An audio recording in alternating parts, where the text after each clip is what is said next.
My city love me for my ambition. I don't do this for the bitches, I don't care who's the richest. Yes, sir. If you ain't chasing your dreams, well, nigga, then you won't get it. Yes, Think sir. this shit gon' change my life and fix everything that's in it. And I'm taking the whole game with me. And I promise this shit's gon' Oh, hold up. What's going on, bro? Why you killing the vibe? like, they want this shit overnight. Like a nigga got put up a fight. Like a nigga just reaching for heights. We them niggas ain't stuck in their head. Yeah, we stuck in that shit like some lice. When we was hungry, had nothing to eat. We was frying the egg, eat that shit with the rice. When I started out, couldn't get a list. Now everything I do, they gon' bite. Where's really been that he been missing? Yeah, that nigga been working all night. And that nigga ain't sleeping some days, so baby, a nigga ain't feeling alright.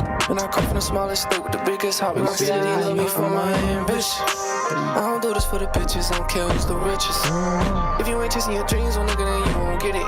Think this shit gon' change my life and fix everything that's in it. And I'm taking the whole game with me. And I promise this shit's gon' minute. Like, they want this shit overnight. Like a nigga got put up a fight. Like a nigga just reaching for heights. We them niggas ain't stuck in their head. Yeah, we stuck in that shit like some lice. When we was hungry, had nothing to eat. We was frying the egg, eat that shit with the rice. Yes, sir. We back. We back. We back again. We back again.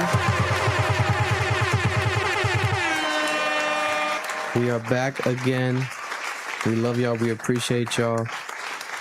You already know what it is. Club Ambition Podcast. Plus I'm cooking up ambition on the kitchen stove. Cooking up Ambition on the kitchen. So we back again. Cap episode 256. Another week here live Monday night, like we always do. Last week I did I had to give you guys a service of attending the Chris Brown and Usher concert. And, the Chris Brown fans are eating me up, sending me death threats in the DMs and everything because of my review. But I was being honest. A lot of you try to justify saying, it was the first. Is this your first Chris Brown concert? That's probably why you felt that way. I guess. So what are you guys trying to say? So Chris Brown was reserved because Usher was there? That justifies it? I didn't say Chris Brown was bad. I just think Usher stole the show. And it's okay. It's just an opinion. And it felt like damn near a fact because everybody that was talking to outside the arena was agreeing. But we're back again. Club Mission Podcast from Rhode Island to the world. Here giving you a bit of everything. Reactions, news, reporting, some interviews. We have some special guests stopping on by later on today during the podcast live stream around 9:40-ish. We got Levi stopping on by. Levi was the gentleman that went viral on Federal Hill for having a mental health break and going through some situations. He's going to explain what actually happened real quick. And at 10 o'clock, we'll close the podcast with my guy, Chris Revel. Chris is like an OG podcaster in Rhode Island from back in the day. And I always want to have him on, show him some love. So we'll close out the show with him. And I'm going to also play a clip at the end, already loaded up, queued up, of Big Tony's Pizza, home of the gangster rap. That's right. It's always brought to you by Big Tony's Pizza, RI.com. Shout out to Romeo, Big Tony's Pizza, home of the gangster raps. We're announcing a new special. That's right, with us. $10.99, and you get 6 jumbo wings, the big fat jumbo wings, not the little wing dings. And you get a large order of fries, and you get soda. I'm not sure what size of soda. It might be a liter. Double check that. It might be either a liter or a 16 ounce, but you get a soda for $10.99 flat. $10.99 exclusive. It's typically damn near double that price, and you're getting a deal on behalf of us, Club Ambition, working with Big Tony's Pizza, home of the gangster raps. That's right, from Rhode Island to the world. Check them out in Providence, Rhode Island. Co-host is out today. You can show the camera real quick, Earl. He's out today. Noel, he got booked by the game. Every week someone's getting booked somewhere. He's getting booked by the game. He's out in LA doing some work for the game. You know what I'm saying? The game needs some help, some PR management. So Noel's going to try to help him with some PR, damage control. I'm Victor, the host every single week. We got the co-hosts and producers in the corner. The Chubb corner's in full effect this week. We got Erlen and Marloon right there, locked and loaded, ready to go. What's going on, everybody? You already know. And we also got some interns in the building. Shout out to JL and Juan. They're in the building from Mount Pleasant representing. Do they still, let's see, they give us like a head nod. Do they still, when we were kids, we just got to be honest. It was called Mount Pregnant. Is that still a thing being called? No? Okay. Good news then. Give them a round of applause. That's good news. No more Mount Pregnant. They got the condoms now. Yeah. They got protection. But shout out to all the students who watch us from Rhode Island. We appreciate you all tuning in every single week, listening to us every single week. The mothers, the truck drivers, the workers, everybody, the mailmen, the people walking in the park right now, if you're listening, all types of people from all types of hours, all types of, things in life. We appreciate you. Never taken for granted. Thank you guys for supporting over here, the Club Ambition podcast network and Club Ambition channel, everything that we've been doing every single week, showing you guys a lot of entertainment, love, and information. Always something. Also, shout out to United Way, Rhode Island. This episode is also brought to you by our sponsor, United Way of Rhode Island. Check them out. Call 211. They'll help you out with anything that you need. Do not feel any embarrassment. If you have any issues with rent, moving out, deposits, taxes, you name it. If you never registered to vote, call 211. Tell them that Club Ambition sent you. You'll be able to get help, direct resources in Rhode Island. And call them. Even if you don't live in Rhode Island, maybe they can connect you. They will connect you to other people. And they speak all types of languages. So be sure to reach out to them. Do not take it for granted. They are there for your disposal. You know what I'm saying? For your service. At your service, at your leisure, always available. Shout out to United Way. Shout out to my guy Elijah. People have been loving it. He's been getting a lot of love. I love seeing that. But yeah, let's get to it. Also, back to school this week. Tomorrow, most schools in Providence, Rhode Island, the public schools are back to school. Shout out to my son Ocean's back to school this week. We want to give the parents out there congratulations. I know it's that time again, so back again with the schedule and the routine like every single year. Yeah, thanks guys for the freaking traffic. Yeah, you know what I'm saying? Today already traffic's on 1,000, construction's on 1,000, but it's a part of the program, a part of life and a part of adulting and just seeing things happen. Back into the swing of things. Vacation's over, summer's over, basically. What is that? I know that. Stop that. I mean, it's been 70. Right now, I think it's like 60. It's humid, but it's like 60. So summer's over, guys. It's like 76 outside, bro. I don't know. Look at the temperature, Mark. What's it right now? It's 71. Yeah, it's still warm That's out 69, there, but round it down. But unfortunately, the sun ain't setting past 8 p.m. no more. It's already around that 7:30. 78 tomorrow, 80 Wednesday, 81 on Thursday. We still got some hot days. Come on, we still. But no more I sun, respect though. the optimism. No more sun. I respect the optimism. Y'all are gonna be the same ones to be complaining. It starts to get cold and shit, bro. Listen, I'm ready. I got my jacket on early, so I'm ready. You know what I'm you're saying? sweating your ass off. The We know varsity's ready to go. But yeah, man, like we say every single week, we appreciate y'all. Let's get to the show, man. Let's get to it. We got some stuff to talk about, some local news later on at the end of the podcast as well. Unfortunate death that happened with a DJ producer that's from here in Providence, Rhode Island. Shout out to him, Terrace. Rest in peace, Terrace. We'll get to that at the end of the show. But let's start with the title of the actual video. Let's do Drake first. Drake. So Drake has been teasing a brand new album. It's called Fear of Missing Out, FOMO. And he put the album inside of an actual CD, physical CD, on top of a table. And it's the same table that he put the other albums in when he did the Iceman episode recently that we reacted to here. He put the same type of style before it was. Yeah, it was on Instagram. Okay. Before it was a hard drive. Now it's a CD, physical disc. He hasn't done a physical disc for Iceman, Habibti, or, you know, Maid of Honor, any of the three albums so far. So now promoting this one with the physical disc is pretty interesting because what is the approach? Is this a mixtape? That's why you have like a tape, right? Is this not an album? It could be a movie, documentary, but why put it in that square disc, right? And I'll pull up the image soon, that way people can see who haven't seen it. Oh, like a computer disc? Like a floppy disc? CD.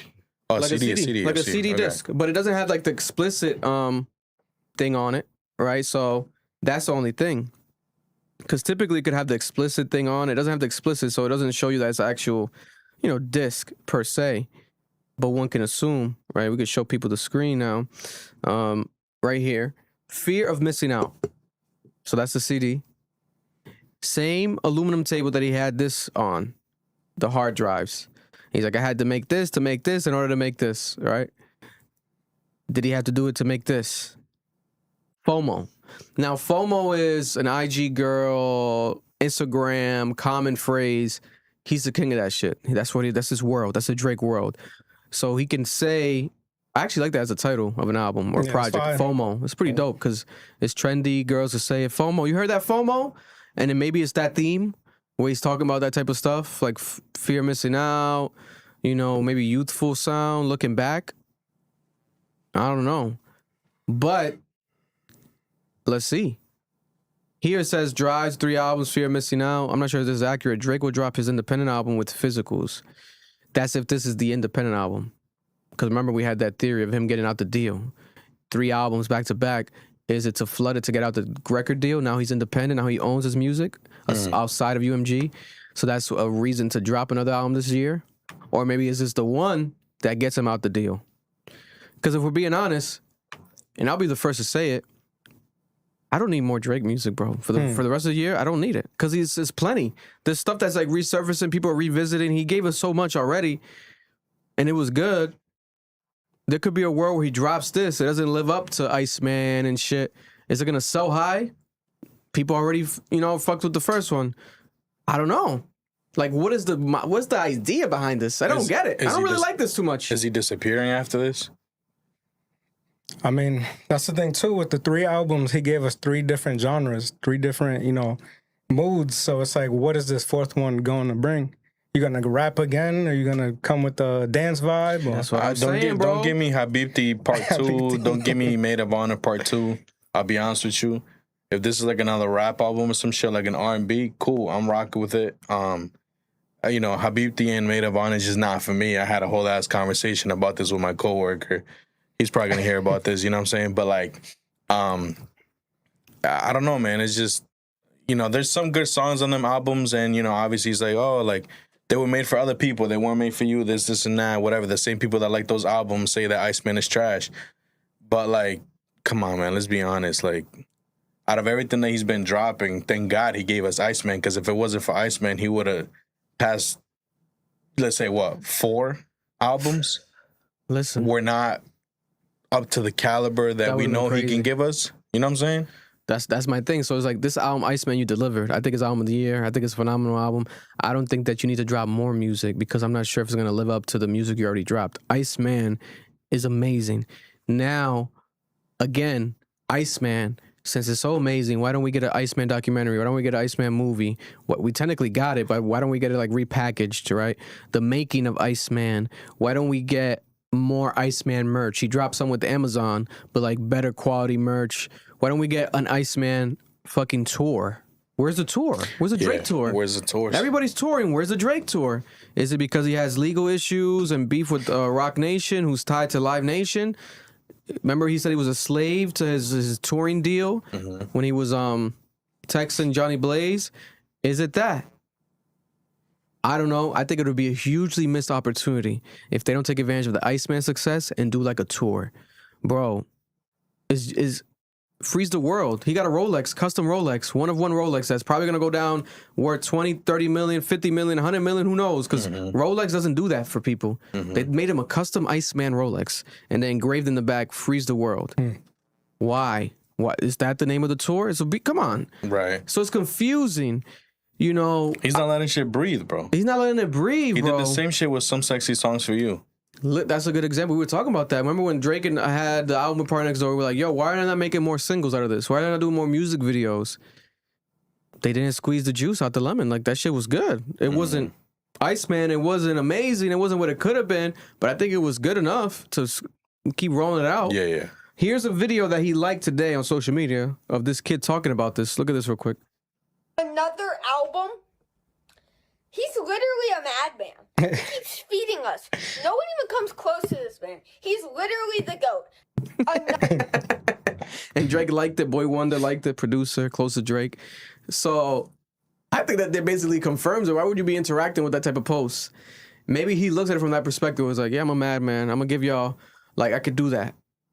But I don't think he needs to do that. I don't think he needs to do that. Not after dropping Iceman. No, you don't need to do that. But then also, and I don't think he's going to end the year with that. I think he's coming soon with this. Because why tease it now? It's not December that's coming. Unless he does maybe, his birthday, like around November? October, which will be in 2 months. So it's pretty soon, because already September, next week, damn near. Yeah, next week is September. Hey, you could drop it this Friday, bro. You know we're going to listen to it. My God. You know we're going to, so. Yeah.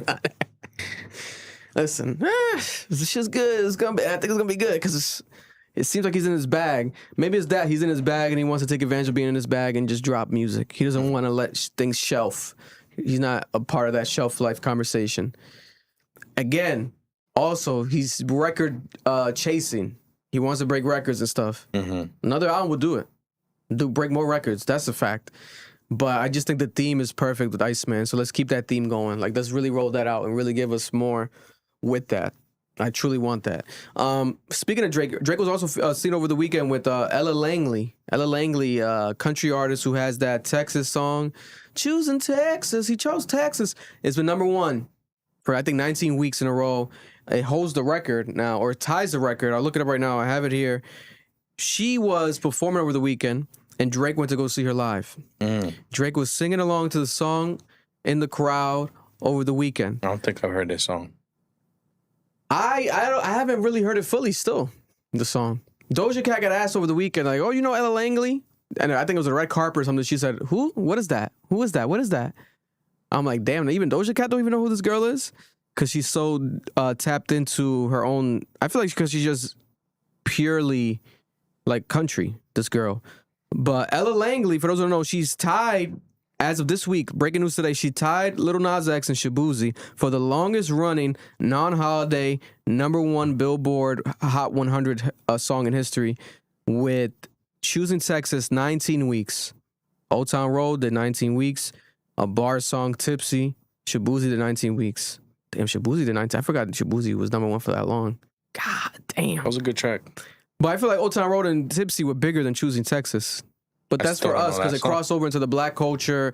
Like, Choosing Texas is a white girl. We haven't heard it. I haven't heard it fully. I haven't heard it out. You know, I've seen it in clips. Obviously, Drake singing to it. But in her album, hearing is good things. If there's any Ella Langley fans, comment down below. Do you guys want us to react to her album? We'll check it out. Wear some cowboy hats and wear it and listen because we react to some country. You know, I'll do it. You know, it's not my cup of tea. But if it's making moves, people got to acknowledge it, got to talk about it. But that's big numbers right there. Big things happening with her record. And to break it down, Drake's Janice Shut the Fuck Up debuted #1 on the Hot 100 Billboard. Temporarily took away Ella Langley, who had Choosing Texas there. This was a couple months ago. But Ella blocked Drake from occupying the entire top 100 because of the album and everything that was going on at the time. Then she reposted a video of herself with Drake's Shut the Fuck Up song. She was a fan of it like a week after that. All right. Then Drake, this was in June, Drake played Choosing Texas while DJing in a club in Houston in the middle of June. Then in August, the 15th, like 2 weeks ago, Ella posted a TikTok of herself lip singing Hell Yeah Fucking Right, the Drake song. So people are like, oh, she's fucking with Drake. Then Drake commented goated pen on Ella's IG dump. And Ella responded to Drake with a like emoji like that, like shocked emoji. And then over the weekend, up to date, they took photo together, got posted online, they met each other, and he went to her show in Arkansas. And he was singing along to her in the crowd. If he remixes it, he's had country songs and country vibes. He could remix it and guarantees him another #1. Another number. You know what I'm saying? I think that could be a strategy. I'm curious about this shit now. Hold on. Cause what's more likely to happen, right? What's it called? Choosing Texas. Don't play it too loud, cause they'll No. definitely I'm copyright. muting myself. I'm muting myself. They might block, cause them country labels don't play games, bro. But what's more than likely to happen? The Ella Langley Drake remix, or today Young Miami announced that she has the 2 biggest spenders on the scamming ass niggas ass spend that remix. So I think the 2 biggest spenders, Drake and Future, no? I think.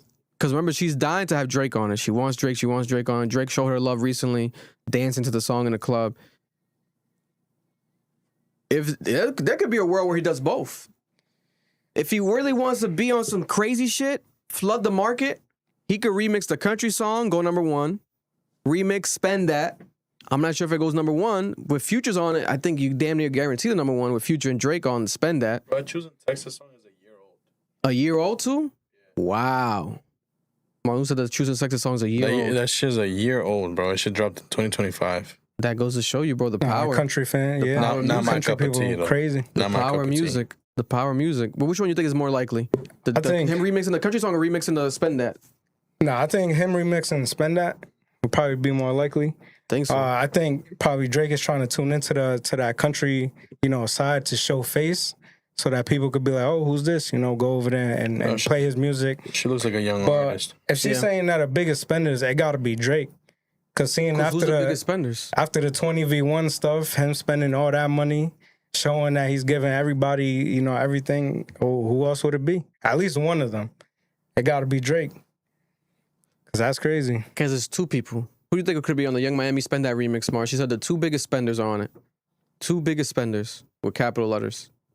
Remember, she's dying to get Drake on it. I mean, it would be cool if Drake was on it, but two biggest spenders.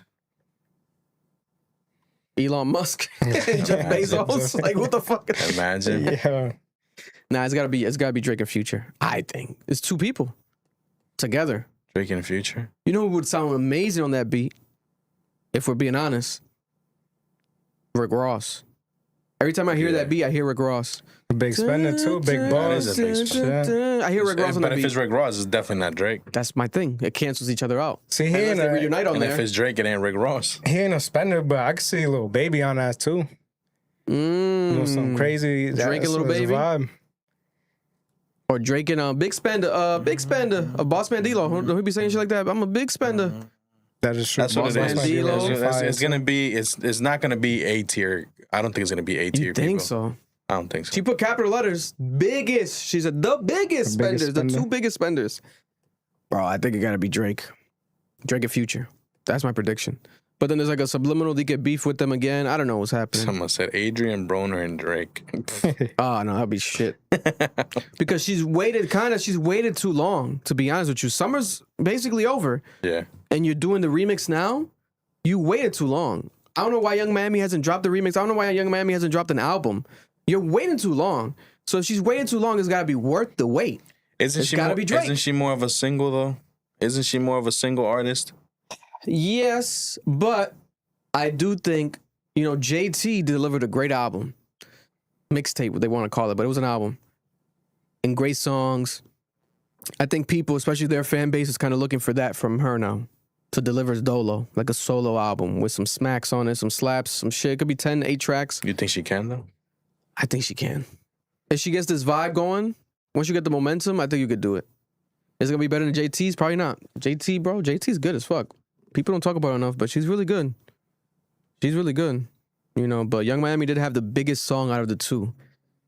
It's one of the biggest songs they've ever released. Bigger than a lot of the City Girl songs, if we're being honest. That Spend That shit is crazy.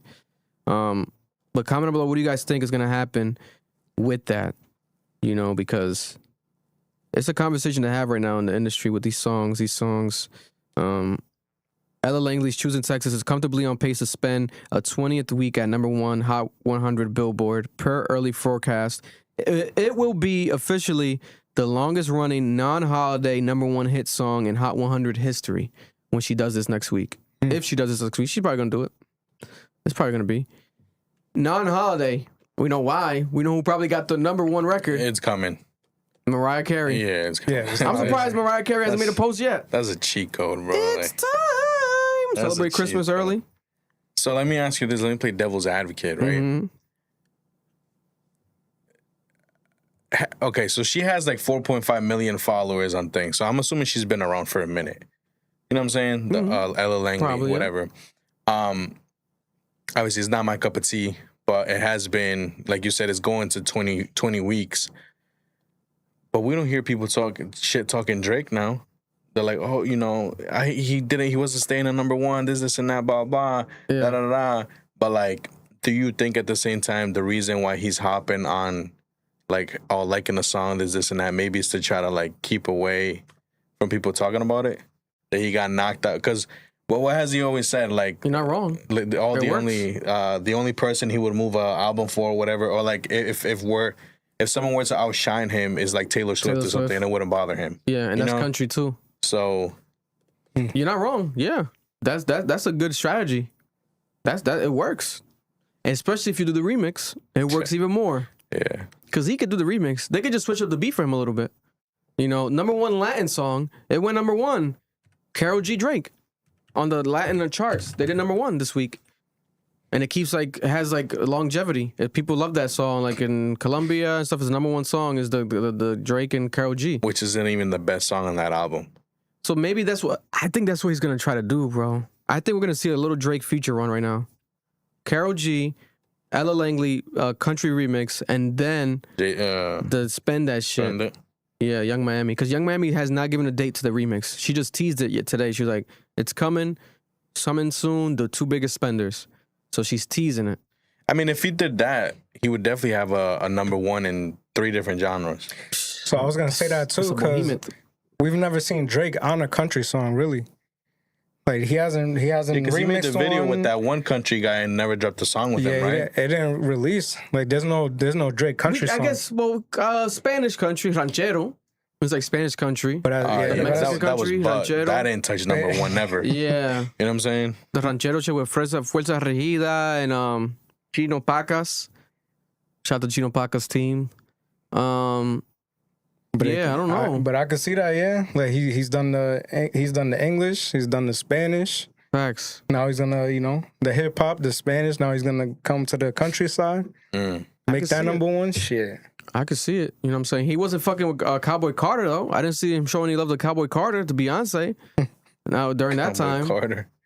he was on Renaissance and shit, but I don't think he didn't do nothing with Cowboy Carter. But with the Ella Langley, he's showing love to Ella Langley. I mean, he did fuck with, what's his name? Morgan Wallen, but they didn't do nothing, no music together. Yeah. Little Durk did with Morgan Wallen. That was always teased on Morgan Wallen collab, but he never fully dived deep into that. He's just been in like cameos and with Morgan Wallen, like in his music videos and stuff. But, And if anyone could do it, it's Drake. yeah, I don't want to see a J. Cole country song. Hell no. I don't want to see, you know what I'm saying, Kendrick. If Kendrick were to do it, maybe he'll make it. I think he could make sense. I think Kendrick could make it work. But I don't think it would be a smash or some shit. But it'll probably sound fire. Like, oh shit, it's a cool way to make it sound. But Drake has the potential to make it a smash again. You know what I'm saying? Choosing Texas. He can interpolate his old song. All my exes live in Texas like I'm George Strait. Interpolate old bars. And he said something on Iceman about Arkansas. He rapped about a girl in Arkansas or something. So he can interpolate his old shit and still make it work. So that's what I think is going to happen with that. Comment about what you guys think is going to happen with the Ella Langley and Drake, the number one battle on the charts right now. Him also being there, giving it the cosign, makes that song the most viral it's ever been in the culture, black culture, our world. Because before that, we've heard of it, but it wasn't on social media and our feeds, our algorithms. Now Drake brings it over to this algorithm. People are talking about it. So it gives it more of a staying power again. It's all strategic. I think he would have been doing it unless he has something involved with over there. Remix coming. Speaking of Drake, we can stay a little bit on Drake and Jace. Right, over the weekend, The Game and Kendrick Lamar. The Game and Kendrick Lamar have the most weird beef in hip-hop history probably because it's a beef that's not a beef, but it's a beef. It's like, it's invisible, transparent, but in some days it's like solid. It's so strange. Over the weekend, he did a collaboration with Drake, and he also dropped an album, Documentary 3. We reacted to the collaboration with Drake. Mm-hmm. We got robbed of a feature. No breaks, no breaks, no breaks, no breaks. That's it. I'm fucking with it, though. It's getting catchier the more you play it. Haven't heard it since. Really? That ass. I feel like it's going to be picking up soon on radio in L.A. I can see it just having some staying power for a couple weeks. Now, number one, it's not from the predictions so far. We'll see, but I doubt it's going to be even top 10. It could be. That'd be crazy if the Game gets a top 10 in 2026 because of Drake. It could be possible. We'll see. But Documentary 3, we reacted to that. Go check it out. The Drake song, No Breaks, No Breaks, No Breaks. But now there was a conversation around the album and some lyrics. We'll break them down here and we'll play the clip of The Game. The Game also went viral over the weekend because he had a video at a listening party, I believe, for the new album. And he was like venting to the public, talking about Nipsey Hussle, talking about Kendrick, talking about Drake, talking about Top Dog, Dr. Dre, talking about everything in like a 2-minute quick span. We'll play the clip soon. And then we also have him reposting Drake because Drake posted his album. Academics and people online were calling out Drake. You got to post the Game's album. How are you on the album but you're not posting the album? Right? You're telling A$AP Rocky, she didn't even post, your baby mama didn't even post your single. So where's you supporting the Game? You're on his album. Let's make sure it's official cosign. Didn't cosign this, right? Also, what gives it more credence is, I think it's smart that eventually he did do it. Drake posted it. Then the Game posted it, talking about this got people mad, right? Drake posting it got people mad. He was like laughing at that in the comments, the academics comments. But then also there's drama with Kendrick's side of Jace. So you guys remember AZ Chike, that Joey Badass famously called Ass Cheeks when they had the beef. He called him Ass Cheeks, so he got rebranded to Ass Cheeks. But AZ Chike, fire artist out of LA. I think he's really good. He recently got a record deal too after being on GNX. He's one of the famous GNX features from LA that Kendrick Lamar helped shine and put on. AZ Chike has an album coming out soon. He has a single coming out soon for that album this week with Tyler, the Creator. So he's rolling it out, etc. He was supposed to be on this album. He was on the album, I guess. They have like 8 features they've done together, him and the Game, and he was recording in the studio, and he was on the album, but then him or his label, the Wack 100 doesn't make it clear if it was him or his label, took the song off.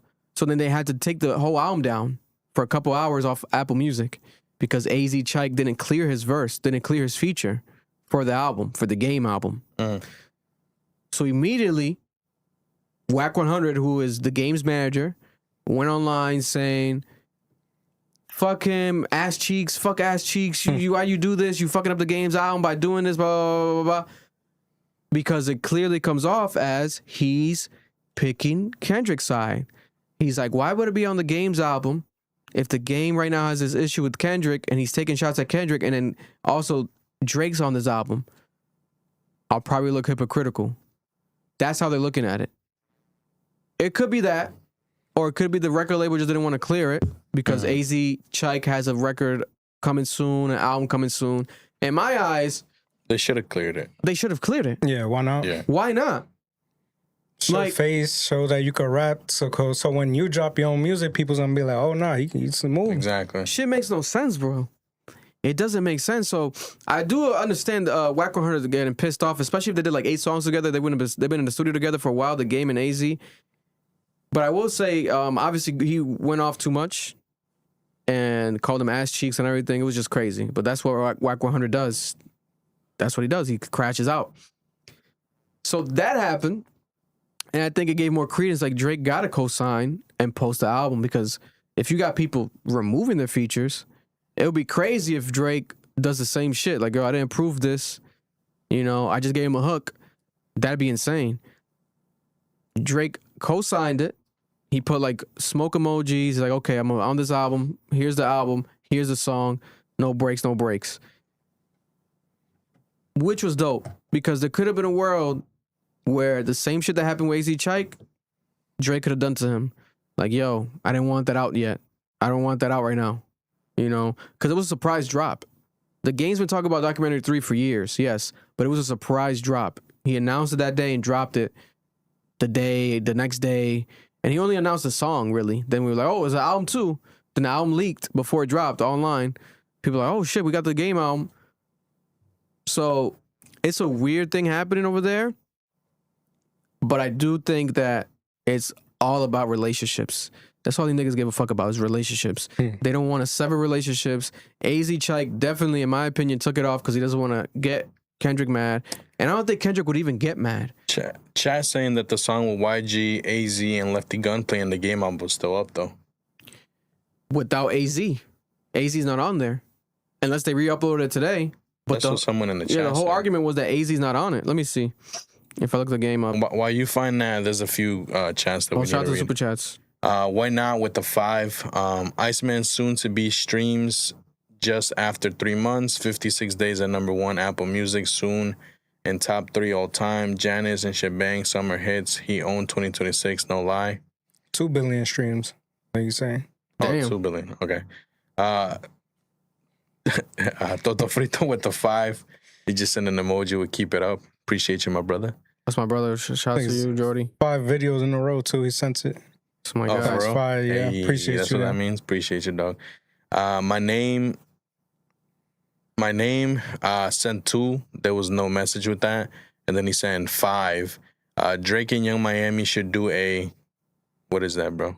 Zydeco dance. Zydeco dance? What's Zydeco?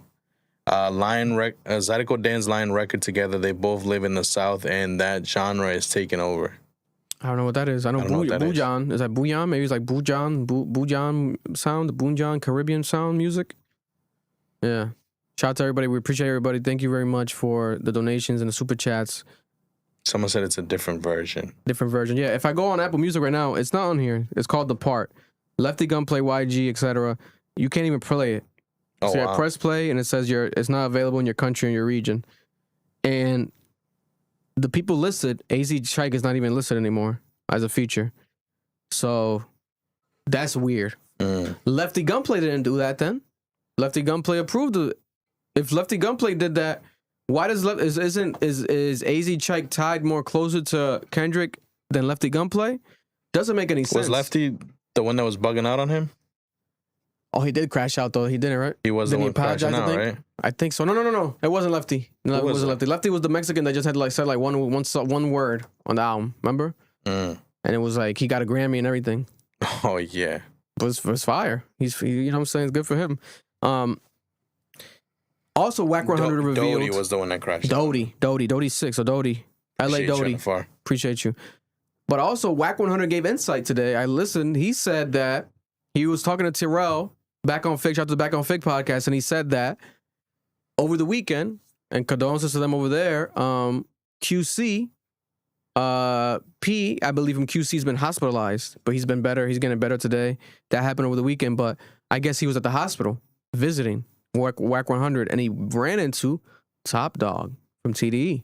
They were both there in the hallway, you know, meeting. They were just there, showing support to QC and everything they're going through over there.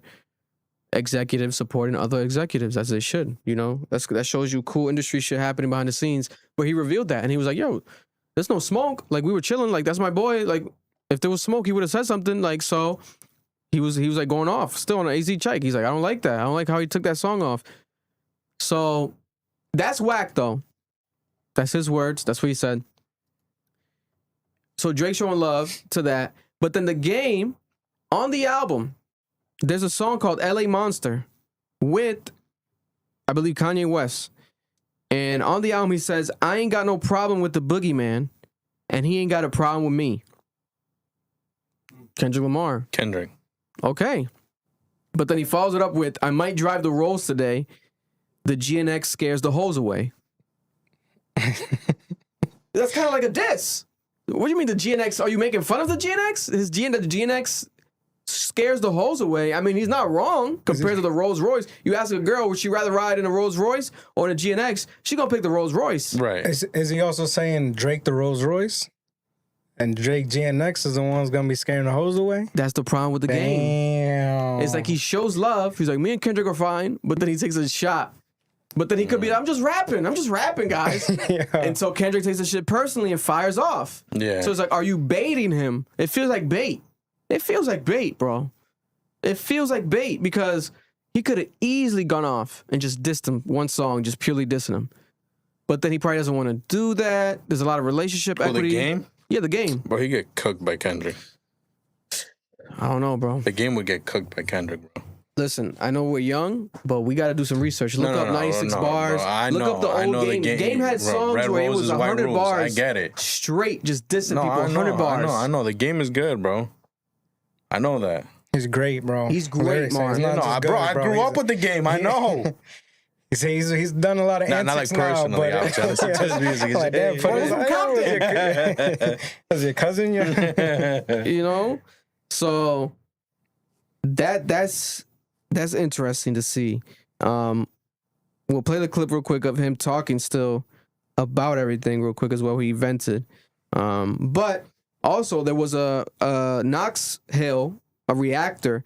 He posted a breakdown to the song LA Monster, and he said that it was the Game baiting Kendrick. Then the Game commented down below with that famous emoji where it's the black guy from London that does it going like this.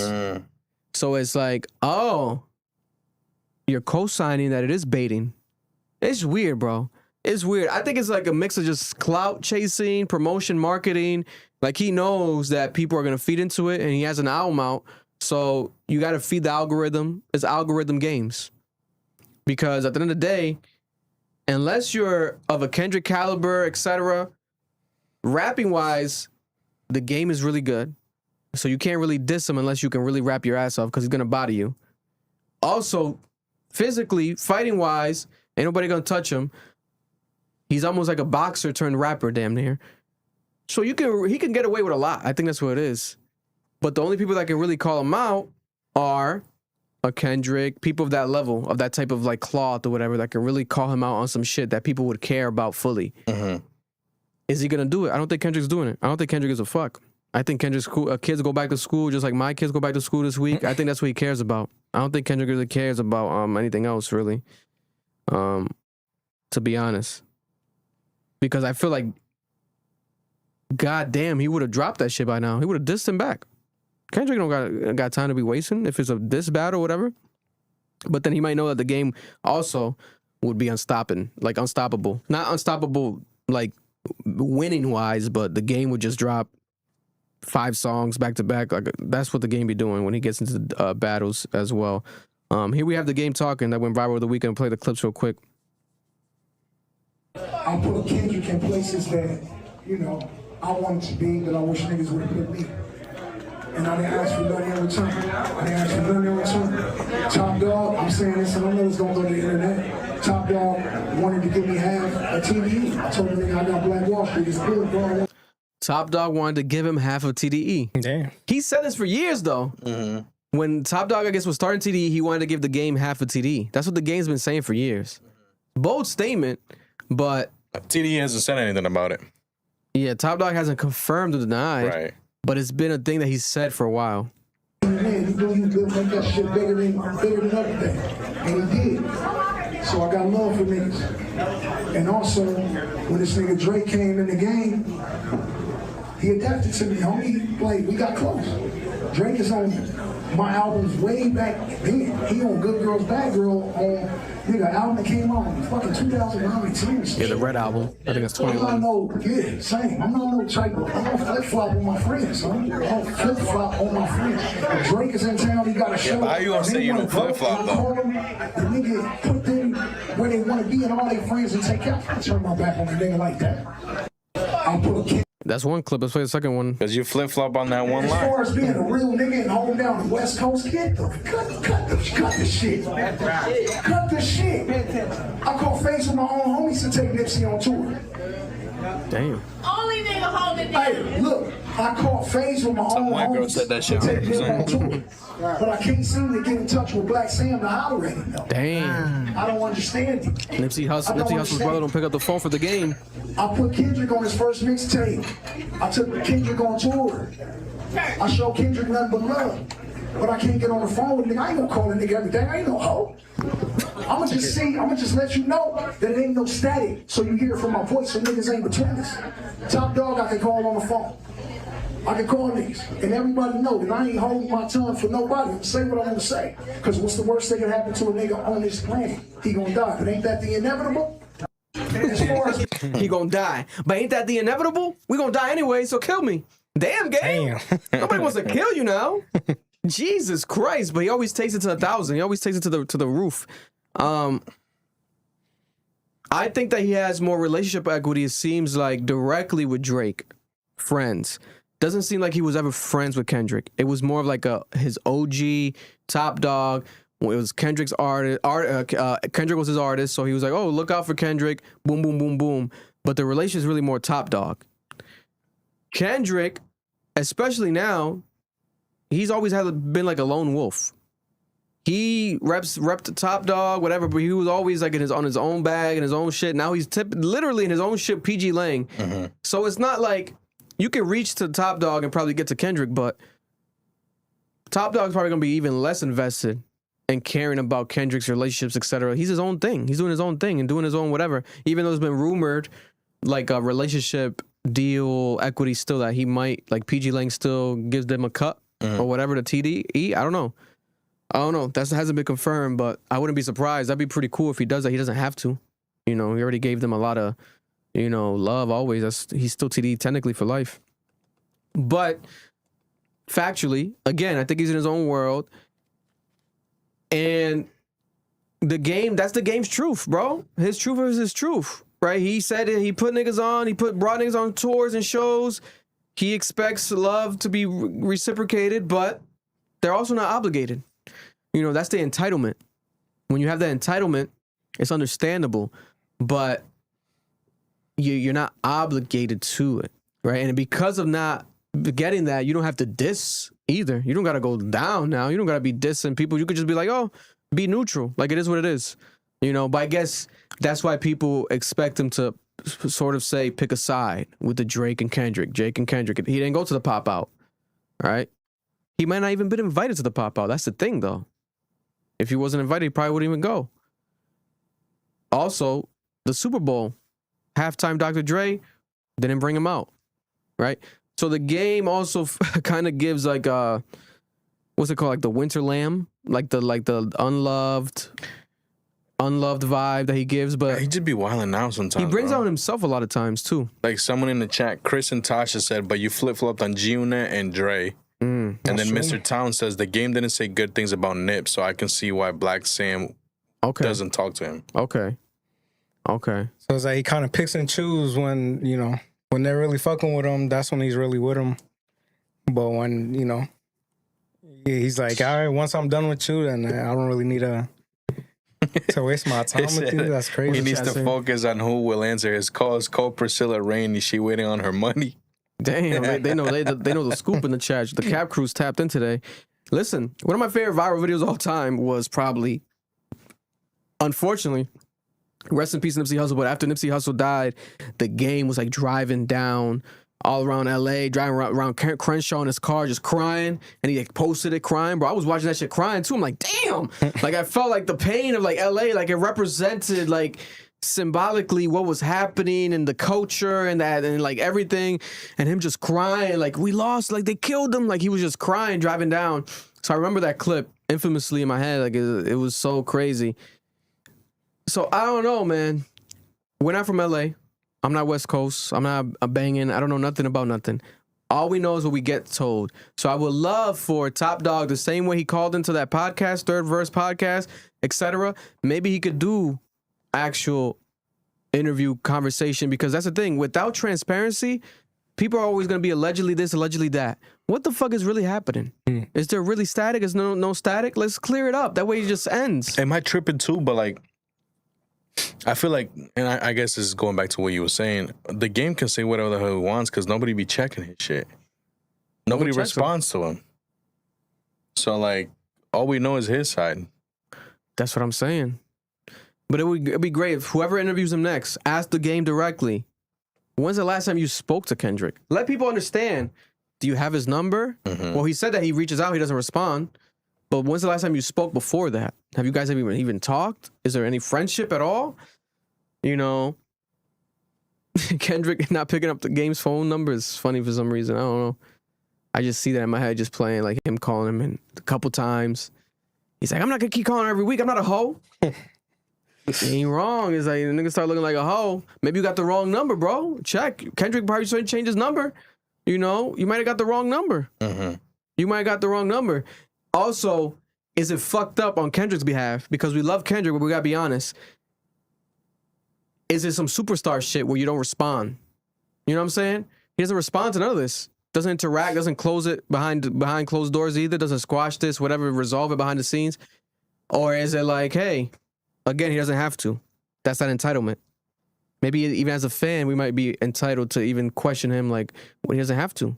He could do what the fuck he wants. If I was him, though, I would have been squashing this because the game is going to do 20 more interviews talking about this. Another album talking about this. Just nip it at the bud. You know, like end this shit behind the scenes. Be like, yo, we cool, bro. Like, it's just, you know, it was during the beef. It's 3 years later from the beef. We still got to pick sides 3 years later? Yeah. You know, is Kendrick really expecting that from AZ Chike, from the game? I don't know, bro. I don't know. But I mean, he never squashed the beef with Drake. So it's like, you know, you're still bringing him on to this day. Kendrick? Yeah. You're So, still, yeah. you're still, you know, big up in the guy that I beefed with. So how can I respond to you, you know? I don't know though, because if that's the case, wouldn't you expect them to not fuck with SZA? Mm. But was that after the beef though? Or before? Bro, I don't think he's fucked with Drake for X amount of years, bro. Yeah, but him and SZA and Drake was When before did they really Slime You started Out battling, drop? you know? It was a while ago. But yeah, I mean, that's more like, especially if we want to do the stadium tour, you got to do that. That's a business play. SZA's the one, because I'm sorry, Schoolboy Q, you're not going to do a Schoolboy Q. Schoolboy Q ain't going to start no fucking stadium tour with him. Are you kidding me? Niggas ain't going to go do a stadium Slime to You see Out was Absol. 3 years ago. It's SZA, bro. So it's like you need that, right? And it's also, again, TDE. Maybe it's like a way to kind of pay back. Like, okay, because they're both eating. Let's eat together. Let's do a stadium tour together. We split some of the profits and stuff. Obviously, TDE, PG Lang, we come in together. It's like a looking back to the OG, giving back some, you know, paying back some bread, you know, symbolically and actual money-wise as well. It could be that way.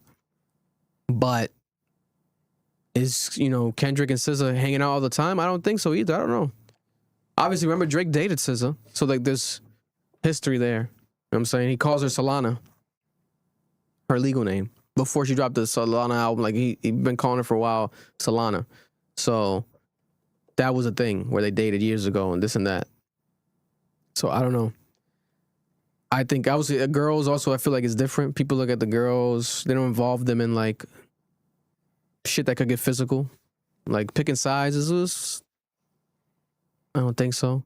But yeah, comment below. What do you guys think? I think that this is something that it's a nothing burger, but at the same time, it could obviously, unfortunately, get into something, but we don't want it to get into something at all, right? I don't want it to get physical, none of that shit. People going to jail, cases being brought up, some random shit. But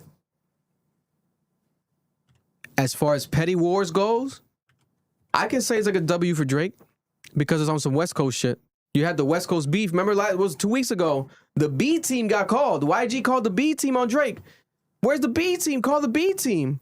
So you calling the B team. B team never got called because one of the B members, The Game, got Drake on his album 2 weeks after the YG called the B team on him. So it's like a lot of hypocrisy and just these semantics. You know, I don't know. And then also, shout out to YG. He's been rumored to obviously be behind the Drake You're the Ruler death and killing, etc. Right? Drake You're the Ruler is on the Game album. 2 weeks after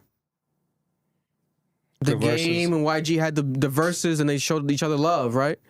So I don't know how much of this is really true. I think a lot of this shit is just online semantics, algorithm chasing in their own ways. They make a post heated, etc.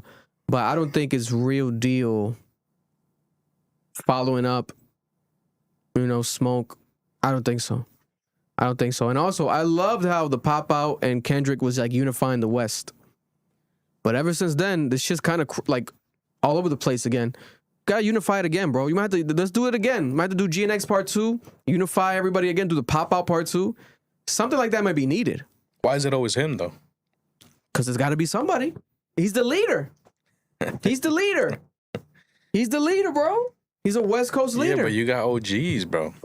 Listen, I love Snoop, E40, Dr. Dre, but Kendrick's the leader of the West Coast, bro. It is what it is. Shit like this proves it more. I love the Game. I love YG. Nobody moves the needle in the West Coast like Kendrick Lamar does. Mm-hmm. That's just a fact. Mm-hmm. That's just a fact. Mm-hmm. We're still talking about artists that were featured on his album years ago. Yeah. Because they were featured on his album. It's Kendrick Lamar, the power of Kendrick Lamar. So we got to give, credit where it's due. Also, speaking of Dr. Dre, shout out to Dr. Dre. Dr. Dre went viral over the weekend because Dr. Dre, arguably the best producer of all time, has openly now shared his opinion about AI. Right? Dr. Dre said he's using AI in music. He officially revealed. He says as a tool to see what it would do with that, what I just did. And then Jimmy Iovine, also in the interview, added, so is Timbaland. Another brilliant producer, by the way. So there's a lot of closet AI producers out there. So Jimmy Iovine says there's a lot of closet AI producers out there. The CEO of the Grammys came out recently and said that a majority of the actual music studios right now are using AI, but they're not talking about it. The whole internet is mad at AI, fuck AI, whatever, right? But these are people in the industry who are pillars, who are actually using AI, from Timbaland to Dr. Dre now. Dr. Dre asked what he most recently asked an AI chat box. Dr. Dre said, how do you put on muscle and lose fat at the same time? That's what he asked AI. So he's using AI to work out. You know, I don't know why he asked that, because it looks like you've been doing good, Dr. Dre. You're looking 25 every day. But yeah, he said that he doesn't see AI as a threat in a brand new interview. And he says here with his business partner, Jimmy Iovine, in a brand new interview, I think the only people that see it as a threat are the people who have trouble creating. That's a valid argument. I think AI is here to stay. Yeah, but that's hypocritical too. Because it used to be an art form when you used to go look through samples and you used to make beats out of the things that you just felt at that moment. Yeah. But now it's like, bro, all you got to do is on the AI, let me get a 90s type beat, you know, boom bap, whatever, from this type of artist, and boom, it's going to pop it up for you. So it's like the artist thing is not there no more, you know? It's like, it's just, I don't know, it's kind of hypocritical too. I understand if you get stuck in certain moments and you're like, let me get some inspiration. But at the same time, like, we're seeing these artists now just create full AI songs. Yeah. And that's not, I mean, I don't know. It's just like the art form of it is leaving now. It's just telling the computer to look it up for you and do it for you, and that's it. You're going to tweak a couple things and then call it yours. Like, I don't know. I think at this point they're gonna have to adapt it. Obviously, make it its own like genre, like its own thing, where it's like you have to clearly say that AI was used and shit like that, and it's gonna, you know, be labeled as is and shit. Yeah. If you really want to try to like stay away from it. Listen, at the end of the day, I think Timbaland and Dr. Dre are invested into AI. Yeah. I think they have millions of dollars directly invested into it. So I think that's what's happening. If they didn't, I don't think they would be talking like this, the way that they're talking. I think that's what's happening, realistically. Now let's wait till the music as well. Dr. Dre said he's using it. But if you're the best producer of all time, do you need AI for your music? And if you're using AI, how does it sound? You know, so I'm kind of excited to see how's it gonna sound, because I think it's gonna sound horrible. I mean, shit. Because the Dr. Dre's recent music is not his best music either. So now you're using AI. I think it's gonna be entertaining. I think it's gonna be funny as fuck. You know, he's still Dr. Dre, but also he can afford to do that. He doesn't need to make another hit. He's Dr. Dre. Yeah. So AI fails or not, fuck it. You can test the waters. But I mean, we saw it with Tyga and stuff, fully AI album. Fucking terrible, bro. Yeah, I mean, still though, it's like how far are you gonna Dr. Dre? How far are you gonna go with that? You know? You heard that album? Yeah, that shit was ass. I can't lie, there was one song though that played the other day. I was like, okay, you know what? He might have did a little rubbers to this, but nah, that shit was bad, bro. Also, speaking of artificial intelligence, something along the world. Let's talk about the leak. GTA 6 leak. We spoke about GTA 6 leaking last week. That shit is like a faucet, like literally like the metaphor, a leaky faucet that just keeps dropping more and more and more water. Every single day, more leaks keep coming out. I think they're already teasing. So far, it's been 11 leaks. And we'll break them all down right now. I think he dropped a trailer today, but that shit was like, some of it was fake. You know, I have the confirmed ones. He's teasing the 12th leak, which could be Lucinda, the female character. So far, he's already shown the male character, but he's teasing Lucinda. He said that could be the 12th leak tomorrow or tonight in the middle of the night. So far, we have 11 leaks. The first leak was Jason, the character, playing basketball, free roaming in the basket, and it showed you how you can play basketball at the garage at his house. Right. right? 2 different cash balances, possibly cash versus banked money, showing different things like that. That's one of the first clips that people were like, oh, it's legit. That's the highlight from that first clip. Second clip was driving. Jason driving through the world, crashing vehicles and interacting with NPCs, and showed how much sophisticated NPC reactions are now and the vehicle animations are developed. Leaked footage suggested that NPCs try to look at and react to Jason to avoid crashes. Third leak so far, it looked like it was combat and police wanted system.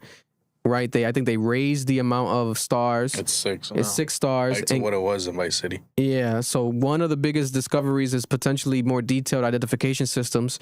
Cops were also seen parked roadside, apparently doing traffic stops. Cops, like real life. Also, the fourth leak was a map leak. Cyber leak, this guy or girl, who knows what it is? Might be an AI bot, for all we know. Cyber leak released images of the Leonida map. And it leaked 5 counties, rail lines, and islands south of Vice City. Huge map. Yeah, that shit was crazy. The fifth leak, flying and huge over open world. So it's Jason shown flying over GTA 6 world, and you get a sense of how large the countryside and the map is as he's flying. And there's like a fishing spot as well, notification. So you could fish, I guess, maybe from up there or go down to fish, but you could fish. Sixth leak was vehicle mechanics storage. So the leak showed details vehicle interactions at storage areas and cargo physically being moved around. Vehicle panels deform and crashes instead of damage being purely cosmetic. And Jason even appears to adjust and look through the rearview mirror while driving, just like real life. The seventh leak was a hypercar. So a supercar leak. He stole a Truffid Thrax, which is a Bugatti-style supercar, mostly uninterrupted highway driving, and gave one of the clearest looks at high-speed handling, traffic density, and he drew distance and the road network outside Vice City. The number 8 leak was one of the craziest leaks so far, the strip club leak. So he leaked the strip club, and you could see them walking through the strip club, and the signs of the strip club, and then the NPC density and the behavior, and zooming into some of the girls' faces and the interactions. It looked like a real strip club. I felt like I smelled it. Like it looked like it smelled like ass. That's a good thing. Moving too. Yeah, the cheeks was moving. It looked like a real strip club. I'm like, damn, this is real. Yeah. This shit's about to be real. And I kind of felt dirty watching it. So I'm like, damn, this shit's real. It's like a real strip club, right?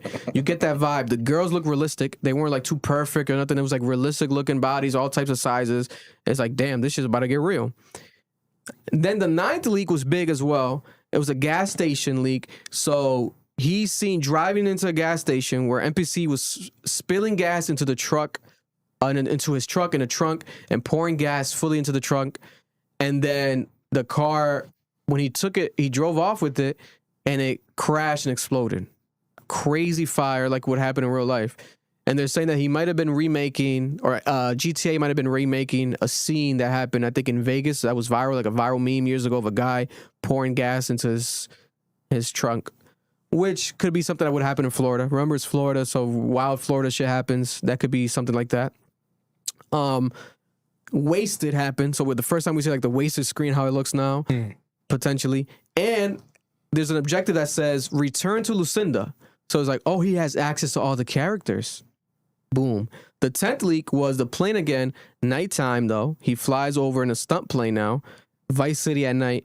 And it's one of the most impressive leaks because it shows you the entire scale of Vice City illuminated at night. Now, I think this is a older version of the game, not fully processed, because you can see glitches of the cars as he's flying over them, putting their lights like brighter. Yeah. Like brighter. I don't think that's going to happen, hopefully, in the last one, in the official version, because why would it happen? And it played radio stations. V-Rock, Emotion, Symphony, Worldwide FM, Dirty South Classics. Tommy Richmond played. George Straitman played. Mike Towers played. Oh, shit, a Mike Towers song played. Oh, shit. Frenchie was on there. I heard Rick Ross, too. There's a couple bangers. Yeah, there was a couple hits in there. Yeah, it was crazy. Biggest leak so far, though, I think, at least my favorite leak so far, and it's the newest leak today, was Nudist Town. It's called the leak. So it's him and like on a nude, not a beach, but like a nude like pool area, nude park, and everybody's naked. and you can see everybody naked, all shapes and sizes, and people just partying naked. And like he was zooming in on them with a camera, and then some of them liked it, some of them didn't like it. They were actually reacting. Some of them was like, "Oh, you trying to get a peek? What? We trying to get closer?" And a girl like ran up to him. I didn't see that. Bro, crazy. I'm gonna look at that up right now. Crazy. And there was a cyber leak fan poll. The leaker has a fan poll of people's favorite leaks, and this won the fan poll. So people are picking the leaks that are coming next. There's rumors the next one's gonna be Lucinda, the female character, but he's teasing footage involving Lucia. My bad, not Lucinda. Lucia, the female character. Listen, I think that this is horrible for Rockstar Games, but they did it to themselves. When you have a game waiting, people are waiting for so long, shit like this is gonna happen. Now, do I salute this guy? No. I think he's a cornball. Especially because he has like a crypto coin thing that he's doing with the cyber leak thing, and I think it went to 3 million already. They said that he's made over like 50 grand already. They try to say too it's not about the money because it was supposedly he like burned like 1 million of it. Supposedly, yeah. But then it's just showing you that you're just gonna keep getting more money. It's not really. Because he wants GTA. Oh, you found it? Because he wants GTA to be physical. I found it, but it was only like a 5-minute video, and then it was a video of the girl we spoke about last week. Yeah. Listen, comment down below if you guys are excited. This is the official GTA leak update. Everything that's happening with the GTA leak. I think it's only going to keep getting crazier and crazier. I can't find it. We'll let you guys know as far as what happens, but it's official. It's not fake. Yeah. Also, before I end the topic, people are pulling up on people. Rockstar Games, like in the countryside, pulled up to a guy. Look at this. It was a guy that was like on Discord. They found his address. And they pulled up on him, and he was like, "You guys trying to scare me, whatever?" And they were like, No, blah, blah, blah. But I'm like, what the hell's happening today? Bro, they pulled up on him. It's right here. It's like a Reddit user. What they're saying is they're not happy with that. They're not happy with that. They're not happy with it? Oh, they're not happy. They're not happy with that. They're not happy with it. They're just not happy with it. Obviously, what they're doing now is they're on the phone to the lawyers. Okay. So I don't know what to tell you because that's 100% the story. So yeah, they're not happy with that. So I don't know if they've heard that for somewhere else or what. But they're not happy. They're talking about me? Yeah. Okay, so what, they're going to get search warrants for my devices and stuff? Don't know. Not sure. But basically, they're on the phone to this the is lawyers scary, now, though. so they're basically, this is sort of like your last chance to say. Is this a scare tactic to try No, to it's get me not. to fess up? It's not. We're not looking for any fess up. We're not looking for. Basically, what we're after is, do you know certain individuals under certain handles, and No. who are the sources? That's what we're after. Ultimately, that's what they're after, and I think they'll keep on pushing that because obviously, at the end of the day, you've put something out online. So this was a user on Reddit who posted. Yeah. We have the guest is already here. He's here early. Yeah. He's here. He's here early. He's a couple minutes early. We'll walk him in about 10 minutes. Levi's in the building. But a Reddit user accidentally posted that he guessed the GTA leak date a month ago. He deleted the post. People found it like, oh my God, this guy guessed the date. How did he guess the date? He must have known. Trying to connect them and He shit. must be the cyber leaker. But supposedly he says it's not him. It's not him. But they're not playing games, bro. GTA hackers are now being threatened to leak. There's more GTA hackers now threatening to leak the prologue of the game with the poll. And it says that they will do it if 10 people show up dressed as leaks in front of Rockstar office holding up game disc. Now, there was people in front of Rockstar's office. Let me see if I can find it. They don't play, bro. Remember the first guy that leaked it? He's still in jail. Let me see. Oh, they leaked But like, I understand, going back to your point where you said Rockstar. Just real Rockstar. quick, just in case, because I got the leak alert. Yeah, Okay.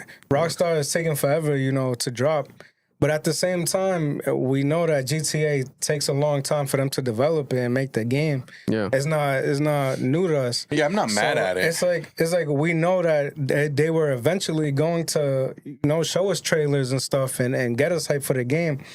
What's the point of hacking it to show us things now? It's like they already gave us a release date. We got the Netflix thing that's gonna happen with the trailer. Why are we leaking stuff that, like, if it's not for your benefit and for you to get clout and get your money, Like, what does that do, you know? Like, that's just like, that's whack, bro. Look at the clip of the guy outside the office, Rockstar office. Enough is enough.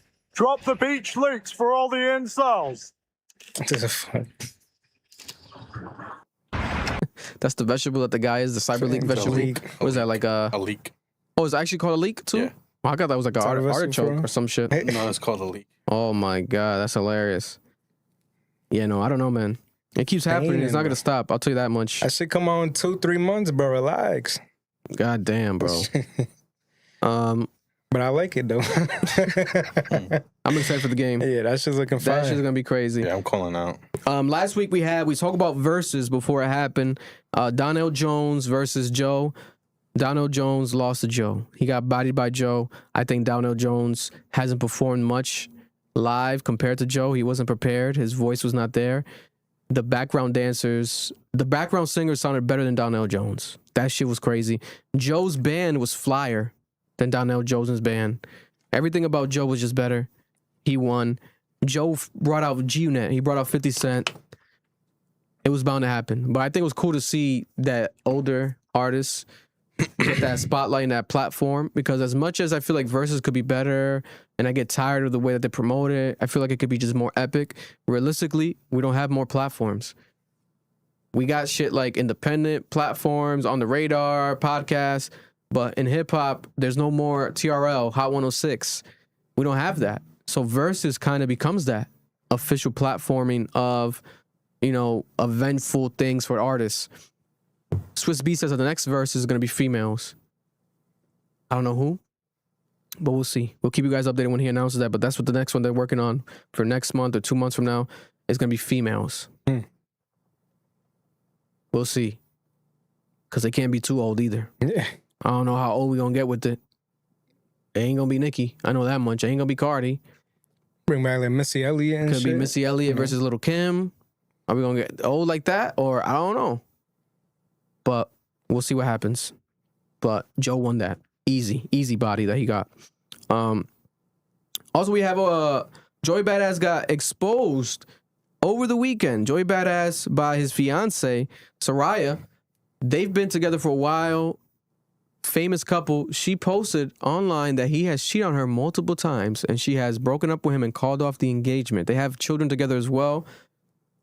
She made a post today. The post read, "There comes a point in a woman's life when choosing herself is no longer an option. It becomes necessary.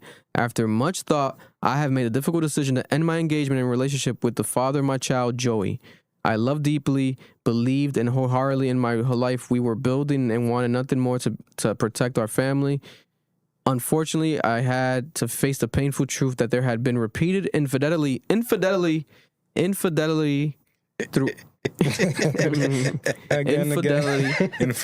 infidelity throughout our relationship, including during some of the most vulnerable and meaningful moments of my life. Wow. I share this not for sympathy, retaliation, or to publicly tear anybody down.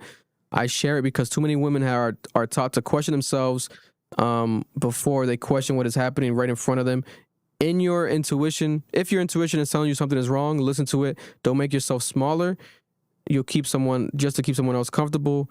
Don't compromise your values because you're afraid of losing the future you imagine, and don't allow someone else's choices to become a referendum of your worth. Love should not require you to abandon yourself. I will always respect the fact that we share a beautiful son, and the priority will be protecting his peace, privacy, and relationship with both of his parents. For that reason, I won't be discussing the intimate details of our relationship publicly beyond what I have shared here. This chapter did not end the way I prayed it would, but endings can also be beginnings."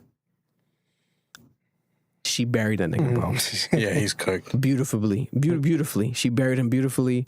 God damn. Put the ether beat behind that shit. And then, after saying that, she wasn't going to talk anymore. She's talking more. So we'll play some quick clips here of her online. I haven't even heard these clips yet. I haven't watched these yet. Of her going online and talking after the fact. All right, so let's see here what she's saying about in private, because a lot of people publicly know, family knows and everything, but this person, you can show the screen proposes to me, wants to build a life with me, has me move my life out here. cheats on me. I find out. Continuously she's telling me that he doesn't want that life. He wants me, da-da-da. Then proceeds to be out with people. And yes, I have my receipts. I have my receipts. But you guys will know who the this is, and I don't want this to be a confusion any longer. There's no podcast he can get on, sweet talking the world. It's over with. In private because he was worried about dissing Kendrick. You was worried about the wrong thing. You was worried about the wrong beef. The wrong beef, brother. What the is the point of that? She's just lashing out. Like, lashing out. We have, honestly, she's. This is your son's grandmother. You know? This is your son's grandmother. Like, what are you talking about? But I'm saying, like, the empathy to have is that she's embarrassed. Like, you have to realize that she's like, I was engaged, I had a child, people were asking me when I'm getting married. Oh, so did she record him? This seems to be recording. She says, already talking to another woman about me and what we're going through. Shaking my head, niggas is unreal. Pillow talking, another Pillow shorty. talking? Hey. Unless I thought it was like a radio show real quick. Is that Apple Music? I'm like, did he do an Apple Music radio show today already? But it's not that. What the is the point of that? She's just lashing out. Like, lashing out. We have, honestly, she's. This is your son's grandmother. You know? This is your son's grandmother. Like, what are you talking about? But I'm saying, like, the empathy to have is that she's embarrassed. Like, you have to realize that she's like, I was engaged, I had a child, people were asking me when I'm getting married, now I'm not going to be with him anymore. And it's just like, you know, it's embarrassing. And she's taking it out on you instead of dealing with the fact that, like, it is so crazy because I hate to say this to people because it's so, like, existential, but it's like everything is finite in the end. Whether you guys separate because of death. No, but it's like people hate to hear that, but it's like if everyone would just be like, God is your source, whatever God you pray to, and everything is finite. So just party while you're here, like whatever party means. Finite, she's saying, right? I would see because. This was Friday, she's saying. This was just Friday. It's a really hard spot to get in, but then a couple days before she made the post that she has this audio. I got you guys in for 7, but I need to text everyone back and see. But it was going to be around like 7-ish. All right, around. And then you'll come after, right? Yeah, or before. Or we might not even go there because I need to text them back and see. Well, yeah, just let me know. You know what? What time are you going? You're I'm gonna be there for I'll be there around 4:30, 5. Oh, I think it's him that cheated. Okay. That's what it is. Okay, I'll let you know if I cancel the movie. I'll be around. I'll hit you up. I'm gonna be out, and I'm either gonna see the movie and not go to the pasta bar. Either way, I'll come to Williamsburg. Damn, this nigga's cheating like a maniac. And then remind you guys, this is not only just the same man that tried to call out Kendrick Lamar and say that he wanted to go toe to toe with Kendrick Lamar. He's the king of New York. This is the king of New York, guys. The king of New York. This is what he said, right? This was what he said before. Remember this?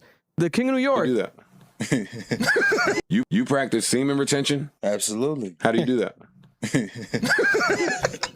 You just retain from busting nuts. We cooking now. You just retain from busting nuts. That's it. We good now. Simple. Why are you doing that? All right, so spirituality. And you on TV? Yeah, I mean, you could say spirituality, but really it's a health thing. You know what I'm saying? Like, boxers. Can't have sex. Mm-hmm. Yeah, boxers, football players. That's where Joe came in. You'll be Aggie for the added testosterone. They tend to abstain from having sex while they, playing or got big fights coming up, and the reason being is he was lying this whole time, guys. Any nigga talking about semen retention is the dirtiest, the dirtiest slinger of all them all out here, just slinging the meat everywhere. This Joy Badass shit is crazy because she's exposing him, she's going off on him, and yeah, I don't know. There's companies out there now, to be honest with you, in the business world where they'll literally fire you. If you have a wife and they find out that you are cheating on your wife, especially to that level, they'll fire you from your job. So this is something that does affect a lot of people's image and lifestyle, etc. They were one of the hashtag couple goals for a lot of people, especially when it comes to black couples, black young couples, successful, attractive, right? They had that fucking vibe online, and they were like couple goals, couple girls. shit be happening behind the scenes, people. It's not always as beautiful as it seems. It seemed like she tolerated it. Remember, there was a viral clip that went viral years ago, them arguing outside in the street. And they were like, people were like, oh, he's like pressing her, like he's getting aggressive with her, she's getting aggressive with him, what's going on? It's like a weird moment. They've been at it. It seems like they've been probably arguing about this type of stuff. And she probably thought, you know, he's Mr. Semen Retention, he's not gonna cheat on me. That semen been everywhere. He ain't been retaining that shit nowhere. Retaining it from her. Yeah, retaining it from her, but giving it to everybody else. Yeah, no, this shit's crazy. The King of New York out here looking wild. I mean, bro, it's like when you get to that level of celebrity status, you know, it's tough, bro. You gotta have that restraint, because there's gonna be so much like shorties that's gonna just be on top of you for everything. Yeah, shitload of pussy getting thrown at you. You know, so it's like, okay, maybe you have the understanding with your significant other and tell them like, yo, I may sometimes be messing with someone else, and you know, just to keep it on the low. But if you're over here preaching like, nah, you're the man, you know, you're somebody who's faithful, this and that, and then you get caught like that, it looks crazy. I understand now why these guys mess with the same girls, you know? Yeah. They keep the same circle because those girls don't talk. Yeah. You know, you try to mess with another shorty who's not really known in the game and stuff like that, and look at that. She sent all the voice messages and stuff to his girl and got exposed. So it's fucked. And like, you know, you can't preach that you're that man, and then next thing you know, for your image is just doing that, because karma comes back at you, you know? Especially if you got a good woman. Yeah, it seems like she was really down for him, wasn't messing with no other guy. And there you go. Now you got bagged. That's crazy. Fumbling, bro. That's wild. Fumbling. DJ Jimmy with the 5. Appreciate you, bro. It's easier for a woman to find a good man to become her husband than it is for a rich man to find a good woman to be his wife. That's what he says. Yeah, so I don't know, man. It's she cheated. You know what I'm saying? Like, what we talking about? He cheated. Yeah, like, one thing is like, oh, we got to break up because there's no more love. Let's amicably break this up. We don't have a future together. Our relationship is not what it was or it can be. There's no connection. You cheated multiple times, and it seems like she stayed through some of the cheating, and you kept cheating. As of Friday, you were still cheating. It's not about rich, famous, nothing. It's a problem he has. Yeah. He has a problem. I knew he had a problem because he tried to call out Kendrick Lamar. I'm like, this nigga's crazy. Yeah. Any nigga trying to call out Kendrick Lamar, talking about King of New York, this and that, you're a maniac. And look he has problems, so he needs to get therapy. He needs to go get help. Especially when you got children now. Yeah. This sucks for the family. So I do pray for the children, but you got caught red-handed. You know, I personally don't like this when people do this, like celebrities, like without knowing them. It's like, it just makes me lose respect for them as a fan and just who they are as a person. When Trippie Redd did it, whenever any celebrities kind of do it, I personally, I don't like it. It's weird, especially when you have a family. If kids are involved, especially like maybe because I'm a father, I look at this shit different. But God bless you, brother. The King of New York. That's the King of New York for you guys. Real quick, we'll walk in our guests. Real quick, if you want, do me a favor, real quick, brother Juan. Grab Levi real quick. We're gonna have Levi sit right here, right now. We're gonna have him sit right now, right there. I'll play some music and I'll adjust his camera. Real quick.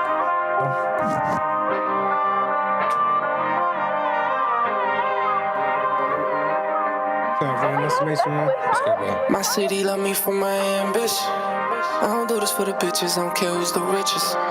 If you ain't chasing your dreams, well, nigga, then you won't get it. Think this shit gon' change my life and fix everything that's in it. And I'm taking the whole game with me. And I promise this shit took a minute. Like, they want this shit overnight. Like a nigga got put up a fight. Like a nigga just reaching for heights. We them niggas that stuck in their head. Yeah, we stuck in that shit like some lice. When we was hungry, had nothing to eat. We was frying the egg, eat that shit with the rice. When I started out, couldn't get a list. Now everything I do, they gon' bite. Where's really been that he been missing? Yeah, that nigga been working all night. And that nigga ain't slept some days, so baby, a nigga ain't feeling alright. And I come from the smallest state with the biggest heart. We gon' be alright. For my ambition, I don't do this for the bitches, I don't care who's the richest. If you ain't chasing your dreams, oh nigga, then you won't get it. Think this shit gon' change my life and fix everything that's in it. And I'm taking the whole game with me. And I promise this shit took a minute. Like, they want this shit overnight. Like a nigga got put up a fight. Like a nigga just reaching for heights. We them niggas that stuck in their head. Yeah, we stuck in that shit like some lice. We was hungry, had nothing to eat. We was frying the egg, eat that shit with the rice. Yes, sir. Yes, sir. We are here. We are here still live. Shout out to the interns that were here real quick. They just left real quick. Shout out to Mount Pleasant High School. Move that a little bit, the main camera. Yeah, just what, the main one? Yeah, just the main one real quick for our guest that came on by cut out real quick. And let us know how his single camera looks. I adjusted it, but he should be looking good, sounding good and everything. Whenever you get the chance, Erlen. Right there, looking good. To zoom it out a little bit. Zoom it out a little bit? Yeah. Okay, got you. Yeah, get my hair in there. Yeah.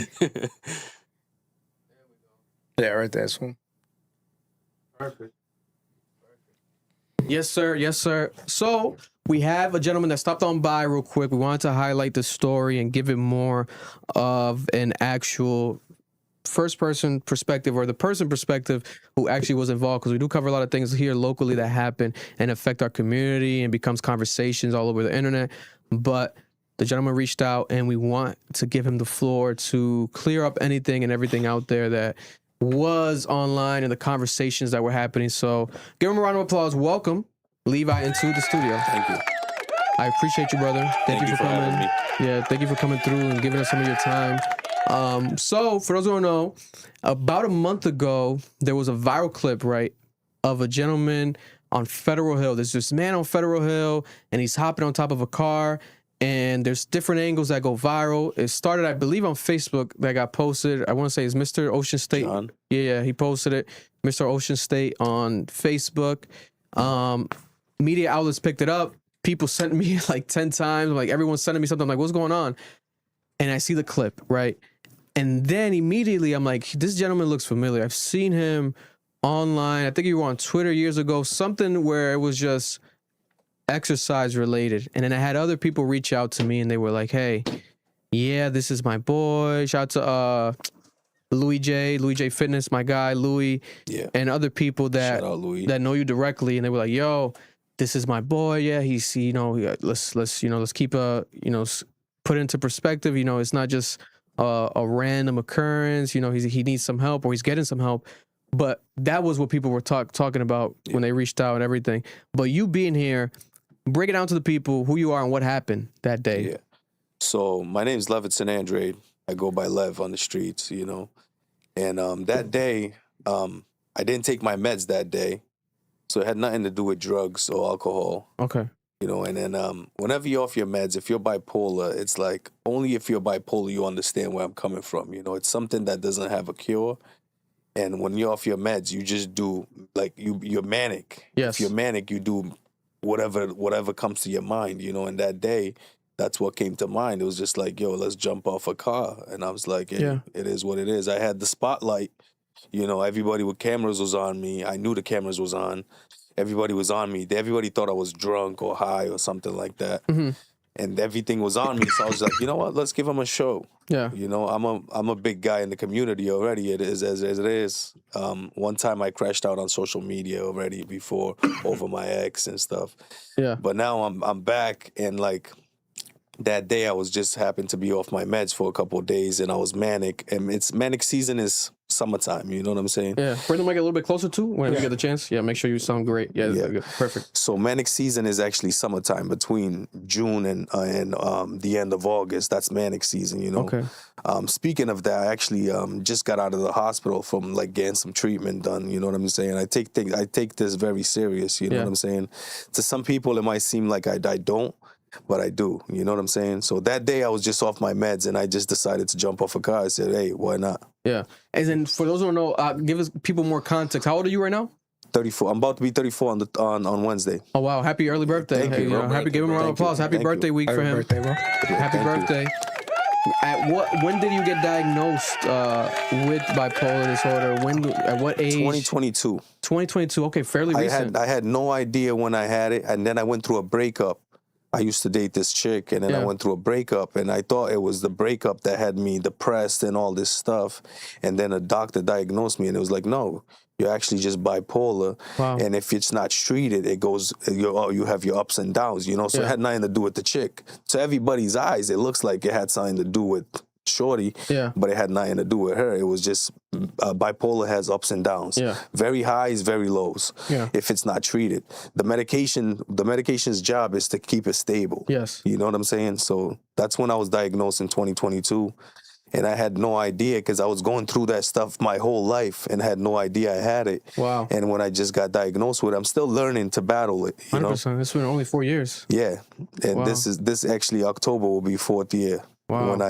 When I actually found out, I was actually I was in prison. I got locked up, and then I had a psych doctor come interview me, and he diagnosed me. And I was like, yo, I'm just happy that this happened to me because I'm glad I got locked up. Because if I never got locked up, I don't know how long it would have taken for me to find out. You know, facts. Yeah. And then when it comes to the idea, right? So this happened. This moment happened. What was? Do you remember that day? Like how? Put us in that. However you can. The day. What day? The viral moment that happened recently when you were on Federal Hill and that moment. If I remember that day. Yeah. Do you remember that day? And what do you remember from that moment? Like I remember. What was your mind like? I remember there was a guy that beeped at me. Yeah. I was driving. There was a guy that beeped at me, and I just crashed into his car. I was like, "Don't beep at me." Yeah. You know what I mean? I was just like in that stage was like, "Don't tell me what to do" and stuff like that. I hit him, and then I just like, "Yo, you know what?" And then the girl that I was with, she was pissing me off at the moment, and then I was like, "You know, I'm just gonna get out the car." I got out the car, and then I seen the spotlight. I'm like, "Oh, everybody's watching me. They know exactly who I am." Especially Oprah. I used to pay the rent over there. You know what I mean? I used to be there every day. You know what I'm saying? And it was right in front of Oprah where it happened. And it's like I still owe a tab over there. I think I still got like a $1,600 tab over there. You know what I'm saying? Damn. So, hey, sorry, Joe. One day I'll pay it. Well, hey, one day I plan on paying it one day. Just not today, man. Eventually I'll get there. And then how are you? Did you face anything legally? Like legally ramifications? Like what happened after? Actually, this is what happened. So I went into I had to do a 2-week mandatory because I'm on probation from the previous cases situation. Like I was telling you. And then the day I was going to court, my luck, my probation ran out. So guess what happened? They tossed the case. Wow. So nothing happened. So it was congratulations. Give a round of applause. Good for you. That's amazing. Yeah, that's beautiful. It worked out pretty good, bro. That's crazy. What are the odds of that? Yeah. That's crazy. So like my probation ran out on like the 27th, and then the case was due in court the 28th. So my lawyer was like, listen, the probation ran out. And then the judge was like, because I didn't have to accept. They were trying to offer me like 4 months, but not really for that. It's just for the probation. Because what I did was really a misdemeanor. Yeah. So. Wow. And then do you feel like the cops were like understanding? I know some people were there. Yes, they were. They were telling them like, hey, this is his mental health. The cops handled me very well. Okay. They treated me, shout out to Providence Police, you know what I'm saying? They treated me very well. They made sure I had my medication that night. Wow. My medication was at a hotel because I had a hotel room at the A-Loft. Mm-hmm. And the cops actually went there, picked up my medication, brought it to the station, gave it to me. I took it until I went into the prison. You know what I'm saying? And I got to the prison don't allow me to come in with the medication because they think it's drugs. You know what I'm saying? Yeah. So I had to wait 3 days until I got my medication. So I went straight to SEG as soon as I got there because I was acting up. You know? Wow. So what do you want to share with people as far as, you know, what is the biggest, I want to just raise awareness for those dealing out there with bipolar. Disorder. And shout out to our co-host I wish he was able to make it here today, but he couldn't make it here today, Noel, because Noel has an exam. He's studying right now hard. You know, he's trying to become an attorney. He will be an attorney, you know, God willing. So he's been working hard at that. So good for him. So I wish he was able to be here today for this discussion because he's opened up about his experience before. He has bipolar? Yeah, bro. There was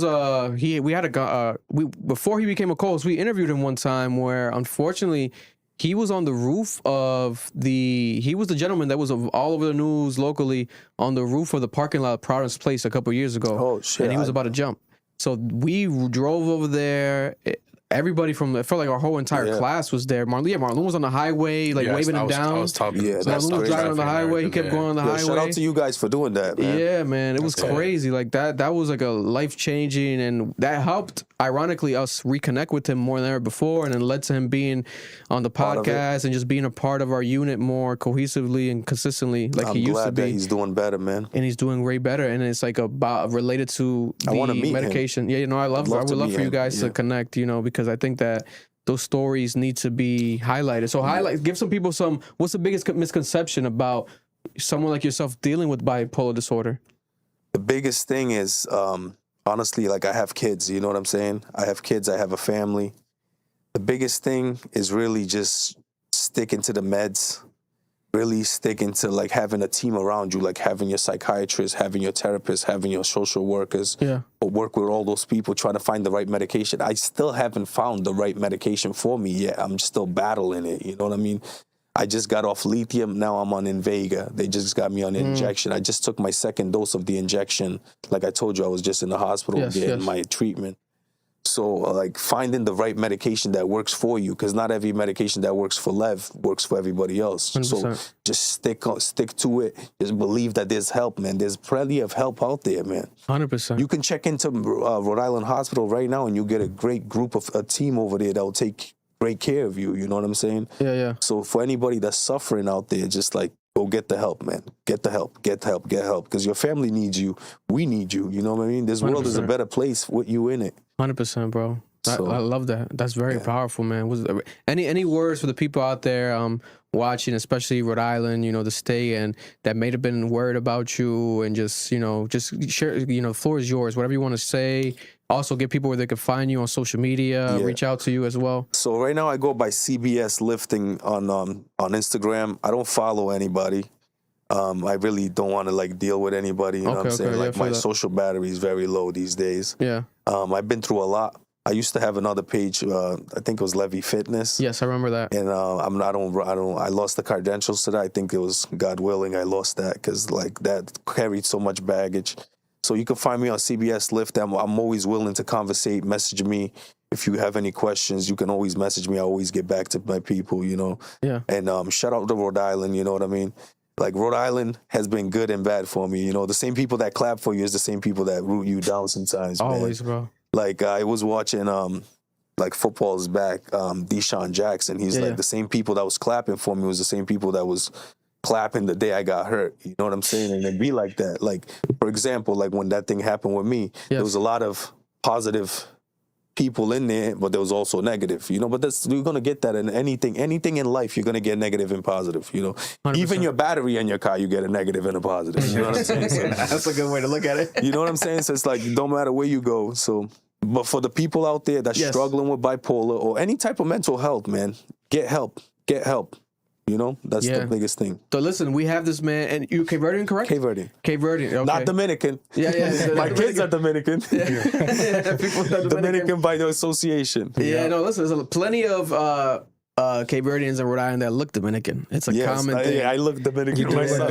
I get it a lot. Yeah, Levi, the name. I know a lot of Dominicans named Levi. Levy.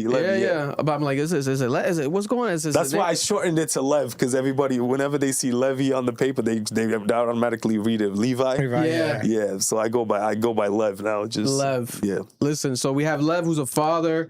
You know, he has a family, and he's open about struggling with his mental health and finding solutions and dealing with it and getting proper help, you know, in the midst of everything. Because, you know, for example, I commend you, man. You even reaching out and wanting to just come on here and just coming here today. Yeah, I was hoping you'd let me come in. You know, even my son was like, hopefully he lets you come in. My son is about to be 13 next week, so he's a big boy. You know, congratulations, so he told me, hopefully they let you get the floor, Dad. Oh no, that's not a problem. Always. I'll show you the text next time. I'll send you the screenshot of the text. Yeah, no, always open doors, especially like if we talk about somebody on here. They're always more than welcome to come on here. Whether it's politicians, whoever, that's not a problem at all. Like I'm always open for that. The hair looks good too. Oh, I appreciate it, man. People been loving it, so I'm like, the shampoo looks good. Let me rock it fully out. Give the braids a little break. Leave it like that. It looks good on you. No, I appreciate it, man. But no, we definitely had to get you in here because this was something that was so viral, like I said, and I wanted to get you to link up with Noel, but we'll make that happen in a future date. Yes, we will, man. Whenever you let me know, especially around this time, I'm free. So perfect, man. Listen, we're gonna give him a round of applause and thank him for coming in today. Thanks for having me. You know, giving some background on everything that happened and giving you guys the actual truth of everything that occurred, and you know, he doesn't have to. He doesn't owe nobody this. Yeah. You know, people feel like they're entitled to like get answers. This is his personal thing that he's going through. He doesn't have to, but he's willing to share it in order to, you know, maybe see if somebody out there connects and relates to it and pushes them through and helps their day and changes their life. And I think you do this with this, bro. You're gonna see afterwards. You're gonna get people reaching out. So I commend you for doing this. Thank you. You know, man. appreciate you, man. Thank you, Lev. Appreciate you, brother. I'll walk you out. Thank you for joining and walking in today during our live show tonight. We're gonna have another guest right now, guys. Walk on in right now. Shout out to my guy Chris. I'm gonna grab him real quick. Thank you, bro. Yes, sir.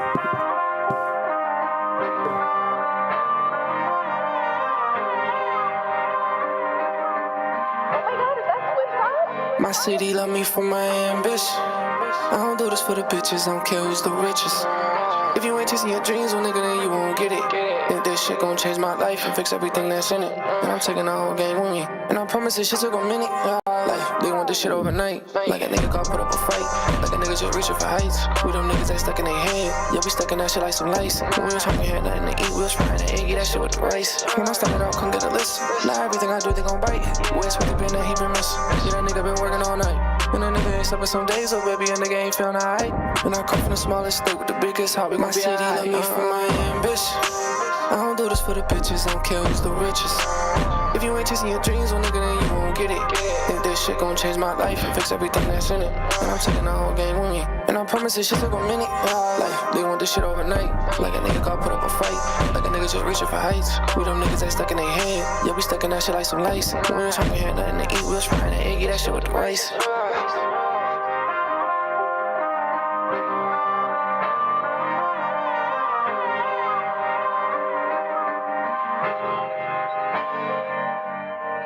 Here, we're still live. We got my guy Chris right here, an OG podcaster in Rhode Island. Let's give him a round of applause for coming on through today, sharing some of his time, visiting the space for the first time. We appreciate you coming on through. Yeah, man.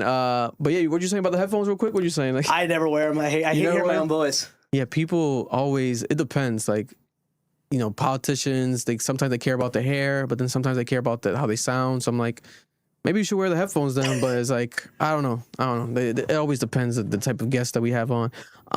But we want to welcome you into the studio. Tell the people, for those out there who don't know, who you are and what you do. Thank you so much for having me. So I'm Chris Revel. I guess I'd call myself now like a media personality. Started doing podcasts back in 2013. Yes. Then eventually was able to I did it as a hobby, working in healthcare. I was able to kind of do it as a hobby and take that and leverage it. Now I get to work at Rhode Media as an account manager. And now I just get to jump in a lot of other people's really cool stuff and jump and collaborate and so produce and events, and there's a lot of that stuff. Fire. So talking about that, right? When it comes to Rhode Island, you know, we're doing podcasting. We're here. We're a part of this community. Everything that we're doing. This gentleman right here is an OG in this field locally. 2013, you said? Yeah, that's when I first started. 2013. Give some people some background on the name of the podcast and also talk about some of the stories, right? You interviewed a lot of celebrities, right? This was before camera, before camera podcast was really popping. Yeah. It was purely audio, correct? Yeah, it was audio only. And so it was 2013. I started as a hobby. And it was like right in the peak of like where Twitter, I don't know if you guys were on Twitter when it was like years before Elon, like Twitter before 2016 was this unique time where you could DM any celebrity and they might respond to you. And so I was able to talk to so many of my heroes, and it was wild. So I started in 2013. It was called Let's Chat with Chris Revel. I did over 250 episodes. Wow. Eventually ended it in 2024. Hopefully, I want to bring it back in the near future. I'm still trying to get things going. And let me know. Have me on. Yeah, oh my God, absolutely. And then, it was wild. Like Chris Gethard was one of the bigger guests I had on, like Rahul Kohli, who was went on to at the time he was on iZombie and then would go on to do a bunch of stuff. A lot of writers from television, like Bob's Burgers. Was it Bob's Burgers, The Simpsons, Cobra Kai? Wow. Had some people from Star Wars. Like, it was wild. It was just what I would do was really, I just joked. It was called adult play date. It was like, if I was obsessed with something, I was like, how can I get someone involved in that to talk to me? And it was crazy who said yes. What would you say is the biggest name or notable name that you got shocked by and you were able to get, and you look back like, damn, that's pretty crazy how I did that back then? Yeah, the first one must have been 2016. Michael Price, who was the co-creator of F is for Family and a producer for The Simpsons for years and years and years. Yes, I heard his name. And it was he said yes I DM'd him on Twitter, and he's like, yeah, sure. And I was like, okay. And then that got me in Vulture and Huffington Post in like 2016. Like, damn, it was blowing my mind. It was the first time I could show my mom, like, this is what a podcast is. Oh my God. like, there's no money in this. Like, I was getting all these downloads, but there's no money back then. So back then, were you dealing with sponsorships much or anything? No, I wish. That's all stuff I learned later once I got into this career. I look back now, like, I was working at Butler Hospital this whole time. So I was like, wow, had a career, and that was like just for fun as a hobby. Wow. So where were you, bring us there to that moment? Like, where would you record? What was your studio?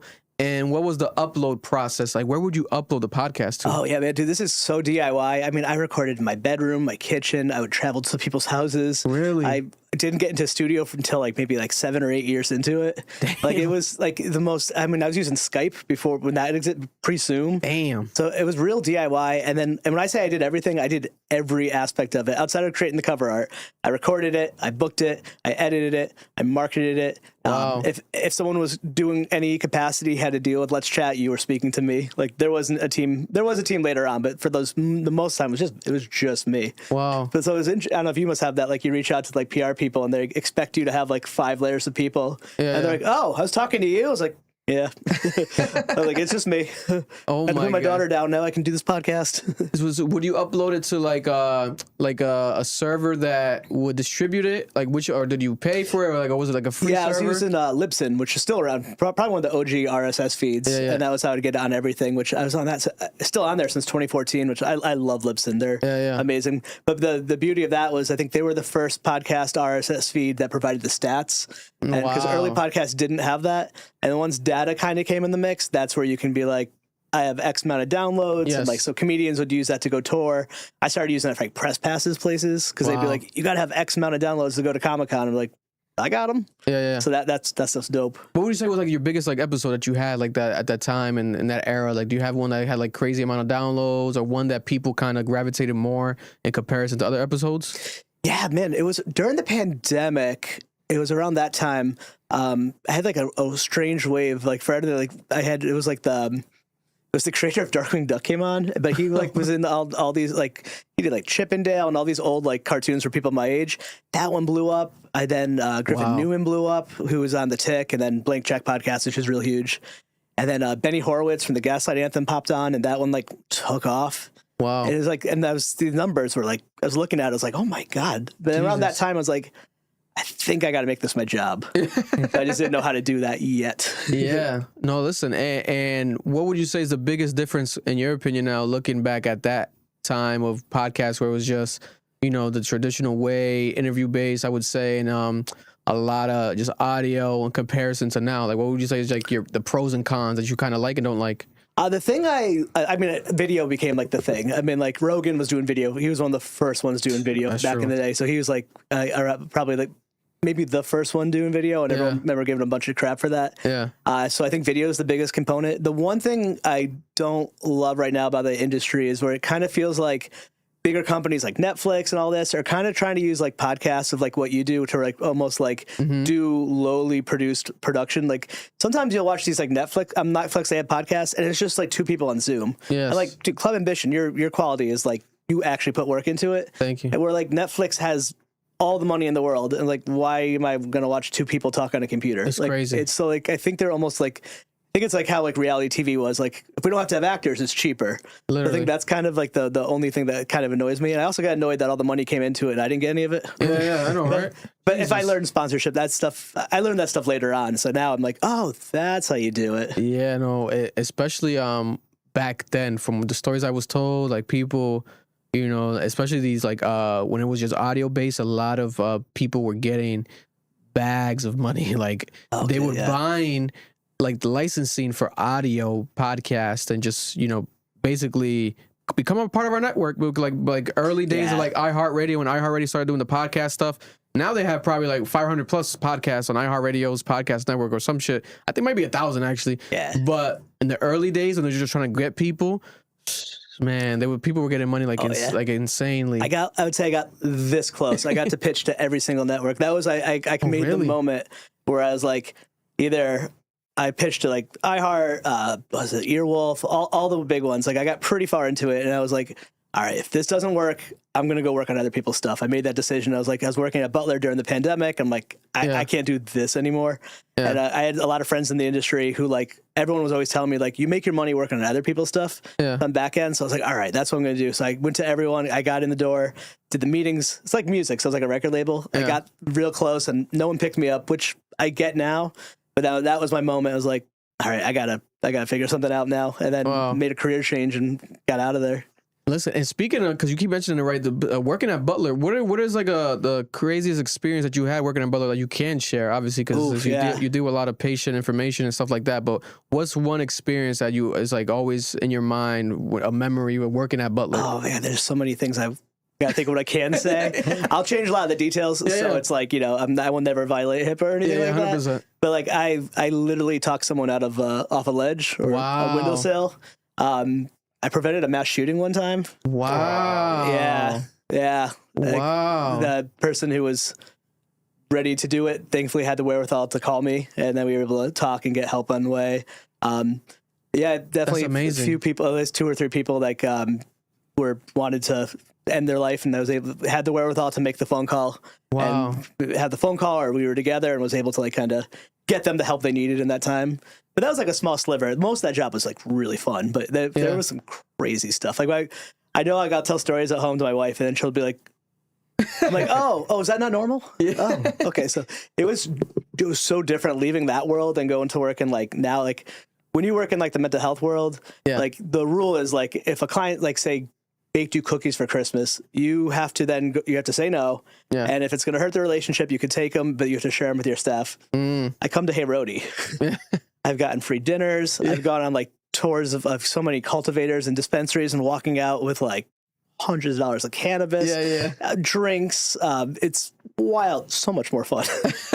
So I was like, oh, this is nice. Listen, but it's incredible, and it's great how you were able to experience, working at Butler and actually life changing, help change people's lives. That's amazing too. Yeah, it felt good, and it was interesting. Now I look back, a lot of the stuff I learned from Butler helped me become a better interviewer, because I worked with every single type of person, wealthy people. I worked with poor people, every gender, every class, every race. You had to be able to talk to any human being, and you had to listen. Yeah, and you had to put your judgment at the door. Sometimes I had to work with sex offenders sometimes, and even though I don't agree with what happened, you got to treat the person in front of you, and it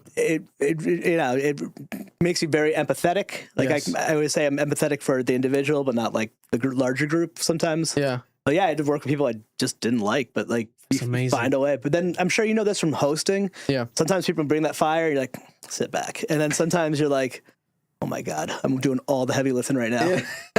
Because some people aren't good on mic. Oh no, yeah, people, especially because we do the live shows majority of the time. So when people find out it's live, bro, people start sweating and people start hyperventilating, asking for a shot. Can I get a shot of something? I'm like, we might have some wine. I guess you can take a shot of wine. Does that help you? But it's people be forgetting that. But it's and professionals too sometimes. Yes. The worst sometimes you'll get comedians who are just terrible. Yeah. They're not. You don't have to be funny, but be oh, so how did you get started in stand up? I went to an open mic, and you're just sitting there elaborate, something, No, yeah, because I feel I don't know. I mean, it depends. People would look at it differently, but it's just be you, and just you're on the mic, and I mean, God forbid you're having a bad day, but I'm the type of person I've had people have interviewed me on their podcast, and if I'm having a bad day, I'll just share it. I'll be I'm having a bad day. This is why. I might not get fully into detail, but you just be transparent, Yeah, that's content too, in a sense. People relate. Be damn, I like how he said he had a bad day. I had a bad day. Authenticity. That's what freaks through. Even when I was doing it with not the best audio quality early on, that was always the thing that shined through. I was I had the conversation that no one else could have with that person, no matter how good or bad it was. Yeah, and that's always. I think that's a lot of the success that you found too. Yeah, as well. Listen, and then talk about now. Fast forward, and you're working at Rhode. Yeah. Right. So talk about Rhode and some of the work that you do directly, and overall, just Rhode, the work that they're doing in Rhode Island. Well, first I gotta say, you were one of our Who to Watch was at 2023. Right there on the magazine. It's actually before I worked there. It was before my time. Yeah. But I was happy. So my I sell print and digital ad space, but I also do the Hey Rhode podcast, and then I get to like do some like produce events and do sponsorship stuff. Like I just put on the Providence Monthly 30th anniversary party. We teamed up with Medici. Nice. So I got to put that on. So they give us a lot of freedom. Like they're really cool over there. It's like so it's like a sales job, but then you can kind of do what you want with it, and it's wonderful. Yeah. No, listen, I got nothing but good things to say about them. Is especially they put me on the cover of the magazine. I'm like, they know what they're doing over there because they're tapping in with the who's next, and it's like the who to watch, and similar to how these major national level publications do. I saw that they're doing that on a regional level. I'm like, you got to give credit where it's due. That's beautiful. That's something that should be acknowledged because you never know, what could happen. You got to pay attention to the up and coming, especially younger people.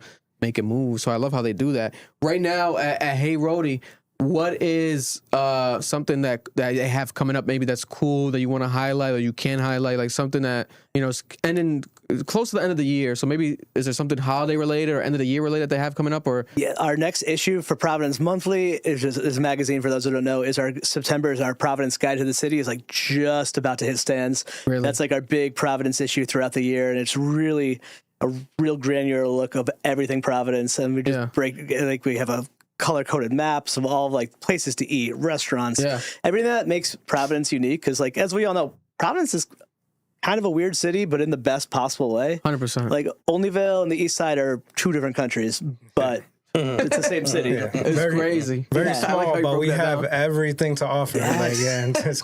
Or like there's parts of the city like people like don't even think to venture into like South Providence or or the somewhere, so it's always like there's just cool stuff everywhere in Providence. So that's the thing I love, and that's one of the things I love too. Like I don't write for it, but I get to pitch stuff over.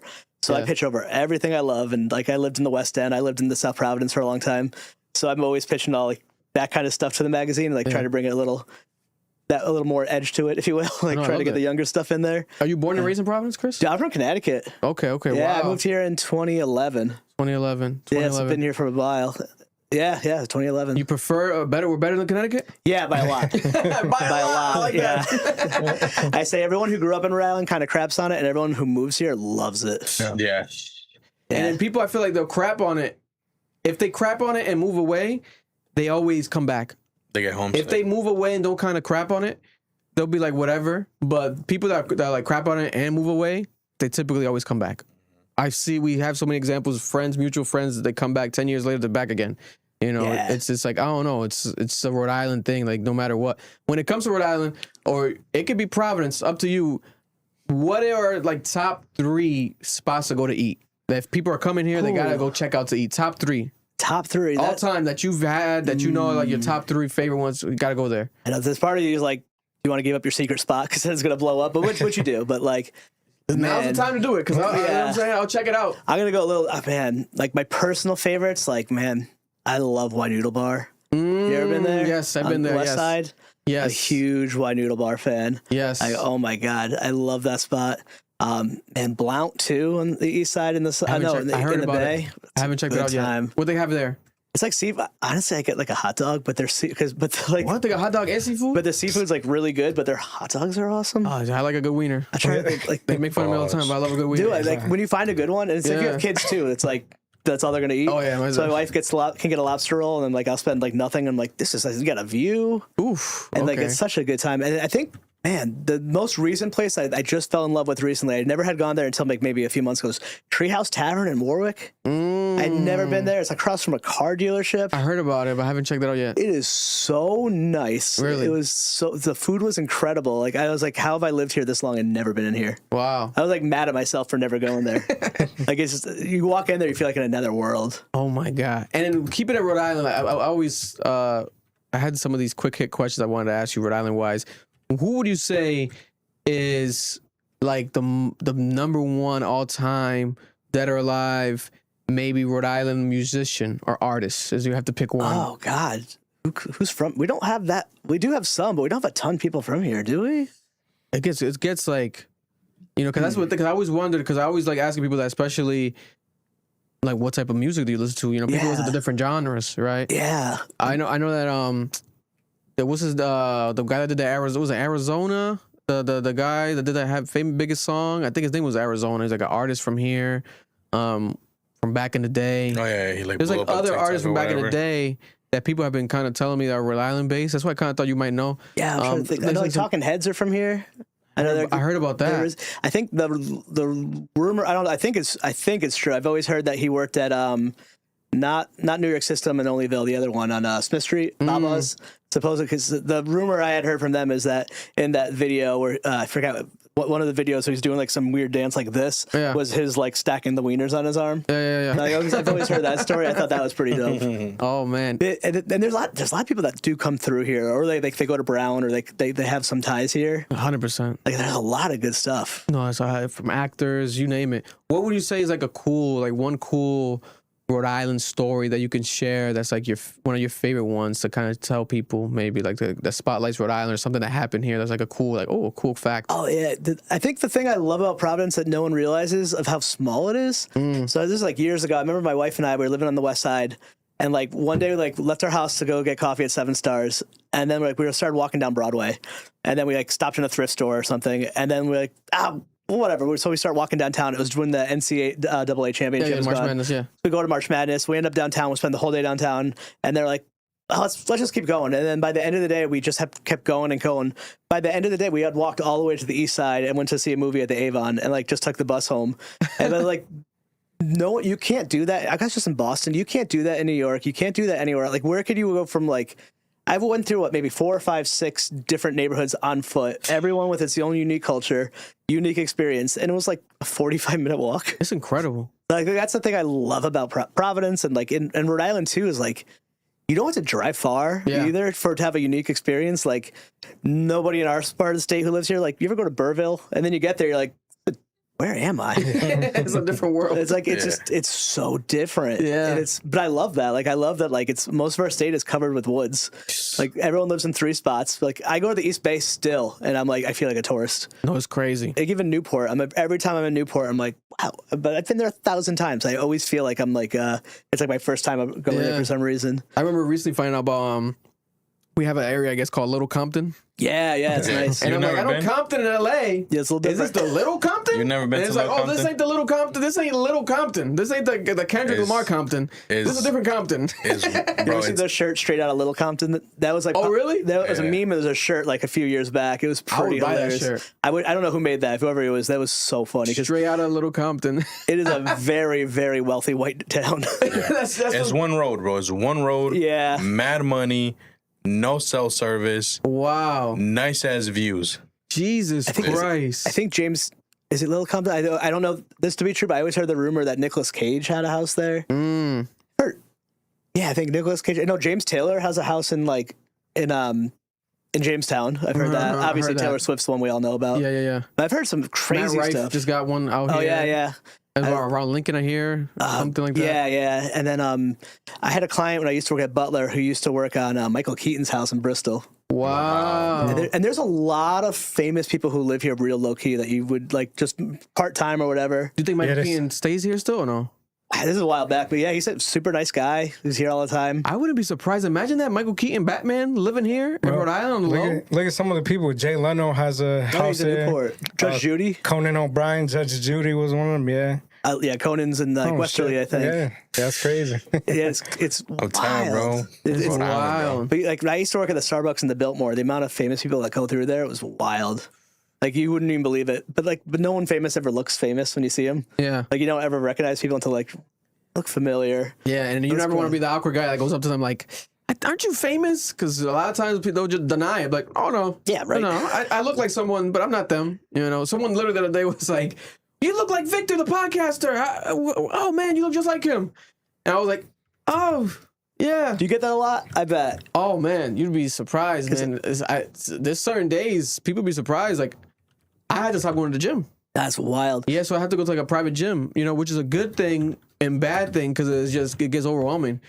We've known each other a few years because we went through our good friend Roberto at Steambox Rhode Island. Yes, shout out to Rob. We had done you were kind enough to do a panel that we moderated at Lit Arts a few years back, and I remember you like 100%. Telling a story of people like coming up to you and like having like real emotional reaction. And that was like a few years ago, and your star has risen a ton. No, I appreciate like it. anytime I ever tell him like, I'm going to club, like anything I've done, I'm like, I'm going to Club Ambition. I'm like, really? I'm like, dude, I was just on the I've been on the radio, I've been on TV, I've been like in all this sort of media. That was the one thing that impressed my friends. I'm like, finally, this is the thing. No, I appreciate it. It's been incredible to see, especially locally, the amount of love people, you know, we'll have executives on here, companies will come on here. Thankfully, we're able to partner up with a couple of them and do some stuff, and they love it. Like they people recognize them, their kids. They were like, "Thank you, you made me cool with my kids now." And I'm like, "Oh, I guess, yeah, you know." But it's meeting people where they're at. Like I tell people all the time, the young people, they care about this, like podcasts, you know, YouTube, social media, the clips. This is what they live for, right? Every time we do the podcast, there's people commenting all the time, like saying like, "Oh, you guys get me through my day. Like you guys, I needed this." You know, we get tired sometimes of doing the longer episodes, and then people, they love the long episodes. Oh, yeah. Like we done like 5-hour episodes. People are like, "Oh my God, this is about to explode." It's like, oh, wait a minute. I know you appreciate it, but you know, it's easier said than done, but it's incredible to see, man. Yeah, well, that's what makes podcasts so unique compared to every other medium is like you're building this parasocial relationship with someone. Yeah.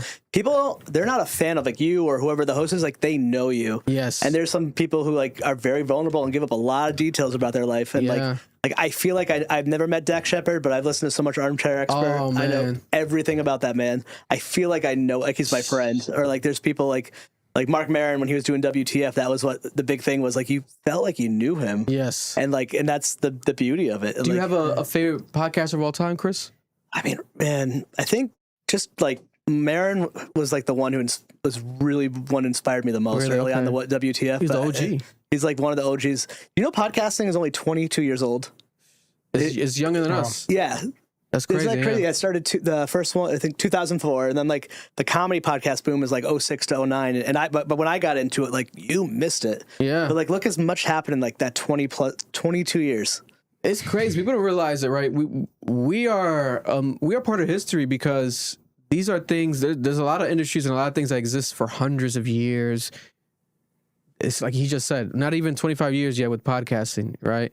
We talk about a lot with hip hop because hip hop just turned 50. Yeah, it's not even 100 years yet, right? And we're talking about this stuff. So you can go to the place where hip hop was invented in the Bronx. Yes, like I want to go. I want to do the. They had the museum that they just opened up. Yeah, I'm not sure if it was like temporarily. I gotta look it up, but they were gonna close at some point. So I'm gonna see what happens. It was like a summer thing, I think. Ebro was talking about it the other day on not Hot 97, but that was not no more. But on his own individual podcast that he does now. What would you say, in your opinion, is the future? Where do you see this, right? Being somebody that's an OG, which I respect and has been a part of this before us, right? You've been doing your thing, and you without you, there wouldn't be us realistically in Rhode Island. So what would you say is the future of this, you know, podcasting, whether it's Rhode Island related or industry related in general? I think you're going to see more video. I think video is always going to be the future. But fun fact though, audio always gets more downloads than video. Video is good for clipping, but I think you're going to see that as the younger generation who watches podcasts, but more like why they're doing video games or doing something. That's really going to continue, and I think it's going to be more and more authenticity is going to shine through.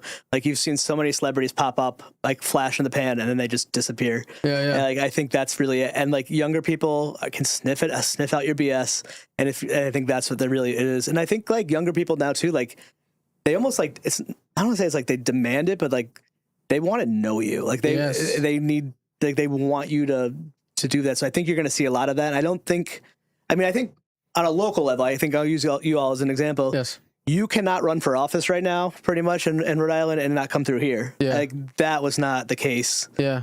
A mayor would never speak to me 5 years ago. I've tried. Really? I used to try to get a rose on at one time. Yeah. No one would ever look at me if you and they shouldn't have. They were rightfully so to do it. But like now, like Smiley and Morales came on. Oh no, yeah. And it just said it's like Seth Magazine are on. Like the fact that these just casually, it's just wild. It's like crazy. I was talking all that last week. I'm like, yo, it's so crazy. We just had the congressman just pop on by, like talk about aliens. Yeah, and Gabe Amos talking about aliens too. Yeah. So I think that's also a thing too. I think like you're going to see that like it's going to be more intertwined with politics, with everything. Like you're gonna promote a movie, you're gonna like it's just I think it's replacing talk show. I think all talk shows are gonna be. And if you look at the numbers, like you watch the Tonight Show, like I was listening to like some comedian. I think it was Mark Norman who was talking about it on his podcast. We might be drunk. He was like went on Fallon recently, and he was like, "There's like 70 people, and they do all this, and like." Late night is being made right now for the YouTube clips. Yes. And then he can go make his podcast, get more views, and spend like not even $1,000. I mean, you could make a show for free, but you're like, Fallon or any of these shows are dropping like $1 million for an episode. It's crazy. Just to get the YouTube clips. It's crazy. It's wild. So I think you're just going to see more and more of that. Yeah. And listen, for example, we live stream ours. So that's why I do like treating it like a show where we have people pop in and we do a little bit of everything. We'll play some music. We'll react to something live. We'll get some live commentary from people coming on in the live chat with their opinions. People donate, people support. So that's why I always tell, like when I meet people or executives or people, sponsors, whatever, excuse me, I'm like, hey, think of it as a late night show, like a more modern version of a late night show. That's why I always tell them, like, the only difference is will be longer. Yeah. Because if you have a guest on a late night show, they'll pop in for 5 minutes. Yeah. Literally 5 minutes. Yeah. Like it'll be 5 minutes. Yeah. And when you do radio, it's like that too. 5 minutes, take a pause. You can't swear. Very controlled, right? People don't understand, right? We have so much freedom. So that's why I love this. And this is so like you could just do whatever, however you want. It's awesome. We're not regulated by the FCC. Yeah, we're not regulated. Yeah. And podcasting is the only medium. But the RSS feed is what makes your podcast. The only medium that exists that it has no corporate ties or corporate entity. No, literally. That everyone thinks like Apple didn't start podcasts. Podcasts started before iPods, like all that stuff. Yeah. Like nobody owns podcasts. Like you're watching this on YouTube right now. That's Google. It is. Yeah. But if you listen to a podcast, like no one can own an RSS feed fully. So it's like that's what's unique about it. That's the thing I love. It's the Wild West, for better or worse, too, right? There's bad actors out there, but I know. I also think, too, you're going to see more and more people will be like, I can't believe they're famous anymore. Like 20 years ago, that person would have had a platform. Yeah. But like I think, because younger people like kind of weird stuff because you're supposed to not like what your parents like. Yeah. You know what I mean? It's a new day and age, man. It's awesome. It's a new day and age. Chris, anything else you want to highlight, share, spotlight at all? Give to the people. The floor is yours. Whatever you want. Oh, thank you so much. Hey, thank you for having me. This is a real treat. No worries at all. I always love every time our paths cross. Yeah, we're gonna have you back again. Oh, at any time. I'm super excited. The Search season 2 should be coming up, and I was real proud to get to work on that. Also, you're working with Ed on that. Okay, yeah, nice. yeah. I did a lot of the behind the scene content with J Mac, who you were on J Mac Experience. So shout out J Mac. We love that man. Yeah. And so him and I did a lot of the behind the scene interviews. Then I did a lot of like public relation marketing strategy for that. So we got a lot of press around that in different outlets. That community has become like a family. It's been one of the gifts that keeps on giving. Yeah. So we'll definitely gonna have to pull you in for next year because it was such a good time. No, yeah, I gotta meet with properly meet him, Ed, soon. Because you guys haven't met yet? I haven't met officially with that. I think I've seen him in passing, like during like a moving production. But I gotta sit down. I want to have like maybe lunch or something and get to know him a bit more. We'll make that happen. I only hear good things about him. So yeah, he's super nice. I actually nominated him for our Who to Watch for this year. So nice. He's become like a really good friend. I saw that he got the magazine cover. Congrats. Yeah, so he's happy. He's become a good friend. That's fine. And then the other thing I've been really proud of is I got to work on a documentary about podcasting. It's the first of its kind. It's called Age of Audio. Right now, it's still in like the screening. Like it's on. I think it's AOAmovie.com. You can get it. Shoot me a DM. I'll send it to you. Yeah. Sean's still putting up premieres all over. It's the first and only documentary about podcasting, and it kind of tracks the history of its origins. Wow. And kind of like it follows Ronald Young from like what was he on? Weightless, I believe is his podcast. I actually wasn't familiar with him, but like it's really interesting to see how much, even just by the time working on that and by the time it came out, how much the industry has shifted. Yeah, it's crazy. So it's been really cool. That was like probably one of the coolest things I got to do. Help raise some money for that. That's fine. So, all these are skills I learned from the podcast. Like just doing a podcast for fun. I didn't realize it taught me so many skills that are marketable. I make more money now because of a hobby I did for 7 years. No, I did more than 7 years. 7 years, and then after year 7, I was like, maybe I should try. Yeah. So I think that's the secret to anything. Like, just find the thing you're passionate about, don't have to. Don't worry about making money off the bat, and just do it. And then you just shoot for the stars, land on the moon kind of thing. Yeah. Like very few people actually make it as a podcast host. Like even Joe Rogan's not making his money on the Rogan Experience. Maybe eventually, but he's still hosting. He's doing other gigs. Yeah, no, it's true. So, he still has his own comedy club now at the Mothership. Yeah. He's an interesting character. Which everyone always shits on, the Mothership, right? But I don't know. We'll have to check it out one day myself. But it's funny how he did that comedy club, and then so many comedians go viral for talking shit about it. Like, oh, how they didn't like it, even though people do like it. So it's like, it's just funny how that happens. I can't wait till you get on Rogan or have him over here. Listen, it's from your mouth to God's ears. God willing, I think that'd be awesome to see happen. Us doing the debate stuff was like experimenting for more things along the line of that, because we never know. Obviously, if people were next election or whatever the case may be, if on a national level, if they want to stop by Rhode Island, I would love to have whoever's running on a presidential level on here and things like that, because I think it's cool. It's fun. It's obviously serious stuff. We obviously lean more on the entertainment side, but I think we gotta still give people the serious stuff. Matters. I mean, that's like you saw that in this last election, like the politicians that leaned into the podcast world versus the ones who didn't. Yeah. And then look what happened. Like it didn't. I don't think it swayed the election fully, but like there's people who are not politically motivated, but they listen to Joe Rogan and they listen to every single episode, no matter who that person is. Literally. And it is what it is. Bro, so like, it's crazy. Yeah, I mean, there's so many people I listen to because I love the host, and I don't care who the person is. I'm not gonna be watching like the news, or I'm not listening to NPR as much as I used to. But if you you show up on like this or like something I'm listening like Armchair Expert or something, or even like Conan's podcast. If you just show up on that, I'm like, all right. I like Conan's podcast. I love that. He's my guy. He's funny as fuck. He's my favorite late night show host of all time. Same. Conan O'Brien. He's my dream guy. He's the best. I met him once when I was in high school. It was one of the cooler experiences. Really? Yeah, he's the best, and his podcast is amazing. Yeah, no, they're good. They're good. I like Conan. Conan O'Brien, he's a friend. I bet you get on that too. That's what to call it with all the people you get on there. Listen, speak into existence from your mouth to God's ears. I would love to do that. I'm working myself behind the scenes. I want to get like more Rhode Island, and if you could ever help us in any way at all, definitely. Even if you, from you helping make it happen, and you come on that day, help us be a part of it, be a co-producer for the episodes. But I would love to get a lot of Rhode Island like icons. Like I'm trying to get Viola Davis, Pauly D. I've been watching like a lot of old school Jersey Shore clips. I'm like, we gotta get Pauly D in here. Like, why are we got Pauly D in here yet? So those type of people, I think, that are nationally recognized, internationally recognized, but are tied to the small state. Oh yeah, I think are key people that. I'm gonna hold you to that. On here.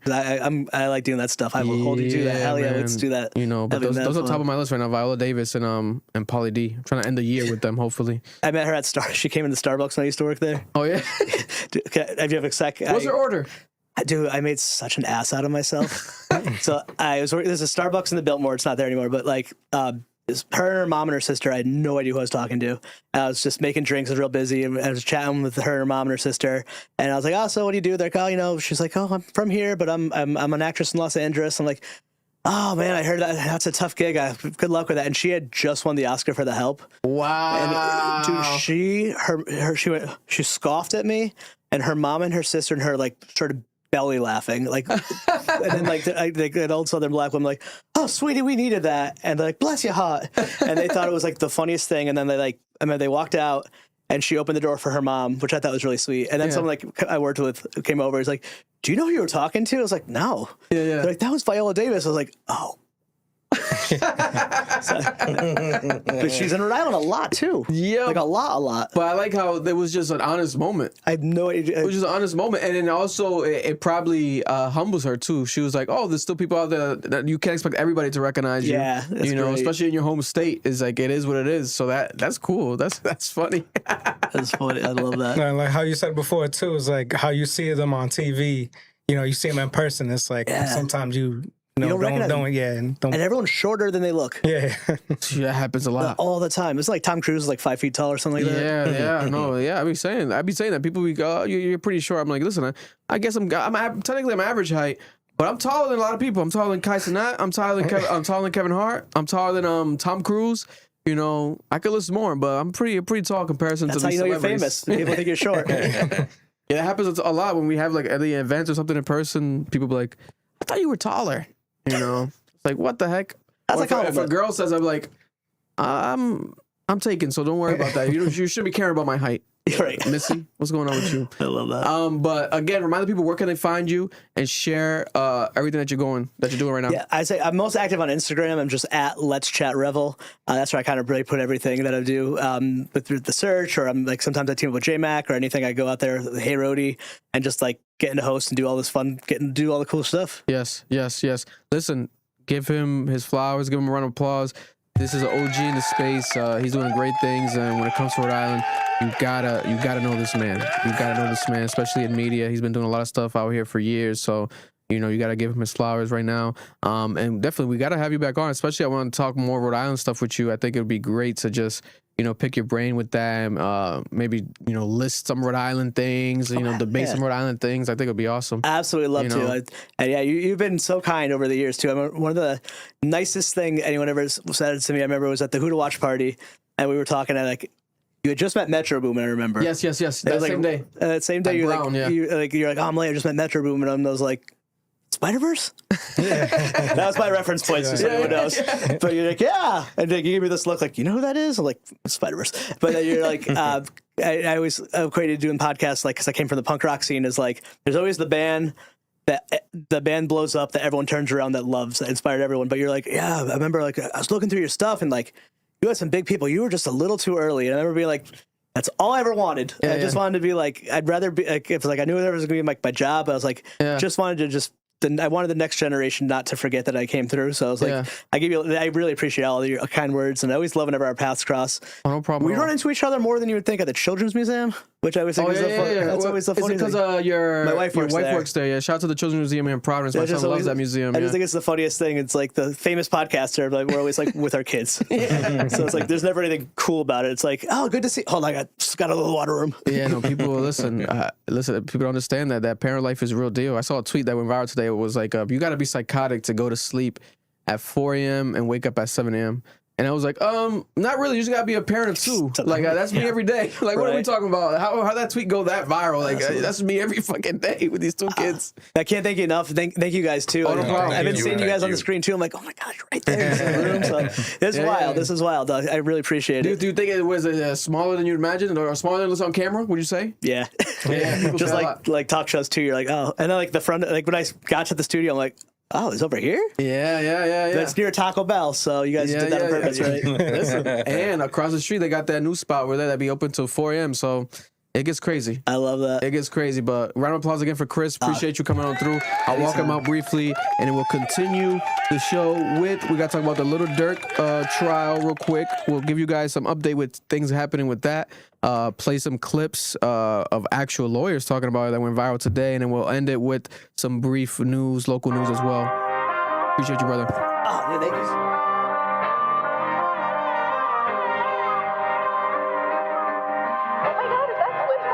My city love me for my ambition. I don't do this for the bitches, I don't care who's the richest. If you ain't chasing your dreams, well nigga, then you won't get it. Think this shit gon' change my life and fix everything that's in it. And I'm taking the whole game with me. And I promise this shit's a minute. Like, they want this shit overnight. Like a nigga got put up a fight. Like a nigga just reaching for heights. We them niggas that stuck in their head. Yeah, we stuck in that shit like some lice. When we was hungry, had nothing to eat. We was frying the egg, eat that shit with the rice. When I started out, couldn't get a list. Now everything I do, they gon' bite.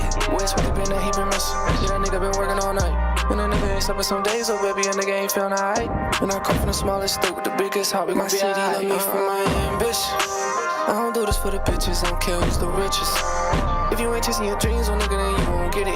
Think this shit gon' change my life and fix everything that's in it. And I'm taking the whole game with me. And I promise this shit took a minute. Like, they want this shit overnight. Like a nigga got put up a fight. Like a nigga just reaching for heights. We them niggas that stuck in their head. Yeah, we stuck in that shit like some light.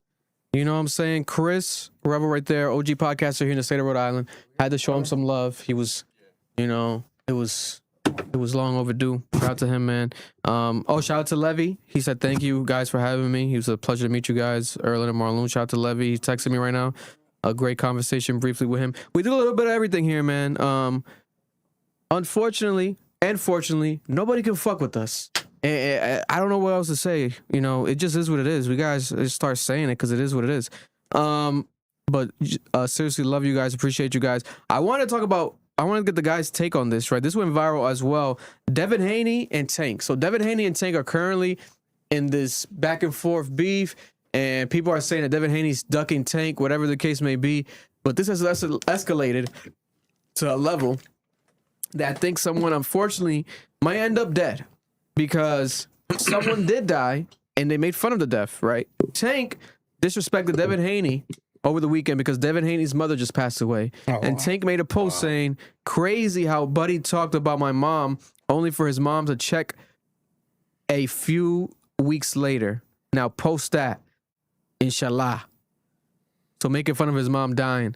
And then he posted a photo of his mom, and he posted the photo of her with the peace sign, and it said poof with the peace sign like that, poof, as if she just disappeared. His mom died. Making fun of his mom on his story. Right? That's foul. Crazy. Then he posted it on his page, same photo, and he said, she's doing the same thing her son did, went to sleep. Crazy, that's bro. crazy. Crazy, bro. Nah, that man ain't seeing the gates, bro. Bro. Crazy. That man ain't seeing the gates. Now, someone talks about my mom like that, bro, they're getting clipped. Now they're saying that this goes back to when Devin Haney years ago posted Tank's mom, because he made a post saying, I'll post Tank dad for Father's Day since he won't, ... Happy Father's Day, Big Tank. That's fucked up. You broke and you made him move out that house. And it's a photo of Tank with his mom. So basically saying that his mom looks like a man, or just saying that he didn't have a dad, making fun of the dad by posting a photo of Tank with his mom, which was disrespectful. But then it's like, after death now, I feel like this shit's too far, no? Like, I don't know. I know that this is boxers and shit. Like, these niggas do that shit. But, yeah, I don't know. I've never seen no shit like this get this crazy, to be honest with you. But that's nasty. Yeah. At the same time, they're boxers. So, as long as they don't shoot and kill each other in the street or stab each other, fight each other, nobody dies, that next fight's gonna be crazy. If we're being honest. There could be a weird world, I doubt it, that they're both in on this and it's marketing. I don't think that. That's I nasty. hope I wouldn't be down That's for, like, nasty. That's yeah, nasty. use my dead mom as marketing. I don't know about that. That's nasty. That's demonic to a different level. Yeah, that's disrespectful. I mean, I never understood why people would just bring in family when the problem is with me and you. Right. You know, it's like my mother had nothing to do with it. You know, my mother had nothing to do with it. My family doesn't have nothing to do with it. I mean, Haney's father is in the boxing scene, so maybe he said some words and stuff, and they, you know, were back and forth. But, like, you know, it's just disgusting, bro. Especially after passing, too. You know, that's something that it's like, you don't know, like, how to react after that. You're with this person gave birth to you, you know? And now they're gone. It's like you got to have that respect of putting your emotions to the side with just the boxing world and stuff, and being like, hey, man, like, you know, showing something, bro. Some type of, like, you know, I'm sorry, bro. Like, would you keep it in the ring, or would you now escalate it? Nah, you gotta keep it in the ring, of course. Would you keep it in the ring more, or would you escalate it? They're talking about my mom. Oh no, I'm pulling up. After she dies. I'm pulling up. I'm not keeping that shit in the ring. I'm saying, are you bro, crazy, bro? Everyone's different, bro. I don't give a fuck. Like, I don't talk about nobody's mom. I don't talk about nobody's family and shit like that, because I don't want that shit done on me.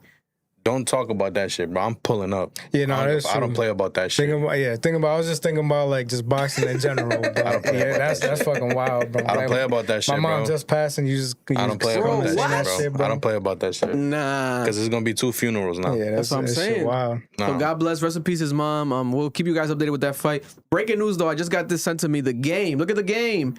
Talking about the Drake verse. Someone in the chat was telling me that he was saying that he was gonna remove the verse. Look whatever. he removed the verse. The game. No, but it's up though. No. Oh no, saying that he removed the verse from the thing. He just left the thing. Left the chorus. Look at this. Yeah, someone in the chat was saying that. I forgot who it was. Thank you for bringing that up. Yo, no breaks? Maybe, you know, maybe I'll... Hey, is there a verse from Drake that we haven't heard yet? That was supposed to be on No Breaks? Maybe, you know, maybe I pulled it off because I didn't need it. You know what I'm saying? To be honest with you, man, that is not the first version of that song. There was about 3 versions, and some other versions they weren't really too kind, you know. So I pulled certain things off the album. I pulled a lot. I altered the album a lot to make sure that the focus would be more on music and less on BS, man. To be honest. Wow. Yeah. Okay. Was it to protect certain individuals? Maybe it was just to protect the coast as a whole. You know what I'm saying? I think it was better just to deliver an album full of music with no beefs. I don't think I'm dissing anyone on the album, if I can be perfectly honest. Okay. Hey, is there a First of all, you're a lunatic. You're wrong there about not dissing nobody. Hypocrisy. But second of all, bro, what was Drake saying in that verse? Yeah, that's crazy. 3 versions of the song? So you got 1 version without the verse, 2 versions with 2 different verses probably. Probably one that he went scorched earth, another one that he might have cleaned it up a bit, and then the game was like, fuck it, nah, let me not do it. What the fuck? I thought there was no verse. But remember we said it on the reaction, we're like, what if there's a possibility of this? Yeah. And it did happen, but I didn't think it really happened. It's because you say featuring Drake. Just the chorus? No, you know, it was the game and Drake. Yeah, like it wasn't It featuring. wasn't even feature. It says and game and Drake. And Drake. Shit. And then you give us 2 words. But I don't know. So pissed off listening to that shit, bro. Again, he said he chose the Rolls Royce over the fucking thing. GNX. That's just a diss, bro.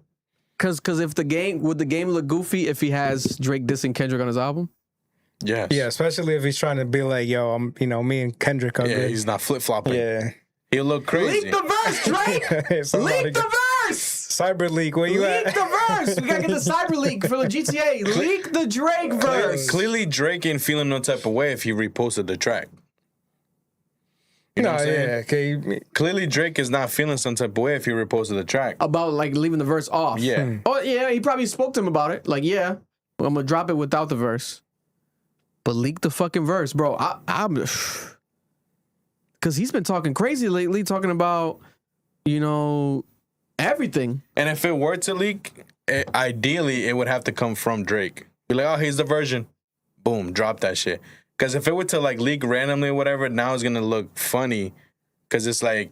Is this AI? Is this AI or was it the game now leaking it? You know what I'm saying? Now, Whack 100 got leaked that shit. To try to put more interest and attention to the album now. You know what I'm saying? For him to say that would have shaken the West Coast, though, what the fuck did he say, bro? That's what I'm saying, the whole coast. He's like, not even just one person, the whole coast, protecting the whole coast. 100 time, part 2. I guarantee you, bro, I think Drake was responding again to Kendrick, responding to YG, and just coming at maybe West Coast podcasters, etc. You can't do that shit on a West Coast beat, though. But that's where it hits harder. Yeah. And then if we're being honest... Because you're putting the game in a horrible situation. But, bro, if we're being honest, that makes the song the hit. Think about it. Because the song is really good, but I think it would be even way more better if you get a Drake verse. I think it's really good. I like the hook. I think the hook is really good. No breaks, I like the beat. The beat's fire. The song's alright. It's not really good. Right. I think it's a really good hook. No? It's 2 fucking words, bro. But that's why it's good. It's kind of catchy. Like, no break, I want the track, though. I want the full track. Especially if Drake did like a verse, like adding onto the hook a little bit. I want the full track. Damn. Because if GTA 6 is getting fucking leaked, you gonna tell me you can't leak me a fucking full track with the verse on it? Yeah, what if that inspired the fear of missing out shit? He's like, hey, we missing out on your album, we'll put it on that. Put the album there. Damn. That's what I'm saying. You're putting the game in a sticky situation now. Because if he's trying to he doesn't want to be neutral. Everybody. He doesn't want to flip flop. He did it for the West Coast. This and that. If that happens, you're putting him. You know what I'm saying? But then again, if it were to be someone, the game is. Why not? But I think that this is where you have to give the game credit then. If I'm Kendrick and these niggas that aren't picking up his call, pick up the call. Because he got the Drake feature, but it could have been, it's just the hook, guys. He has to market the album as a single. As a Drake is the hook maker. There's no diss. Now he deleted the verse in protection. And then meanwhile, AZ Chike, ass cheeks, taking his verse off. And I'm pretty sure AZ Chike probably had a fire verse because he's been going off lately. What if he heard the version? Maybe he heard the Drake verse? And he assumed maybe he was going to be on it. Ah, shit. That's why he pulled his verse. He's like, let me pull the verse in case Drake's verse is on here. You know what I'm saying? Because academics was on stream saying it. Like, I heard there's a verse. I heard there's a version with a verse. And then there was rumors that it's another song that has a Drake verse that Drake's on the album, second song. There's only one Drake feature. So one could assume what he just confirmed. Man, I feel like the game, crazy, if bro. they're not answering your calls in the Leak that next shit. month, leak that shit for real. Like, yo, fuck all them, yo. Just Leak that going shit, crazy, bro. yo. I'm tight now. Like moving to Canada, fuck it. Damn. That's crazy. No breaks, no breaks. Fuck, I need that shit. Before we get into Little Durk, I did also want to mention, did you guys see this crazy story? This horny ass motherfucker, the 49ers, San Francisco 49ers football team owner. This man's family's worth billions of dollars. He's worth like $500 million. Multi-millionaire Jed York. Might be the horniest man in America. It used to be Matt Barnes for the shit that he did in the past. Now with the newest horniest man in America is Jed York. This man allegedly paid $140 to have sexual relations with a girl in a trailer park over the weekend. So $140? He got arrested over the weekend at a trailer park trying to solicit some sexual affairs, paying a prostitute $140. That's cheap. Crazy. $140. You're worth $500 million. You're going to risk your entire family, your entire career, everything to have sex with a girl for $140 at a trailer park? What is going on? He had to be horny as fuck. That's what I was gonna say. It just goes to show he just needed a nut off. Oh my God. He just needed to get a nut off. That's what it was. Because you have all that money, pay for escort, a hotel, pay for a hotel, like a trailer Unless he's park. into that grimy shit. He must want like to that. feel dirty. He likes to live on the edge. You know what I'm saying? Because I He want likes to that live on the dirty edge. coochie, man. Yeah. You want that dirty shit. I want to know that I can probably catch something. I want to burn after this shit. Yeah. Listen, man, as a Patriots fan, what the fuck? Keep him in jail forever. Throw away the keys. Oh, shit. We don't need the 49ers owner. Get him the fuck out of here. We don't need his dirty ass. You know what I'm saying? Which is hypocritical because Robert Kraft with the rub and tug shit a couple years ago too. He's getting a massage. He's getting a massage. Robert Kraft was getting a massage. At least Robert Kraft was able to go to the massage parlor, not a dirty ass trailer park for 140. Yeah, that's crazy. Such a weird number. And the girl probably definitely didn't know who the fuck she was. 100% he got that shit lower. Bro, it was she probably probably like didn't know 200. She probably didn't know who he was. She definitely didn't know who he was. Nah, He probably showed up like in a dusty shirt with like a Corolla, like something. He didn't pull up in the fucking with the driver. I don't know. Because at that point, if I'm her, ask for more. You know, get a little extra tip. Supposedly use the website. They're saying, back page still up, man. Yeah, like an old school website. That's crazy, bro. Yeah. Like, at least hire somebody to do this for you. You're worth $500 million. Also, how long have you been doing this for? Is this a common thing? Like, you know, like, or were you just that horny that day you had to do it? This is why people need to masturbate more. I've been telling people for years, masturbation saves relationships, saves your careers, saves everything. Just masturbate at home alone. You don't need to go to a dirty ass trailer park and pay a girl $140. Just masturbate. Masturbate. Especially if you got a family, especially if you own a fucking football team. Just go home and stay home and masturbate. You don't need to do this. This is ridiculous, bro. It was in Ohio. He was arrested in Ohio when this happened. He has pleaded no contest for misdemeanor charges of disorderly conduct and possessing criminal tools. What the fuck is that? So this man, because he's a multimillionaire, his lawyer got him somehow to get charges of possessing criminal tools. What the fuck are the criminal tools? His penis? His phone? What's the criminal tool? What are we talking about here? He was sentenced to 2 days in jail in order to pay about $1,100 in fines. He has a mugshot online and everything. Yeah, so that not cost him $12.40. He had that Boston Richie strap on. Jesus Christ, bro. $12.40 for a dirty cooch. Nah, bro. This is crazy. No. This is crazy. 2 days into the NFL, what is it, preseason right now? Like, it just started and this just happening already with the owner? Someone said in the chat, we've all been down bad before. I don't know who's we. No, you've been down bad. I don't know what the fuck. I don't know who we, brother. I haven't been down bad. That's you. What the hell? Don't throw us in there. Speak for yourself, bro. What's their name? Lost Lover. Oh, yeah, you are a lost lover indeed. Yo! Nah, that shit's crazy, bro. Possessing criminal tools. Another rich, broken person online with this type of shit, man. Is these rich people, they think they have it all. And if you look at the mugshot, not only did he pay $140 for this dirty vagina in Ohio in a trailer park, it looks like he needs a haircut. Yeah. His hair looks crazy, bro. How are you worth $500 million? You don't got a haircut and you fucking girls inside of a trailer park? Doesn't it make sense now, though? It's all part of the acting. Now it makes sense. This is crazy, bro. He's been from that life since day one. That's what it is. God damn. Listen, we'll keep an eye on this case, though. They're going to try to sweep this shit under the rug. Boo, he's rich. No. We got to find out who is it. What does this girl look like? $140? No. Our prices might have just gone up. Yes. Bro, is it 100 and they did added another 40 to it? Like, what is it? Doesn't make sense to me, bro. Doesn't make sense, but people would like to haggle, bro. Jed York. People love to haggle, bro. I'll tell a quick story. I'll never forget, bro. I used to work with a coworker in the restaurant business, and my boy went into his phone and he was haggling with a hooker, allegedly, bro. And the conversation was the funniest shit I've ever read in my fucking life, bro. Like, the fact that everything has a price is insane, bro.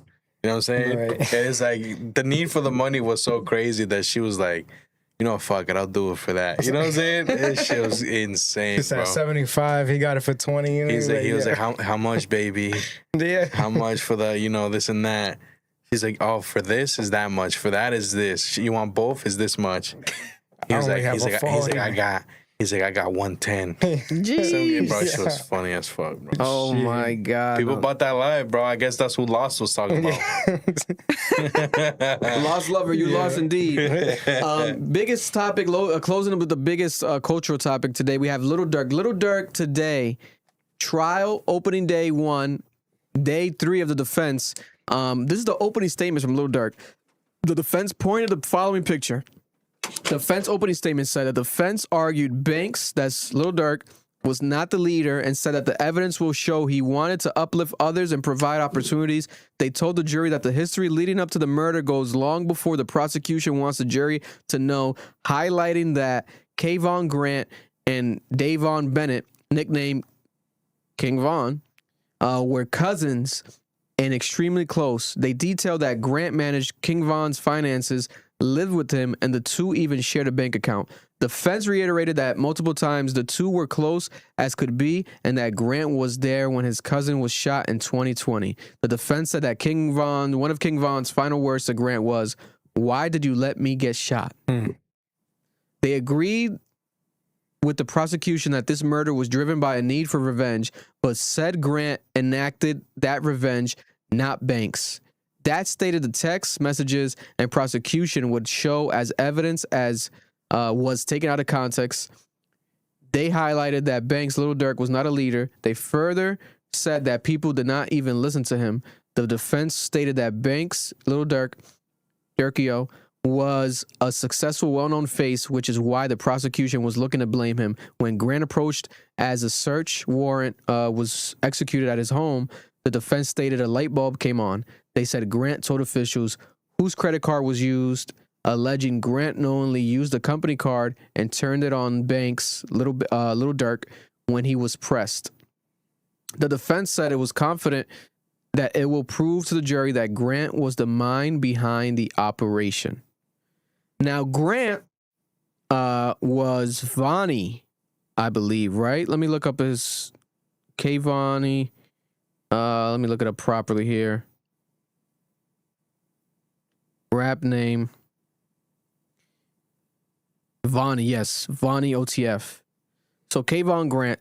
So they're saying that OTF affiliate Kayvon Grant, who is cousins with King Von, and King Von, I believe, is cousins with Little Durk, was the mastermind behind all this. And they're pointing the fingers at him. This today has now unraveled, and people are saying that Little Durk is a snitch. They're trying to call him a snitch because his defense team, his lawyers, are blaming everything on Grant, Kayvon, on Vonnie, who was an OTF affiliate.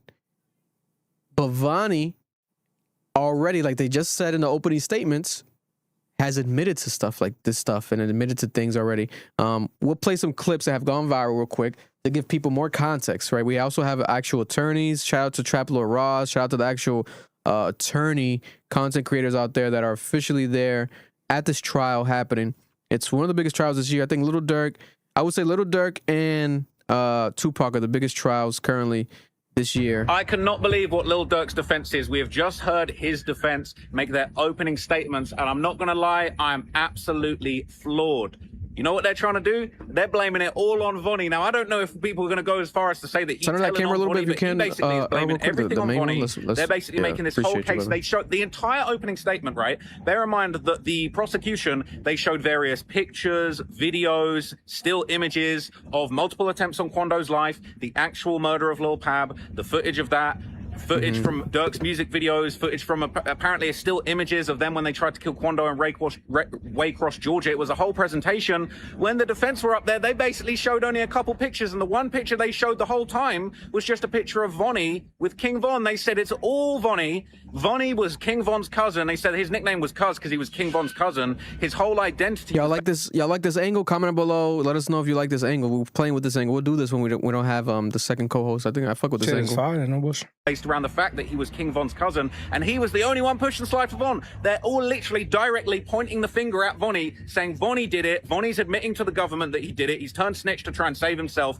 Durk had nothing to do with it. They're saying that Vonnie had the most to gain by sliding for Von. They're saying that Vonnie was the guy that was driving the Hellcat away from the scene when King Von got shot. They're saying Vonnie tried to speed King Von to the hospital the day that he died. They down near said Vonnie was holding King Von in his arms, telling him he loved him before he took him to the hospital the last time they ever spoke. They basically said that it was Vonnie that has the motivation to slide. It was all Vonnie's idea. Vonnie was organizing everything. Vonnie got the guns. Vonnie got the cars. Vonnie got the sliders. Vonnie got the killers. He did everything. And Durk did nothing. They're blaming it all on Vonnie. I couldn't believe it. Now, look, I'm not sure what people are going to categorize this as.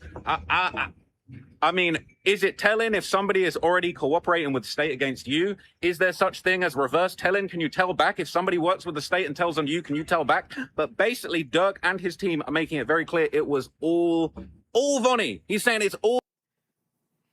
Could there be a world where in the streets, maybe this is like, you know how people, there's got to be a fall guy. Is Vonnie the fall guy? Is there some sort of agreement that they made now that where he becomes the fall guy, right?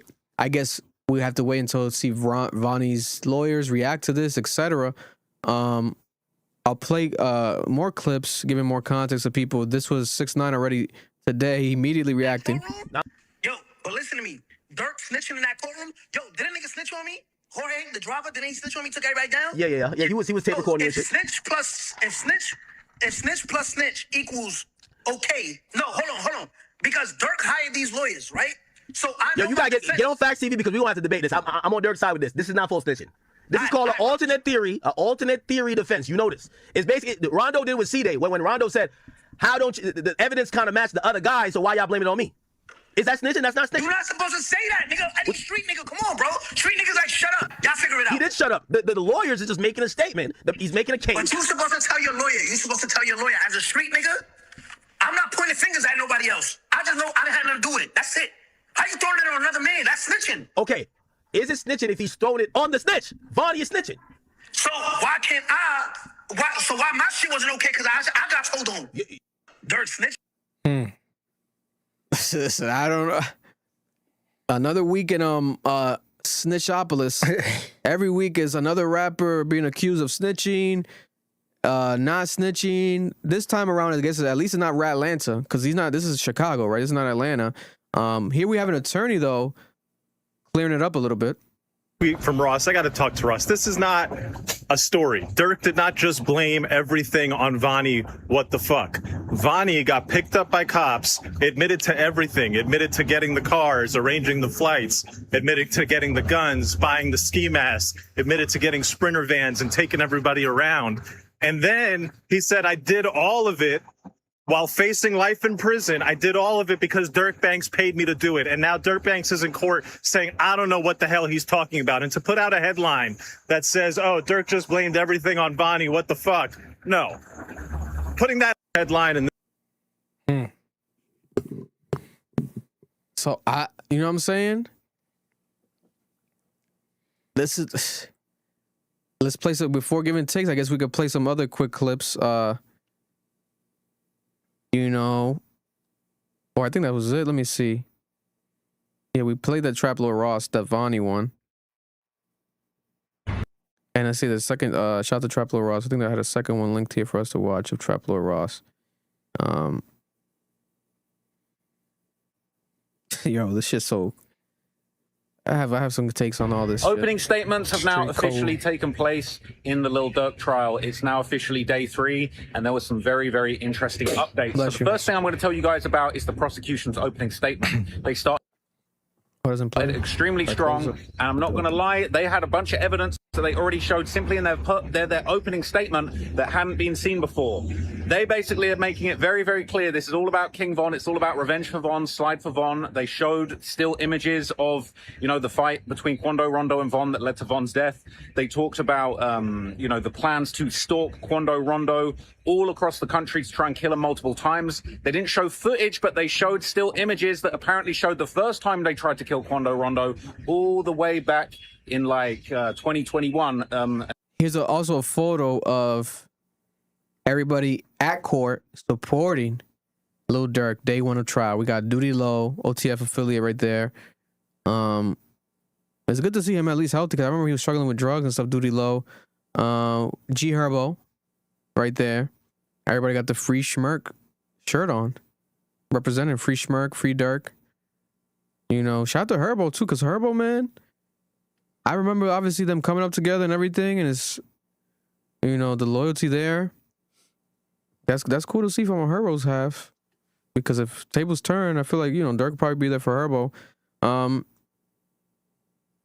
Yeah, no, this is crazy. Oh, here we have another attorney here. Kodak Black and Lil Wayne's attorney, Bradford Cohen, denies that Chicago rapper that Lil Durk is snitching, based off what we just discussed with the opening statement. Okay, let's talk about Lil Durk update.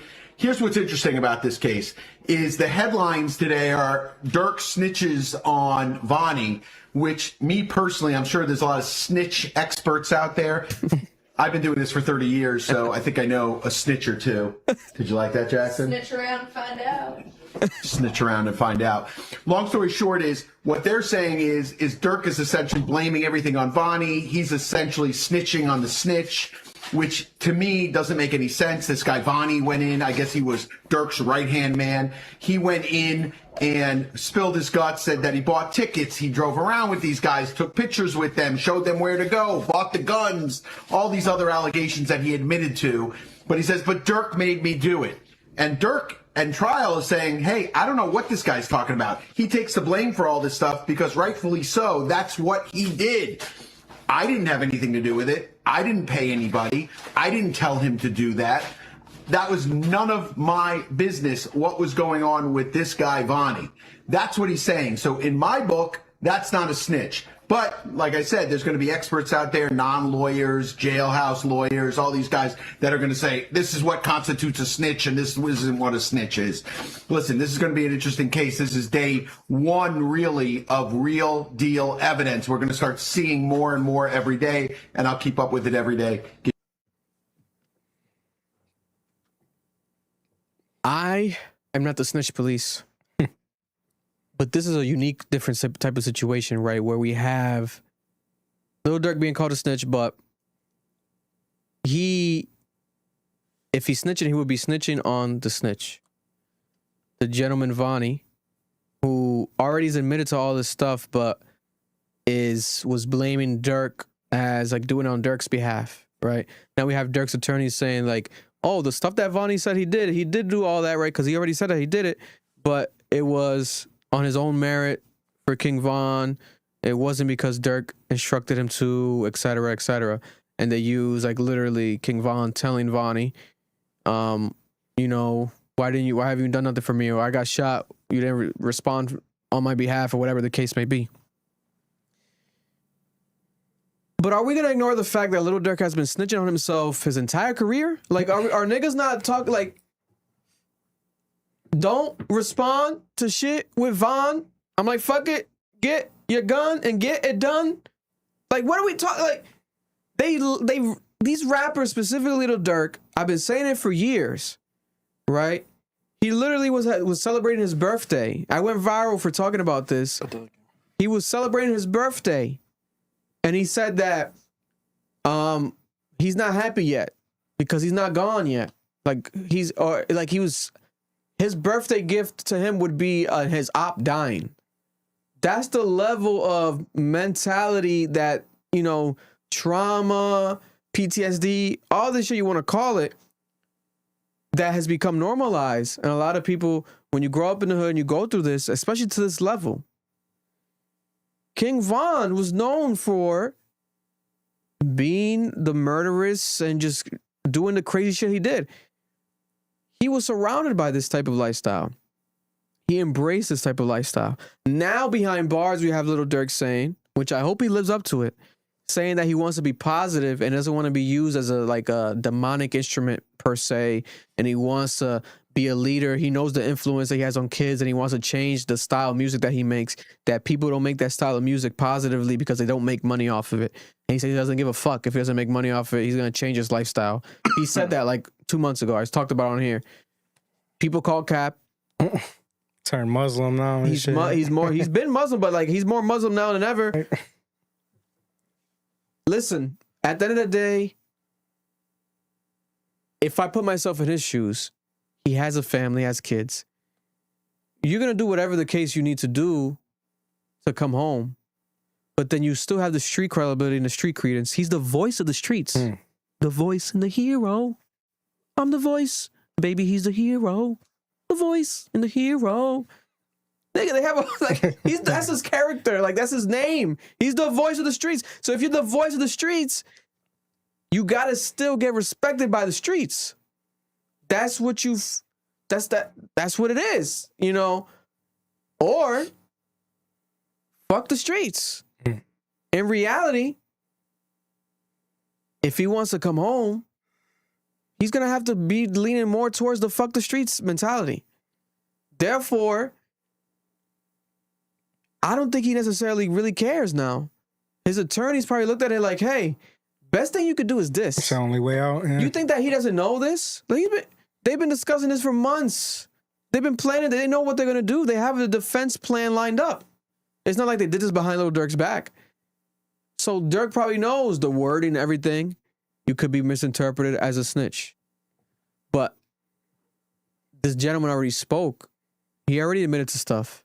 So it gets tricky, bro. But at the same time, guys, isn't this like ironic and hypocritical how these rappers snitch on themselves in music, admitting to crimes? Tay, was it little Tay-K? Oh, no, not Tay-K. Who was his name? What was it, Tay-K? Yeah, Tay-K. Yep. And then, what was it, the YNW Melly? Murder on My Mind? Mm-hmm. These niggas are telling you what they're doing. And because we believe it, we also enjoy it more. We got to be honest. When you know that these niggas is doing what they're saying, the music hits harder. That's a problem we have.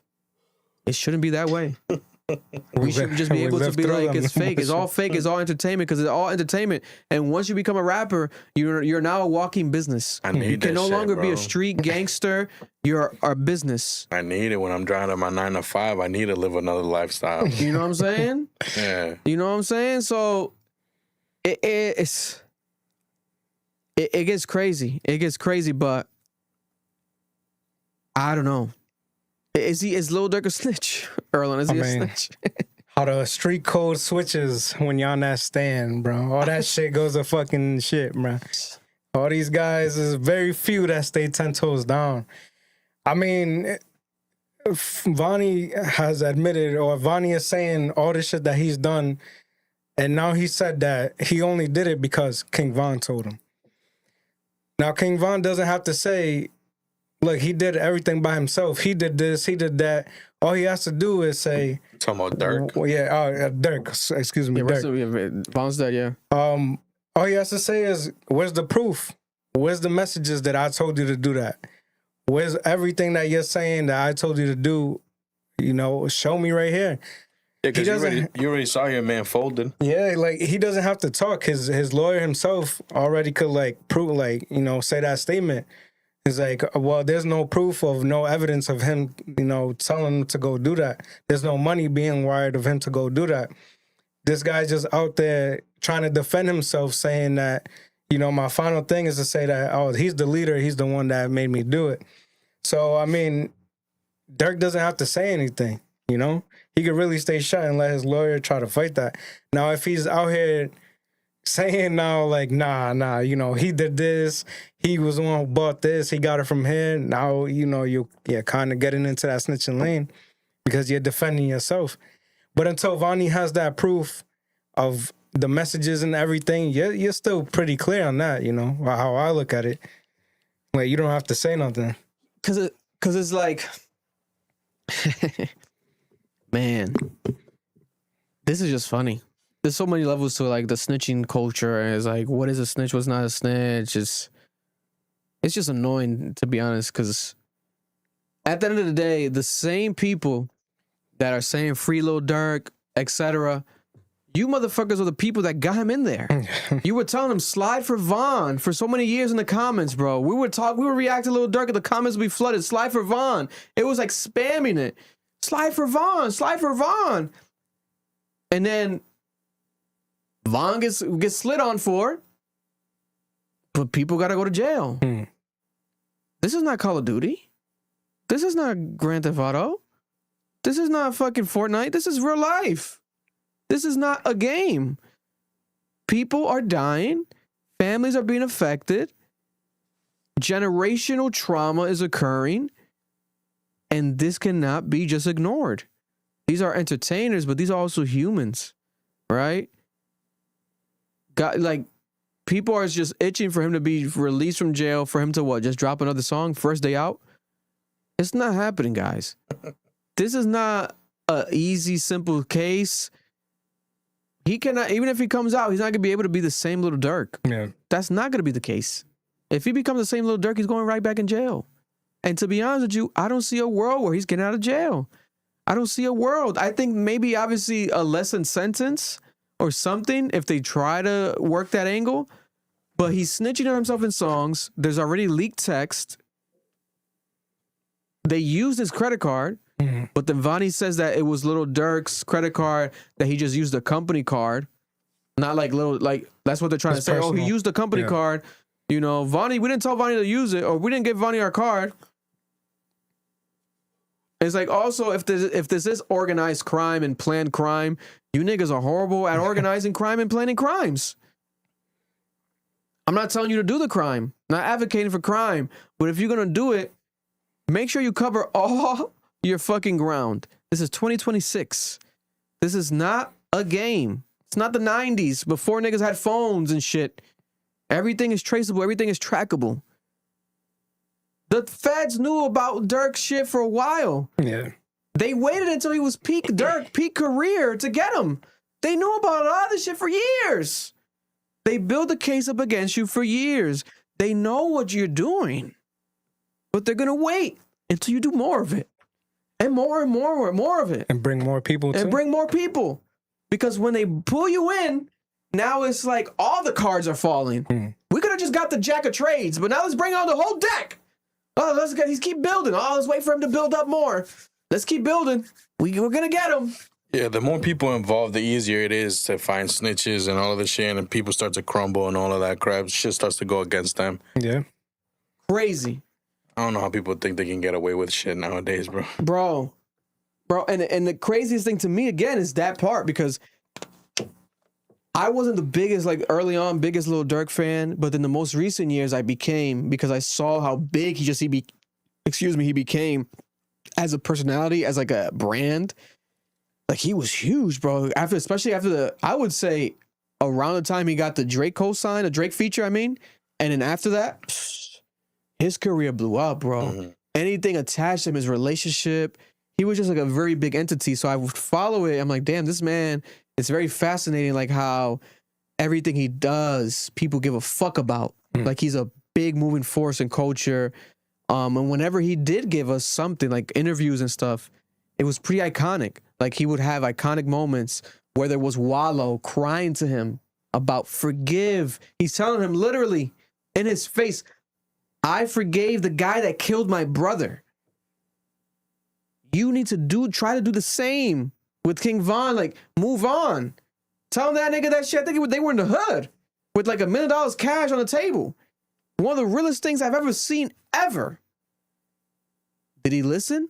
No, because I think allegedly one of those texts and shit was like a week after that actual interview.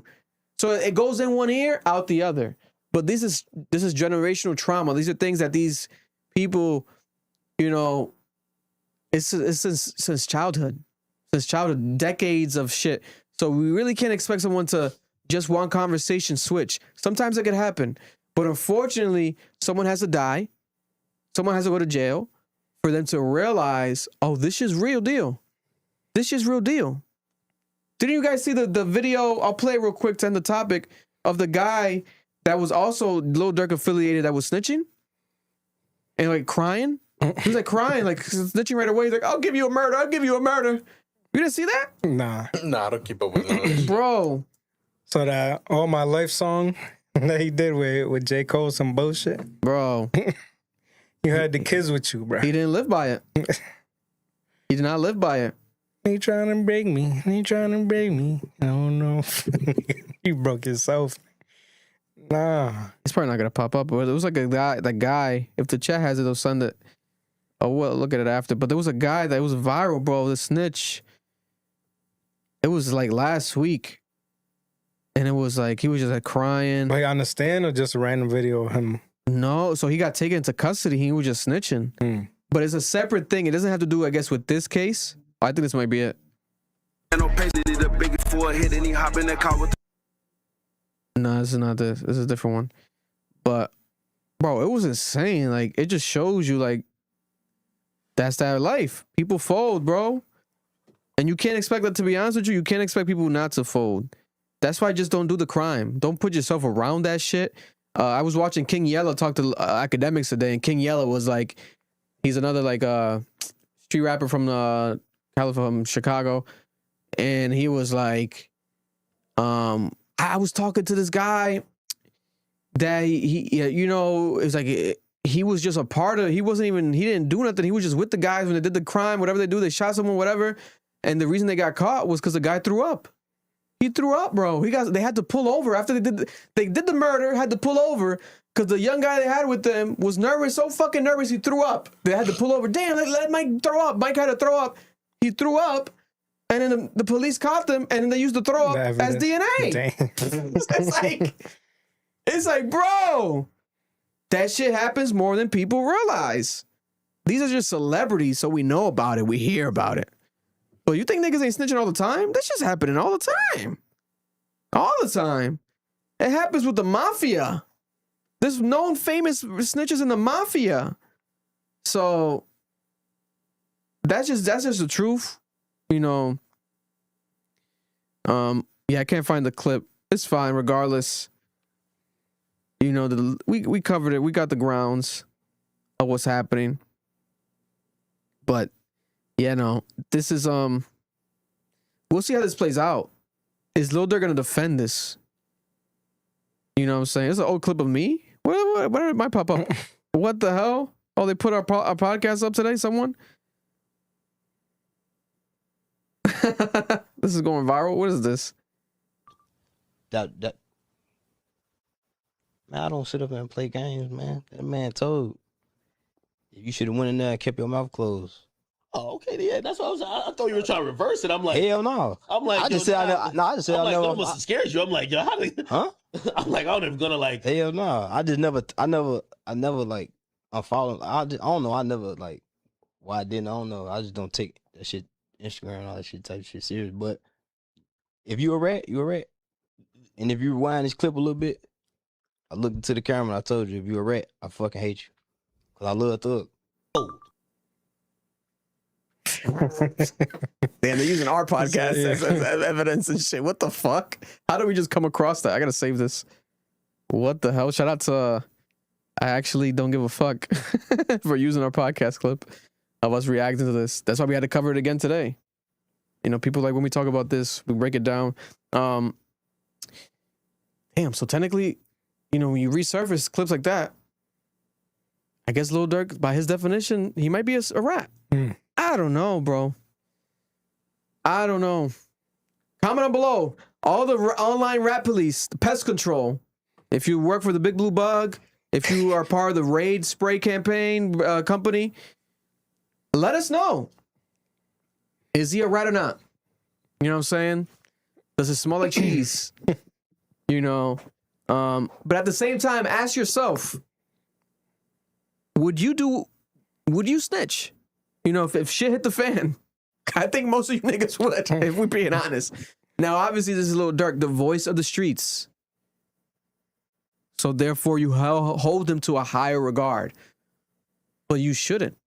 Don't look up to these niggas. You don't know these niggas. These niggas don't know you. These people don't know you. These rappers they don't know you. They don't give a fuck about you. They don't know you. They don't owe you anything. This is their personal life. This is not your life. They're going to make some decisions. Let's say he is a snitch and he snitches. What is going to happen now? Are you going to beat him up in the streets? Or are you just going to leave another comment now calling him a snitch? Does it affect your day-to-day? Probably doesn't. Probably doesn't. And to be honest with you, let's say if Philly comes out, he's a snitch, he snitches Philly, and he drops some music and it's really good, guarantee you niggas is not going to call him a snitch no more. Playing the fuck out that shit. Look at Gunna. Yeah. Gunna is now, that nigga dropped some heat and he dropped weight. Bro, he looks like the most fit rapper in the industry. The Under Armour CEO today, coincidentally, released a statement talking about how it's amazing working with Gunna. The CEO of Under Armour, because they're partnered up with him. You think he cares who's calling him a snitch? No. He's doing good business deals. It's like, that's the reality, guys. That's the reality. That's the reality. And that was the same rapper, Gunna, that would rap about not snitching. Fuck a snitch. Fuck a rat. Rap. But then he came out of jail, dropped amazing music. Amongst the street rappers, the best one out. Best quality. Gunna was dropping shit better than Lil Durk. Better than Lil Baby. Better than all of them. Are you kidding me? So, we'll see what happens. But this has been interesting to discuss, man. Because, yo. 6ix9ine again, it's probably right, bro. 6ix9ine. He said he's gonna throw a celebration the day that the announcement happens. Yeah, the verdict gets reached. He's gonna throw a big celebration. I'm like, yo, God bless his heart. We spoke about Donnell. We spoke about that. Yeah, closing out. I did want to say Lioness. Two shows I'm watching. Lioness episode 4. Again. I don't know what the fuck is happening, but it's amazing. I recommend people to go watch Lioness. The best TV show on TV right now is Lioness. On streaming, TV, everything, whatever you want to call it, on Paramount Plus. Zoe Saldana, Lioness, episode 4 just came out. Phenomenal episode, phenomenal show. I do wish that they do the back and forth shit to flashback 6 months ago, then to 6 months forward. I wish they did the scenes like in black and white or something to show the difference, because I get confused about them. But so far, it's amazing. They spend $15 million each episode, and you see it each episode. Each episode feels like a movie. At the end of each episode, you feel like, damn, that's it? Damn, I want more. Because it's so damn good. It's hitting, I think, classic TV show levels. Lioness. It's gonna be, and historically, I think it's gonna be up there. It might be up there. I don't know if it's blasphemous. Breaking Bad, all these shows, it might be up there. Watch Lioness. I'm telling you right now. You guys haven't watched it yet, right?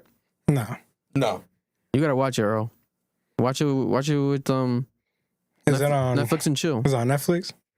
Yeah, I'm telling you. I think I've been telling you. I told you about it, I think, last week. I'm on it. At the game. Shout out to Corey. We had us at the game. I need a new show too. Yeah, just watch it, bro. I'll send you the link. We can allegedly watch it illegally.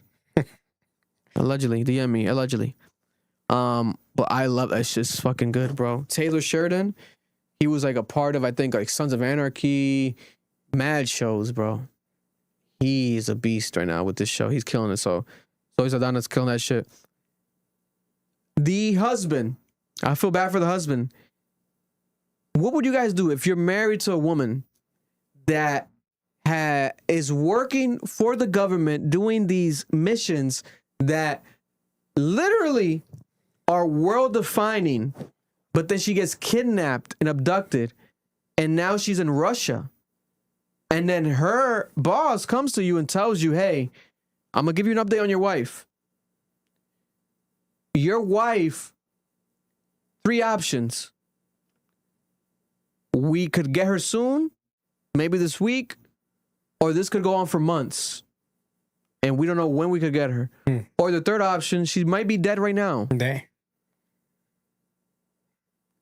Bro, he started crying on the stoop of his house because it's like he got the update, but it's like, what the fuck is he gonna do? Does he know she works for the government though? He knows, but he didn't know to the fullest extent. Yeah, like, until like the most recent, like I think season 2, he recently just found out. But it gave the vibes a couple episodes ago last season. It gave the vibes like he almost left her, like the relationship was done. I'm not gonna lie to you. I ain't dating no woman.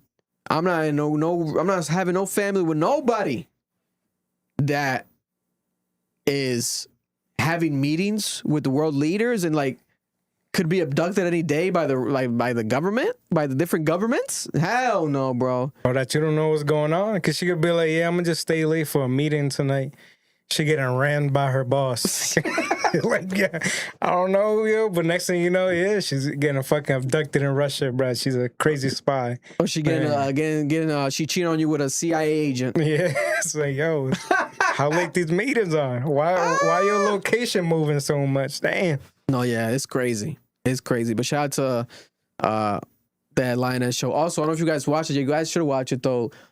The Green Lantern show. It just started on HBO. Episode 2. It's one of the best things DC's done already.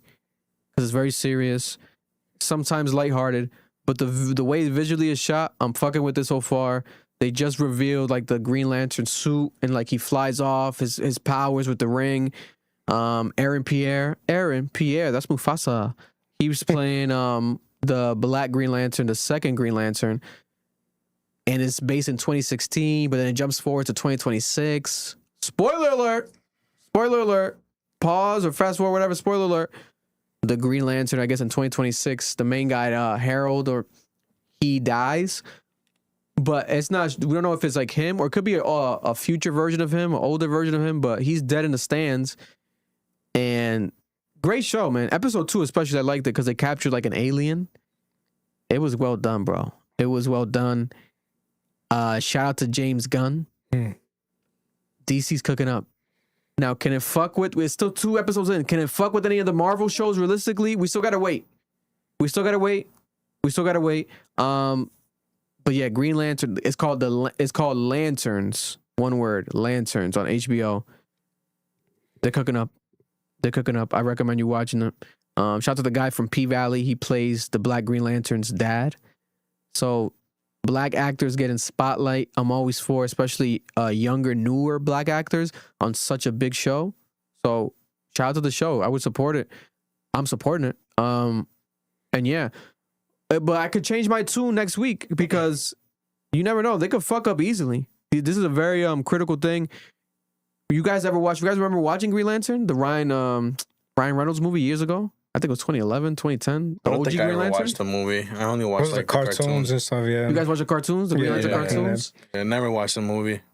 Yeah, I be forgetting that technically there's like one or two. There's not much like human Green Lanterns. They're all aliens. I always thought Green Lantern was kind of whack. Like, you think so? bro, your power's a fucking ring. No, but the way so far without the ring, you ain't shit. Yeah, but so far what he did it like he does like some random cool. You got shit. Bruce Wayne with no powers throwing fucking hands. You know what I'm saying? Come on, bro. I don't know. They haven't tapped fully into like the capabilities because the Green Lantern, he's like, this is too powerful. Why they only got one ring? Yeah, it's only one ring too. Why they only got one ring? They gotta share that shit. Why they only got one ring on each hand? They gotta share that shit too. Why not 10 rings? And you need the lantern to charge it. So you had to tell him, get on the flight and go get the lantern and charge my ring. See what I'm saying? Nah, man, this is whack. Whack, I'm sorry. Nah, but speaking about Marvel, though, you know how Disney dropped the list of what to watch before Doomsday? Oh, yeah. I'm on that, bro. Really? They dropped the list. Send me that because there's 14 movies, I think. So where you are right now? Yeah, there's a bunch of them. Fuck, now, I've only watched like 2. I'm gonna start it. Like I saw the list. Just do Disney Plus. Just do it for a month. You guys can already do a free trial. All the movies are there? Yeah, everything's on Disney Plus now. Word. Starting with, I think it's like X-Men from 2000, bro. A classic. All the way back. I've watched that, bro. but I definitely don't remember it. But yeah, I think it's like 14, 15 movies. One of them's a show. So I know that I was told that I need to watch another Spider-Man movie before I watch the one that just came out that I know I haven't watched. I think it's No Way Home. Too much. And I think they didn't put the new Spider-Man on that list. Nah. So there's like a certain thing, yeah. So it's like certain thing you can miss, but yeah, I don't know. I watched it all. Realistically, I'll probably maybe rewatch. I have to see if there's any like Marvel shows I didn't watch. I think I might have not finished Mrs. Marvels or Marvels, but bro, that shit gonna be crazy. Endgame, nigga, the whole world's gonna be watching that. That's movie. in December, right? All right, so we locked in winter. That shit, I'm gonna bring the fucking baby to that shit. So Vaya gonna be watching that shit. It's gonna be her birthday watching that shit. I don't give a fuck. We gotta watch that shit, girl. Everybody. Over the weekend also I did watch. Netflix has a documentary, the Boeing documentary about the Boeing. The plane? The Boeing planes and Boeing company. And it's tied to Rhode Island. So crazy. So Netflix documentary investigates Boeing's am I mispronouncing that shit? Boeing. I'm like Boeing. Boeing. I'm making the noise. No, it's Boeing. Boeing. So Boeing, his safety, the company's safety and quality problems continued after deadly crashes with the 737 MAX plane that they were selling. And this movie has whistleblowers, bro, that work for the company that for the first time are coming out talking. They're risking their entire life. One guy was like shaky, nervous, scared to even speak. He's like, no, but I had to do it. And there was one major whistleblower who was the main focus of the movie. His name was John Barnett. John Barnett died. And there was a rumor that the company killed him or got him killed. But then it came out, there was a suicide note. He unfortunately took his own life inside of a parking lot of a hotel after he had a deposition for hours. And he was just stressed dealing with it because he said they were making his life hell. They were blackmailing him, blacklisting him and just fucking up his life. And he felt too stressed. So he wrote that letter, taking his own life, saying, fuck you to the company, and that they did this to him. That they took his life by him taking his own life. Crazy. It got dark and deep fast, bro. His attorneys were tearing up. They found him dead. They couldn't believe it. They were like, why is he not answering us? And they found him dead. So it was crazy. His family is in the movie, and his coworkers are in the movie who worked with him in the past, and they're whistleblowing, and they're speaking on his behalf. Because for those who don't know, when you watch the movie, basically, to summarize it, the company made airplanes, but the CEO, especially the first major CEO, who's from Providence, Rhode Island, I'll get his name right here. This guy from Providence, Rhode Island, Jim McNerney, Jim McNerney. This guy, Jim, he was the CEO of Boeing from 2005 to 2015. Am I mispronouncing it? Boy, bouncing over there. Boeing. God damn, bro. Yeah, Boeing. Boeing. He was the CEO of Boeing from 2005 to 2015 for 10 years.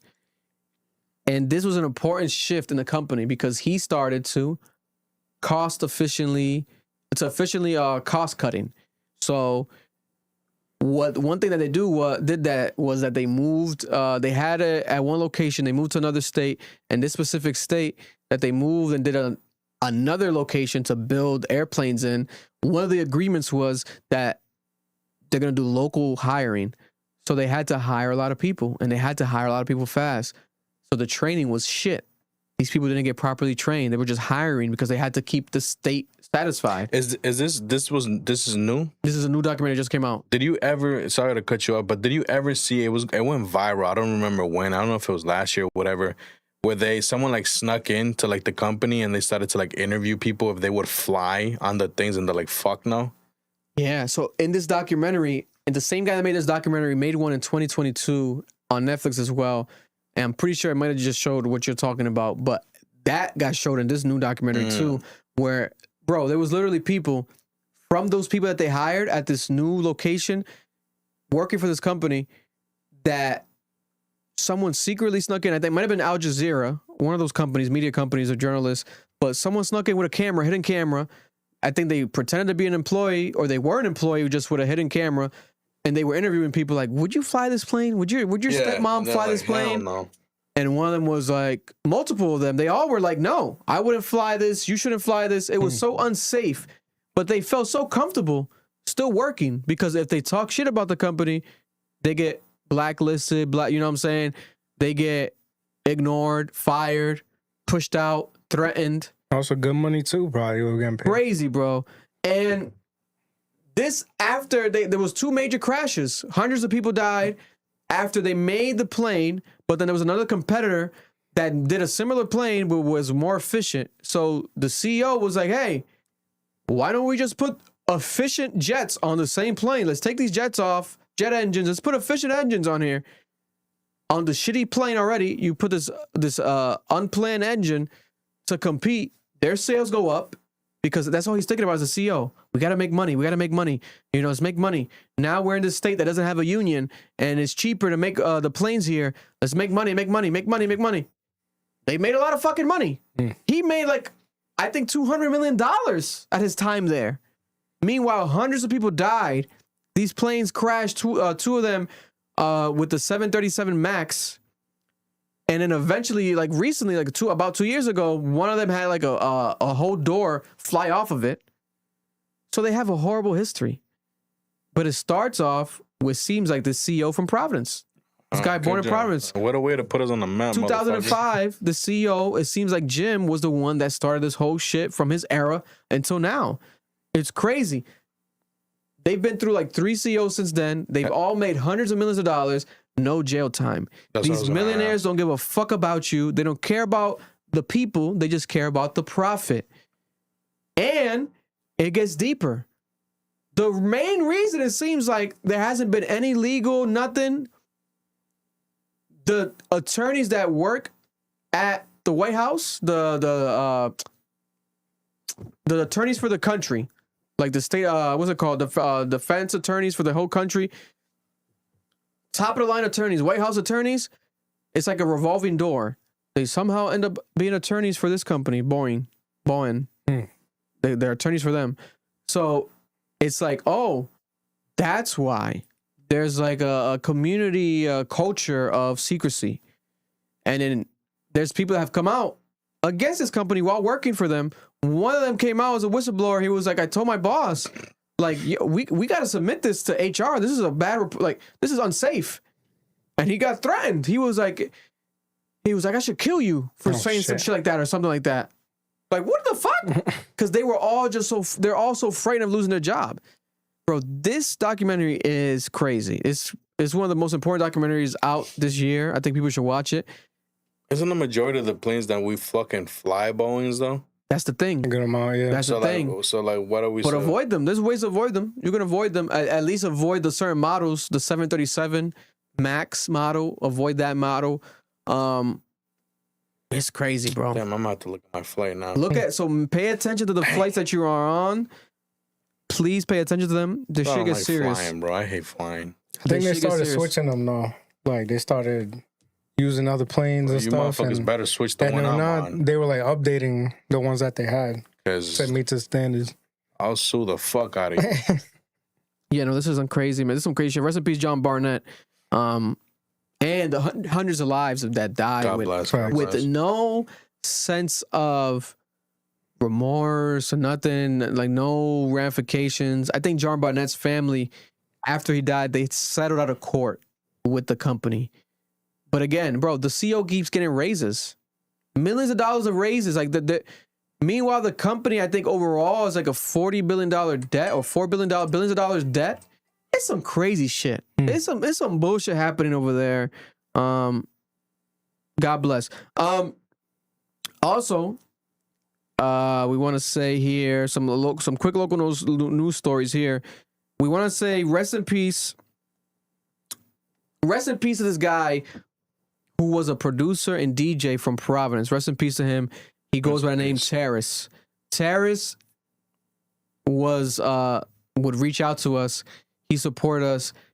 He was known for locally, if you remember, he would always do it a lot. He would like follow, unfollow, DM, undm to get attention. Like he was always trying to network and get people's attention and reach out. Like he was very determined to make the connection happen. That's how he was always just doing that shit. So he would do that and connect with artists, DJs, producers, always doing that. However he needed to get in touch. His name is Terrace John Caswell. John Caswell. So John Caswell Terrace, unfortunately, there was a report. He moved out to Atlanta recently, and he made a whole post and everything, bro, about moving from here to Atlanta. He was happy to do this. He said, Rhode Island has been a chapter of growth. This was in April, a couple months ago. Lessons and real connections that helped shape who I am today. I'm grateful for every opportunity and every stage, every person who supported my journey while I was here. Now it's time for me to take the next big step forward and move toward a bigger vision for my life and career. I'm heading to Atlanta, focus on expanding as a producer, DJ, creative, and purpose and faith leading the way. The move isn't leaving people behind. It's about stepping into what's meant for me. I carry everything I learned from here with me as a motivation to keep building and elevating. Thank you, Rhode Island, for being a part of my story. The next chapter starts now. That was Terrace. Go Terrace. Terrace, unfortunately, was shot and killed in Atlanta, the same place he moved to. And there's reports saying that it looks to be a robbery. Wow. He was robbed for his Rolex, his watch, by two gentlemen. And he had a friend of his that was there witnessing it as well. And they took his life. They shot him as he's trying to tell the people it's not worth it, don't do this. And he unfortunately had his life taken away over a fucking watch, bro. That's how crazy this shit gets out here. Over a fucking watch. Shout out to this GoFundMe. I'll put it right here. Put it in the description after this, and then also on the link in bio after this goes up as well. The GoFundMe though is GoFund.me/Allison-Camp-01Jan. They have raised, give a round of applause, they have raised already in one day $18,000. $18,000 raised for him in one day. He was just 33 years old. 33 years old. So rest in peace to him. This is horrible. This is horrible. I'll play a quick clip of the news story out of Atlanta right here for those to get some better context of what happened here.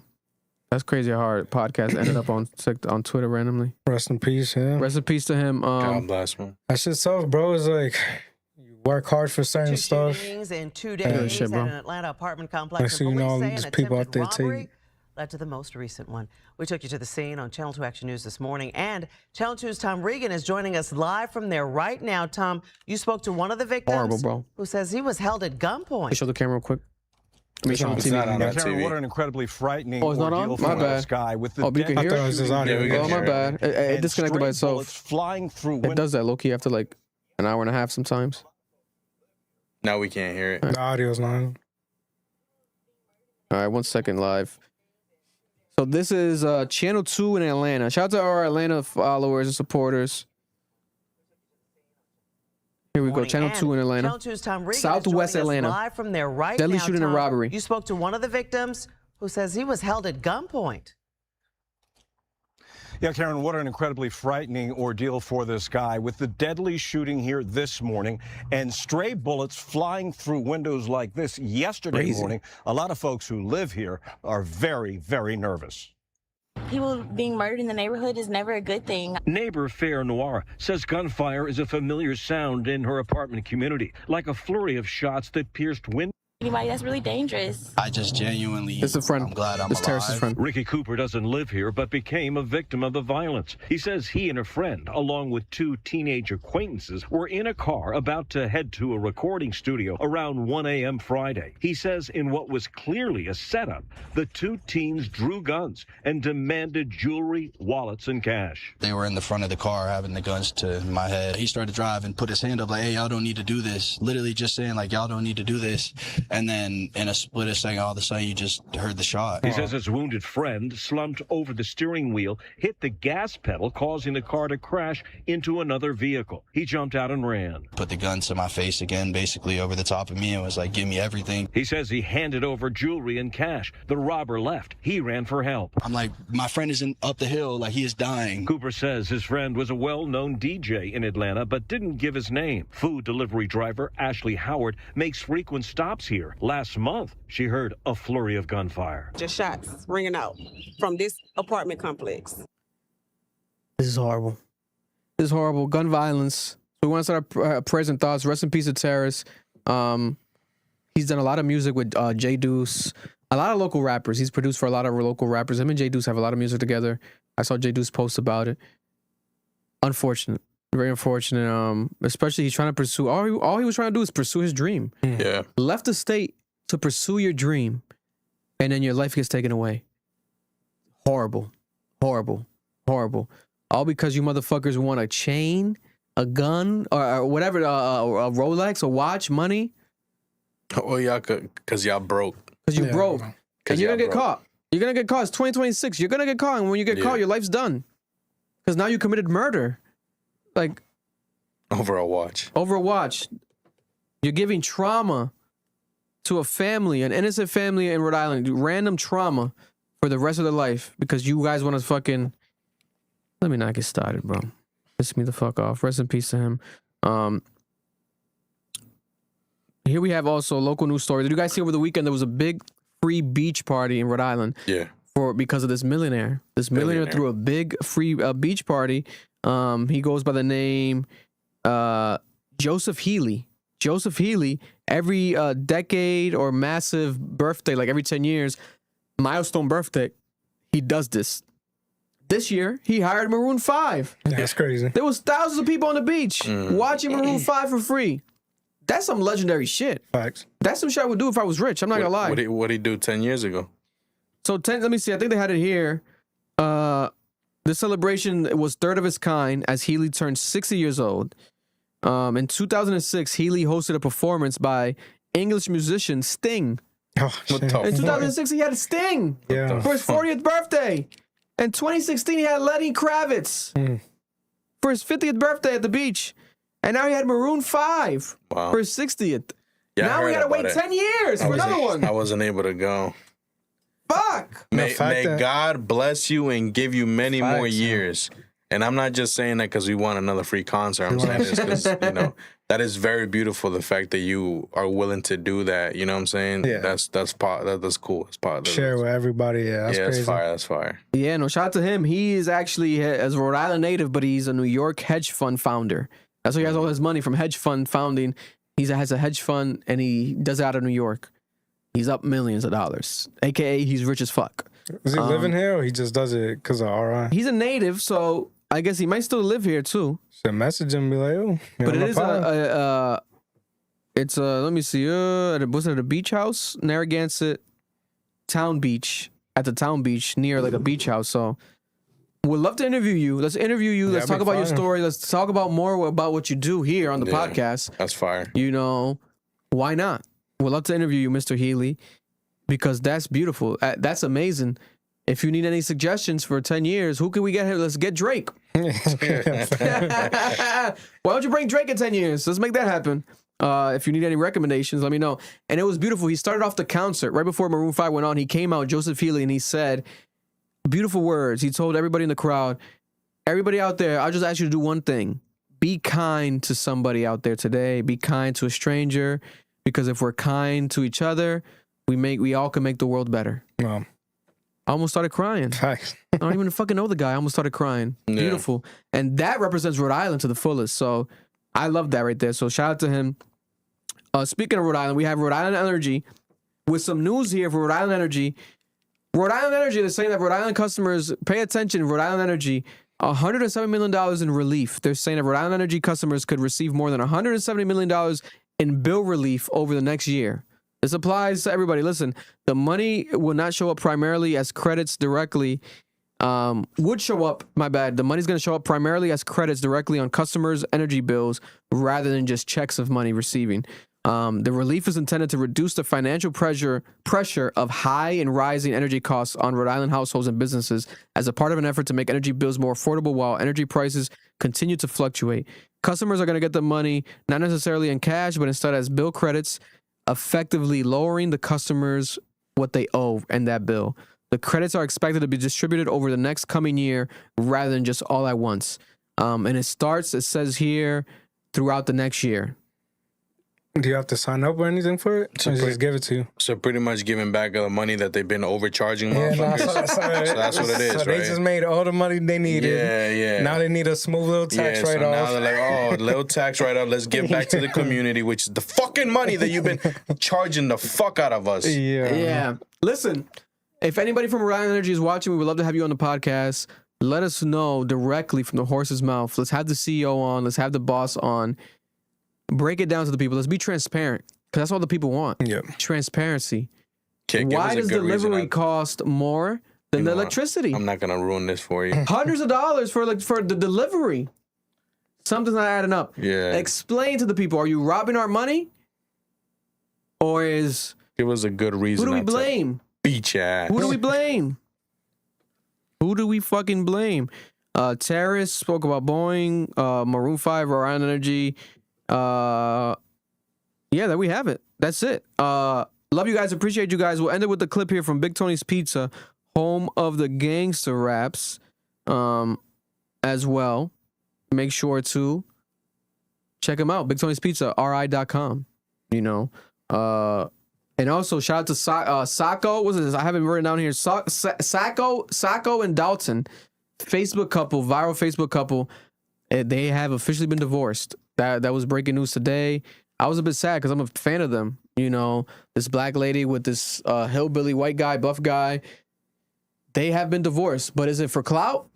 Part of me feels like it's for clout. I think it's a little bit of a fake divorce. There was a rumor that she got caught with the black guy cheating, but then it turns out to be a security guard.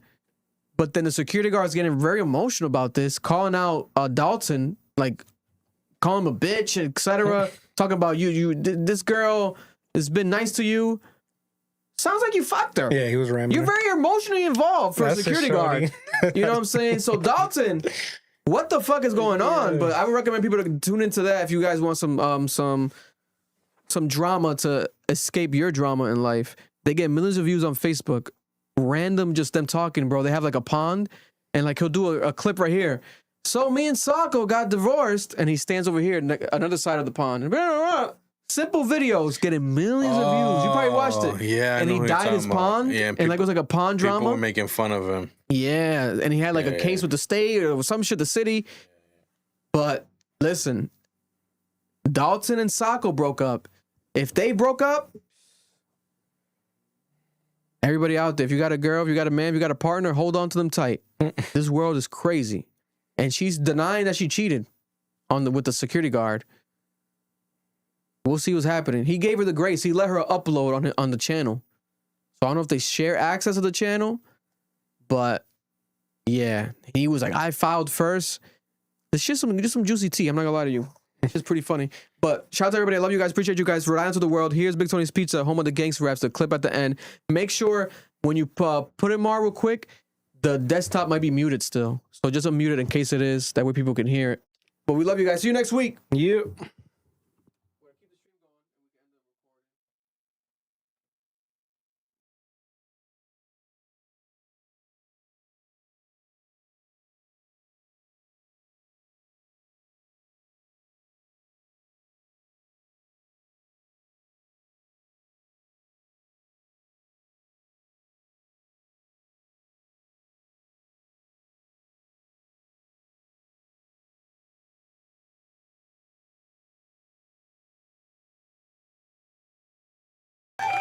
And we will never surrender till the end.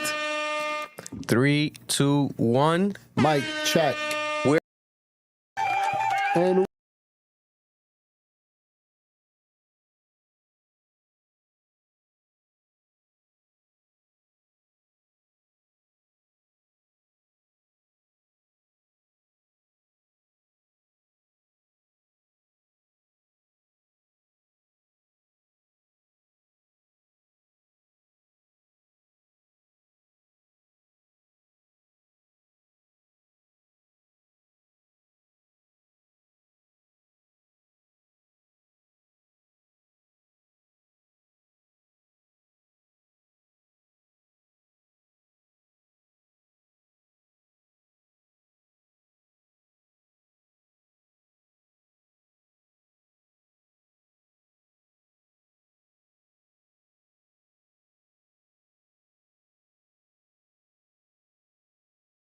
we will never surrender till the end. 3, 2, 1. Mic check. We're back again. We are here. Yes. We're here. Club Mission Podcast again with our partner sponsor, always and forever. Here we got the man that every time he comes on the internet, you know, people go crazy in the comments. They love it. They love it. It's Romeo from Big Tony's Pizza. Yes, sir. Back from vacation. Back like we never left, baby. Listen, man, we see the tan. We tell the people real quick, where'd you go and how was it, man? You've been gone for a little while. For those that didn't know, the clips you guys have seen the past 2 months, it was pre-recorded with Romeo before his vacation, and he's back here now, current state of himself and everything. Where did you go? Tell the people. Hey, man, any man who doesn't spend time with his family can never be a real man. So, you know, you got to take a break. You got to take a breather. You work all year round. 100%. All winter long. At the end of the day, you know, you got to spend time with your family. I was traveling. Yes. I was out in the Middle East visiting the homeland. Yes. Although I'm born and raised here. Yes. But, you know, I still call Lebanon the homeland. The homeland. Along with my second home, the Yes. United States. I love the United States, all right? Shout out to the United States of America. Yes, sir. Yes, sir. I was out in Lebanon. My wife was from out there. I took my family out there. We had a beautiful time right by the Mediterranean Ocean. God bless. We were having a blast. I love it. I saw it all. It was, listen, you only live once. And for those who don't know, when it comes to Big Tony's, you know, the brothers in general, these are family men. They're not just family because they're brothers and they've been doing it together for a while.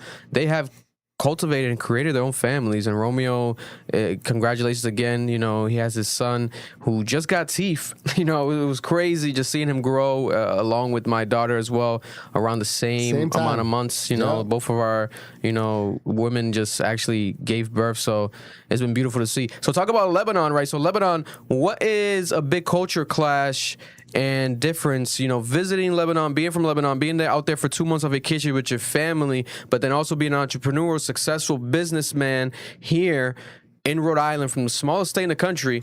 But then being out there, what's some of the actual things that you were like, oh, that's different over there? Like, Absolutely. You know? When a person travels to other countries, not only you call it a break, but you also to go to get inspired. Yeah. A lot of people, mostly myself, I go out to the Middle East, I go to Europe, I've been to Dubai, I've been all throughout South America, and you get inspired because people out there, they have, I don't want to say brighter ideas, but they have bolder ideas. And over there, you got to work in other countries.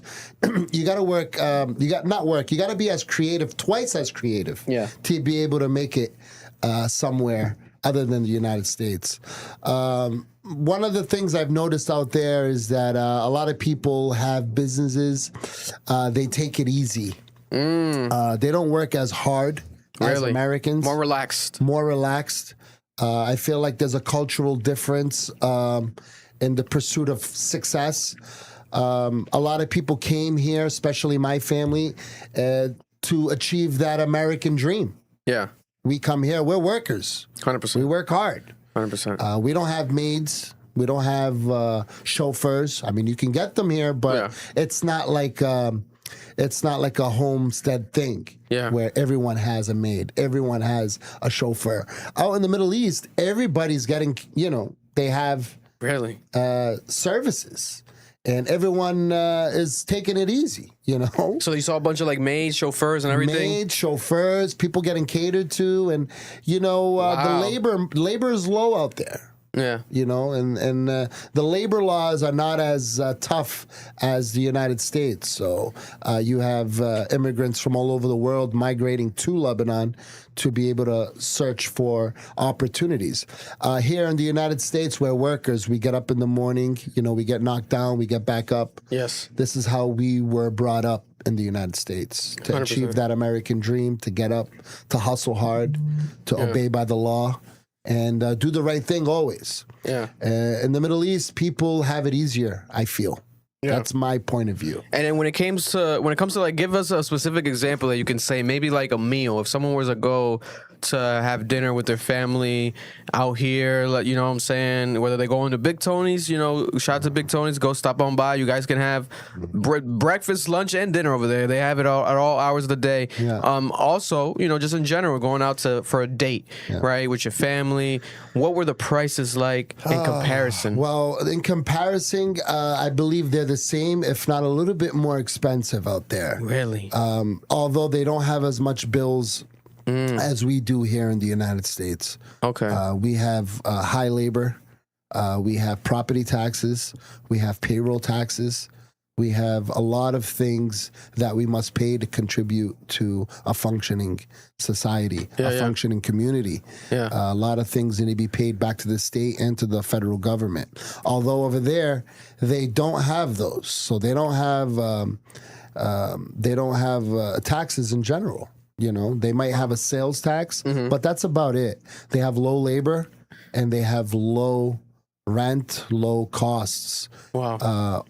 But prices are the same. So that's what blows my mind. Yeah. So if you go out and get a pizza out there, it's $12, $13 for a small pizza. If you go get a drink or a cocktail, it's $15. Wow. Why are you paying $15 out there, but you don't have a $7,000, $8,000 rent? You don't have a tax bill. You don't have a liquor bill. You don't have expenses that we pay here on a monthly basis. That's crazy. So people out there are making, whoever has a successful business, are making a little bit more money than here, but they don't, one thing they don't have is our values. Are you tipping in Lebanon? When you go to restaurants, is it like considered a common thing you have to tip? What's the percentage of tips the same? Well, there's not really a percent. There's not really a tipping culture out there. Okay. But we do tip. People do tip. Okay. But it's nowhere compared to here. Really? So if you have like $100 bill, $5 or $10 would pass over there. Obviously, Really? I don't leave that. Yeah.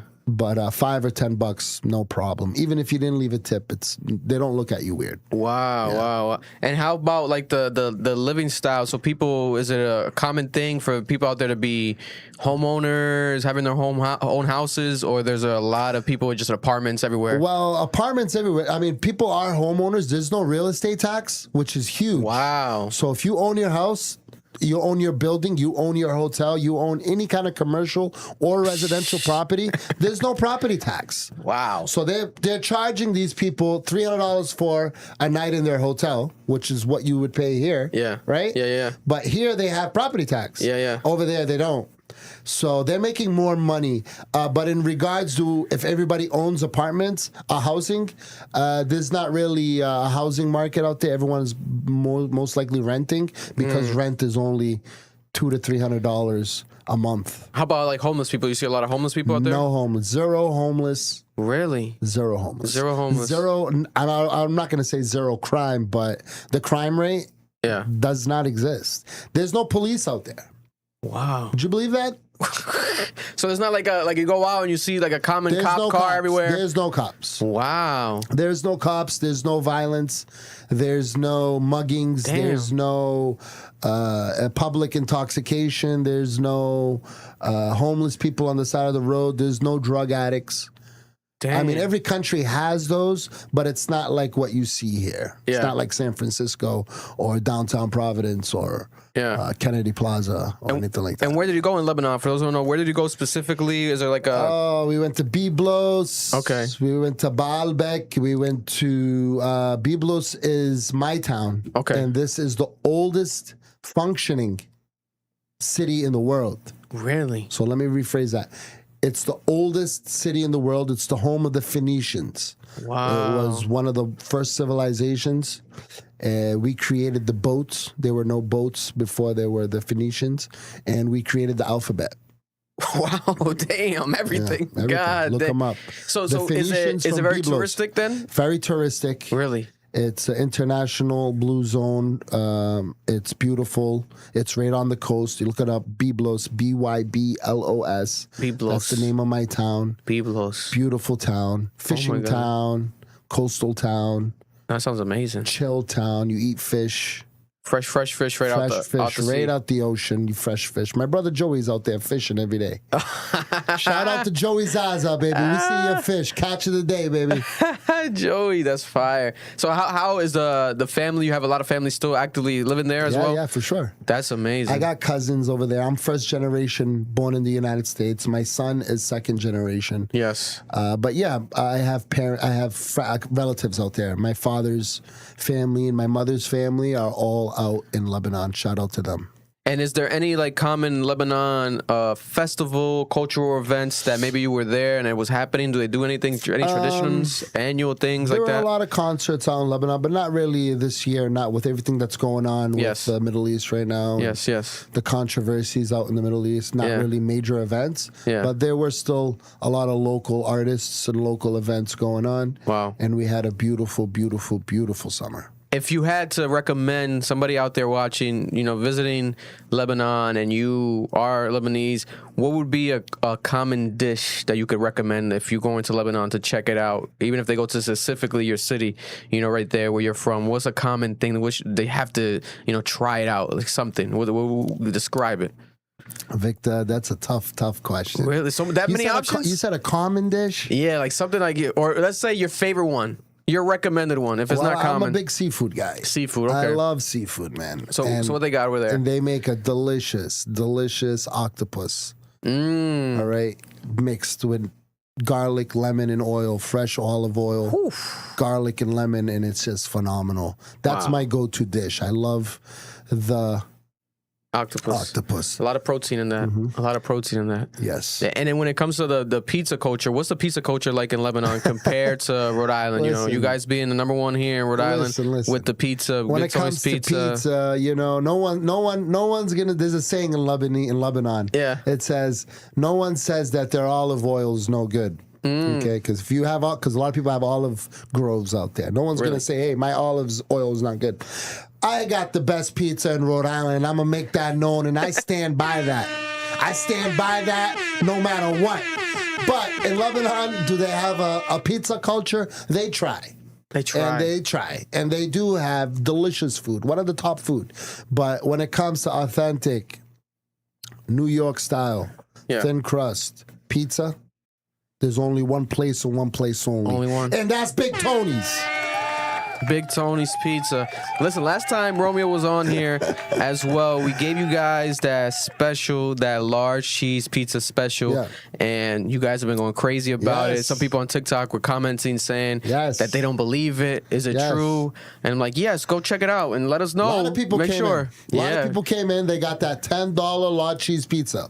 These are offers that go out on Club Ambition and Club Ambition only. Yes, sir. Victor loves to give back to his community. Yes. He loves to give back to his followers. Yes. And he only picks specific, precise partnerships. Yes. All right? Only partnerships that are worth dealing with. Yes. And at Big Tony's Pizza, we're here to work with Victor. We're here to give back to the community. Yes. Okay, this is a community we all live in.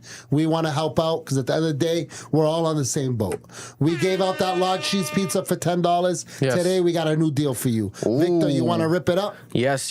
We have a brand new deal. That's right. Listen, exclusive deal here at Big Tony's Pizza in Providence, Rhode Island. Yes, exclusive. Sir. Everybody out there, especially the foodies of Rhode Island, tap in, pay attention right now because these are the type of deals that you can only get through us, Club Ambition and Big Tony's Pizza. We're here to announce a new exclusive deal, the cheese pizza deal, $10 cheese pizza deal. If you missed out, you missed out. It's done. As of right now, we might bring it back. It's you never done. miss out at Big Tony's. Never miss out. You come to Big Tony's, we're going to give you the deal of the lifetime. So now we got the new deal right here, announcing it now officially. Romeo, what's the deal for the people? Let's tell them right now. The deal is, before I tell you what it is, I'll tell you basically, it's quality over everything. Today, we're going to offer you guys only, coming out to you, you heard it at the Club Ambition podcast. Yes. Until we let you know it expires. Yes. We're giving you guys 6 fresh jumbo wings. Not that wingding shit. I'm sorry if I said. I hate the wingdings. Not no wingdings. Not no mini little tiny wings trying to rub it off like it ain't nothing.